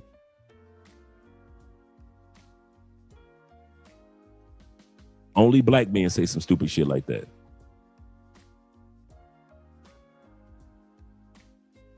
How many white boys y'all know that y'all talk to that's, hey man, I see you married, man. How long y'all been married? Oh, we've been married about a good 7 years. White boy, why'd you marry her? You know, she was there when my mama died. You know, hey, the reason why I married my lovely white queen is because she paid my bond when I went to jail. Hey, the reason why I love my white goddess is because she was there for me when I got sick. I caught a cold and my white goddess was there. Only niggas say shit like that. Like you owe her a debt. Only niggas say that. Only you niggas that are with certain women because you feel like you owed her a debt. You are with her out of guilt now, not out of love. You are officially with that woman out of guilt. In other words, you would feel guilty if you left her because she was there for you. That's not love. She touched my heart. Bullshit. If she touched his heart, then he would not be there with her. Hey, she was down with me. No. I am not going to stay with Andre because Andre was down with me when I had a cold last week. Nobody does that shit but black men. Nobody says that stupid shit but black. What other Latin dudes don't say that shit? Latin dudes will be like, man, listen, I'm broke and I'm gonna cheat. Latin dudes don't be like, I'm not gonna cheat on my woman because she was there for me. Latin dudes were like, thank you for being there for me. I'm gonna keep you and I'm gonna get this coochie over here. I'm not condoning cheating. I'm talking about shaming. You know that if you aren't there for her, you will feel that's a shame. I'm not there for her. You do it out of guilt. Black men do so much shit out of guilt, man. We have been programmed. We have been programmed for so much stupid shit. So much stupid shit. And people take advantage of us. That 300-pound woman knows she couldn't go to no white man and say that shit. I need a place to stay. She know that she couldn't go to no Latin man with that shit at 300 pounds. She knows she could not go to a Middle Eastern man, a European man. She knows she could not go to most brothers on the continent of Africa being 300 fucking pounds. But she know one thing. She could come to us, and we're the ones that's programmed to accept that shit. I swear, man, I love being a black man, but I swear there in certain areas when it comes to women, we are so fucking lame. It is not the women's fault. I'm gonna say this again. It is not the women's fault. Black women, I am not coming at you. I am not talking about you. I am talking about us weak ass black men that can't tell the difference between what's gonna work in the long run. Being with somebody obese does not work in the long run. Being with a broke woman who's broke mentally or financially does not work in the long run. Being with a woman that's not physically attractive or she's not emotionally attractive does not work in the long run.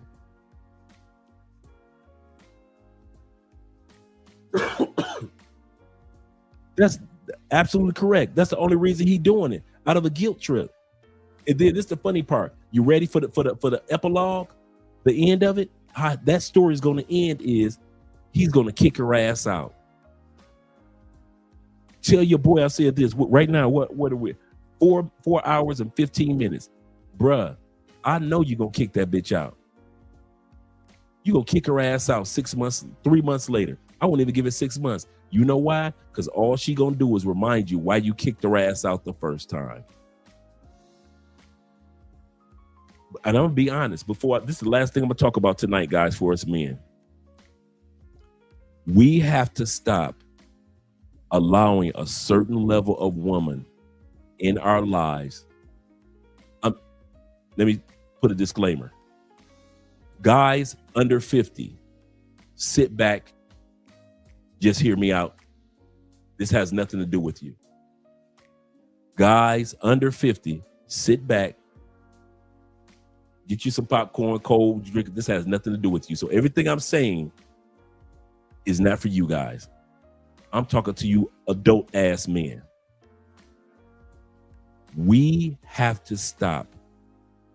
In America, I see it, and I see us do it outside of America. There are certain level of women we continue to let in our lives over the age of 50 because we're scared to be alone.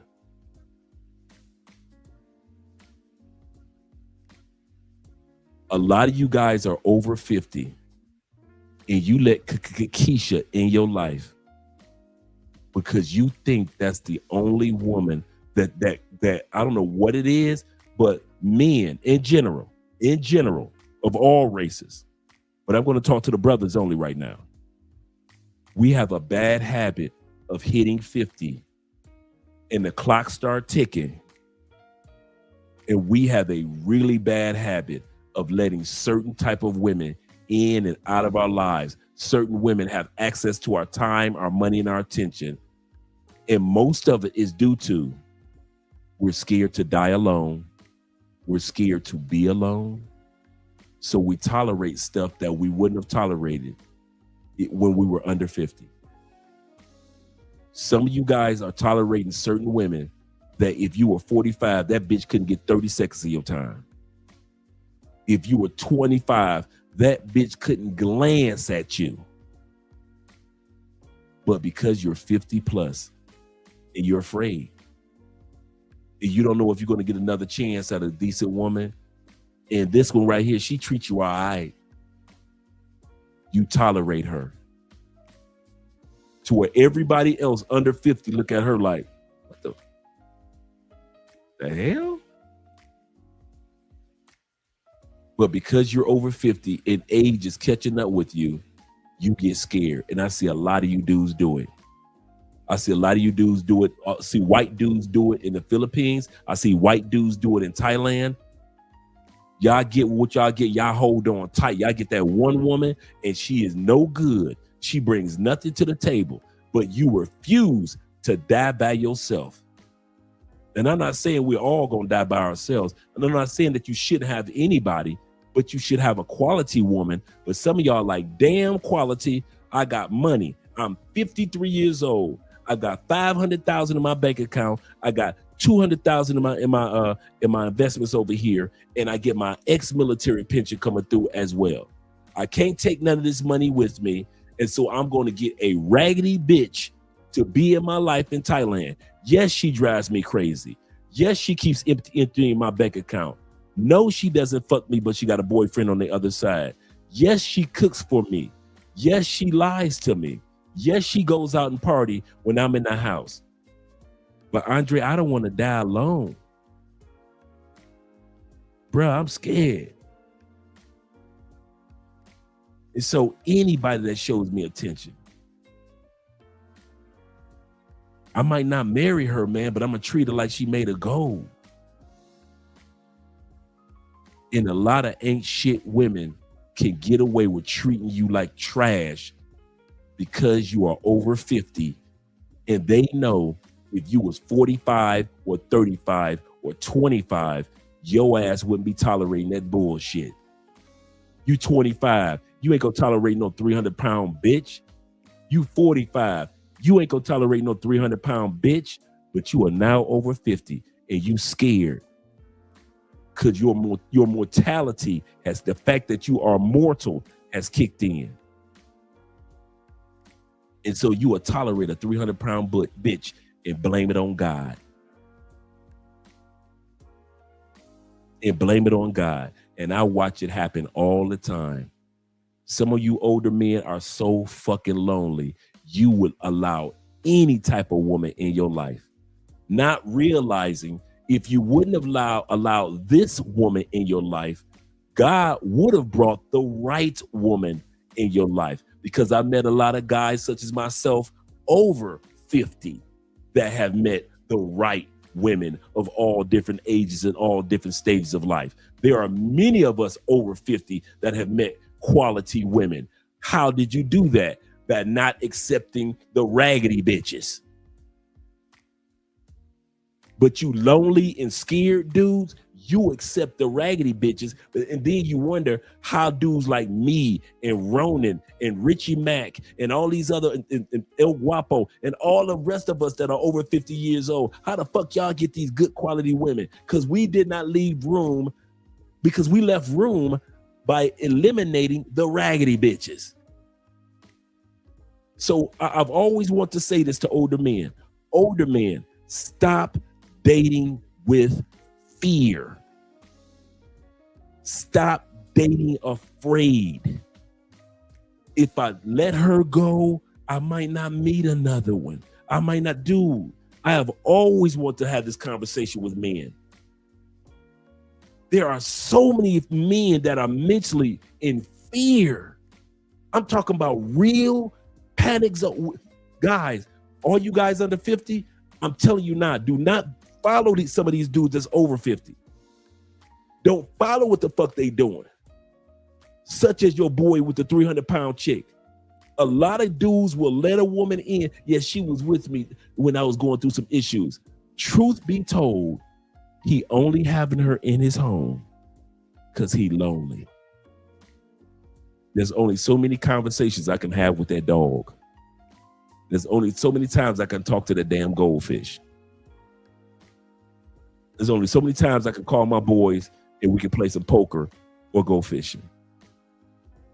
But when I go in that house, I'm alone and I'm lonely as fuck. And I'm 54, 55, 51, 62, 63, 71 years old. I'm lonely and I'm scared.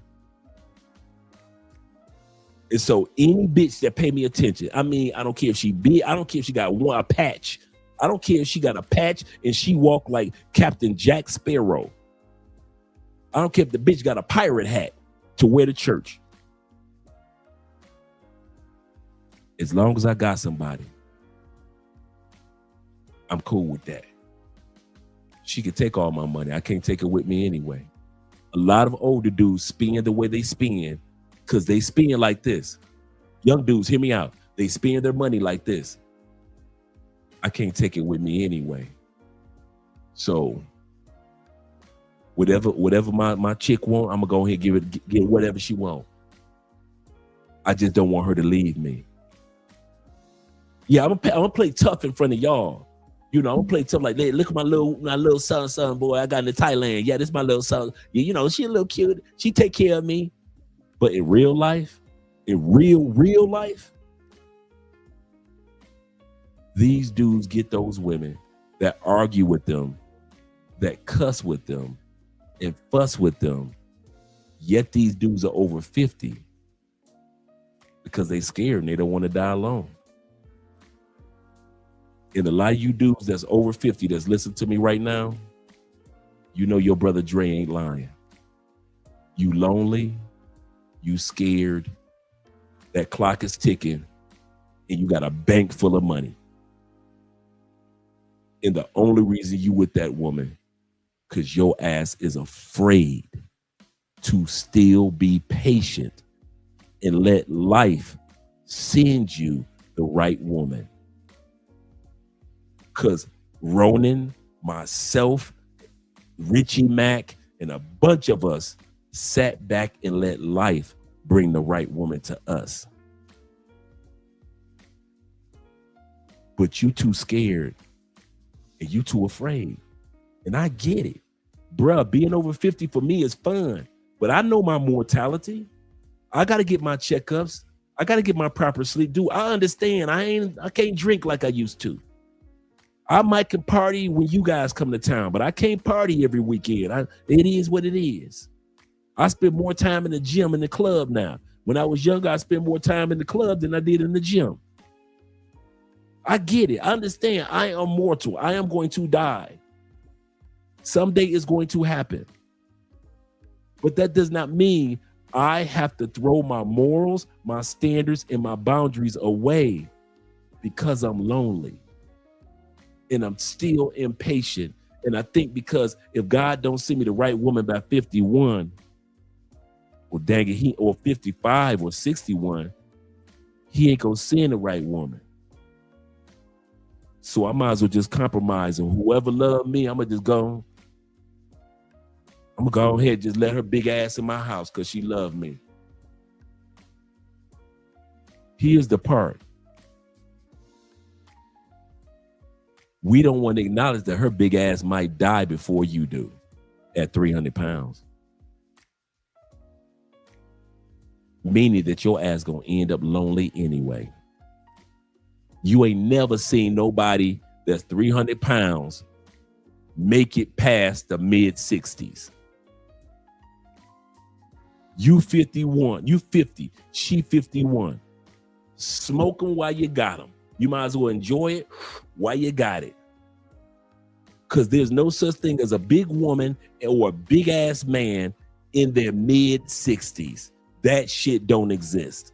Every once in a while, you see big mama and big papa in their 50s and 60s. That shit don't happen. I like what one person said. I've seen old people walk this planet. I've seen big people walk this planet. I have never seen an old big person on a regular basis walking this planet. So you better enjoy the motherfucker while you got it.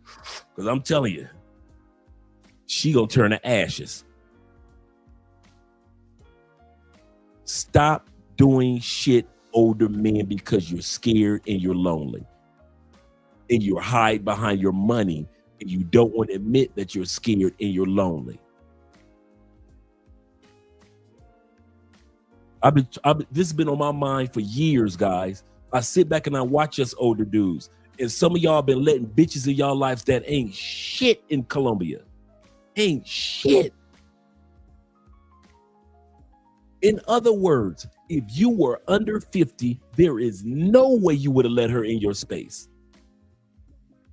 But because you're over 50 and you're scared, you have a tendency of letting shit slide that you wouldn't have let slide if you were younger. So it's not about that you got money. It's about the fact that you're scared and you're mortal like the rest of us. I don't want to keep beating a dead horse, but I want to end it with letting you guys know, man. By letting you younger guys know, don't be like the older lonely men. Be patient. Your time is going to come, even if it happens over 50 like it did for me. My funnest time in my life, ever in my life, are my 50s. I could easily say that. The funnest time that I've had in my life are in my 50s. My 50s have been freaking amazing. I wouldn't trade my 50s for my damn 20s. I was in the feds. I wouldn't trade it for my 30s because, I was just getting out the feds and had gotten married in my late 30s. Wouldn't trade it for my 40s because I was going through a divorce. My 50s, amazing. I've traveled to countries, met people, met you guys, enjoyed life on a level I never imagined. I'm doing things in my 50s that some guys are doing in their 20s. I'm enjoying life. I'm everywhere. I wake up every morning jumping out of bed with a prayer and a new expectation for life. In my 50s, I'll be 60 years old next year. And I'm dancing in the streets about 60s because I've had so much fun in these 50s. But some of y'all 50s are lonely as hell. And you got money galore. And you lonely, bruh. That's fucked up. That's fucked up. Yes, sir. Shout out to Chaos in the building. Make sure you guys check out Chaos. We're about to end this live stream in a few moments.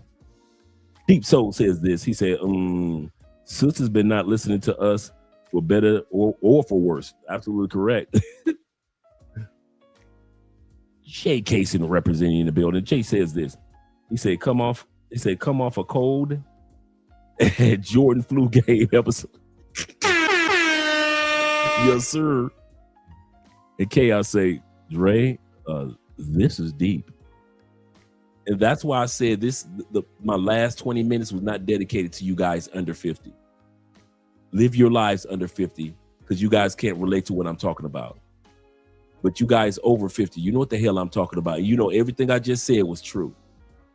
You guys move too much out of fear for your mortality.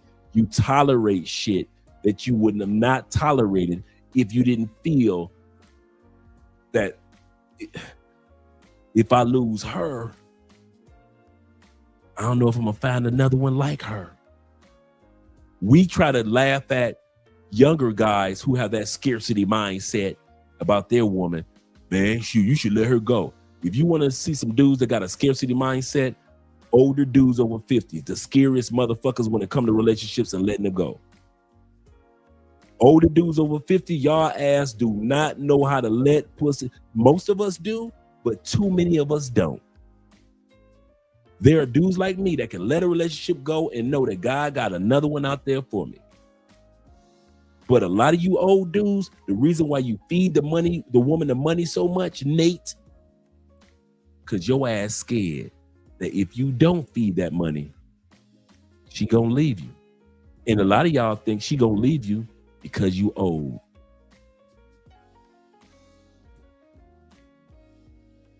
A lot of you dudes gonna lose your woman. And I mean this. A lot of you old dudes, I watch y'all. And y'all lose y'all woman because she does not want to be with a man full of fear. You thought she left you because you stopped giving her money. She left you because she realized you were giving her the money out of fear. And no woman wants to be with a man that's full of fear. You're too busy being scared about your mortality. Too busy being scared. And so your woman left you because no woman thinks fear is attractive. And so you thought giving her more money will cause her to stay. That just caused her to stay a little bit longer. But in the end, she ended up leaving your old ass anyway because you scary. Not because you old, but because you fucking scary.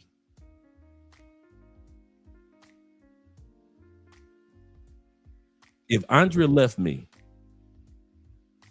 I'd be hurt.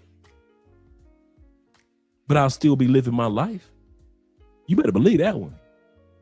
Don't y'all think I'm just talking to be talking. If my wife left, boom, it didn't work out. Got news for you. I'm going to keep on enjoying this thing called life because I'm riding it till the wheels fell off. I lost 10 years in the feds. Every year, every minute, every hour counts towards getting my 10 years back being in the damn federal prisons. So if my wife left me, I'm going to go ahead and shed my tears like any other man, and I'm going to keep on pushing and keep on living. And I refuse to act like my wife is the last woman I will ever have. Let's get ready to head out of here, gentlemen.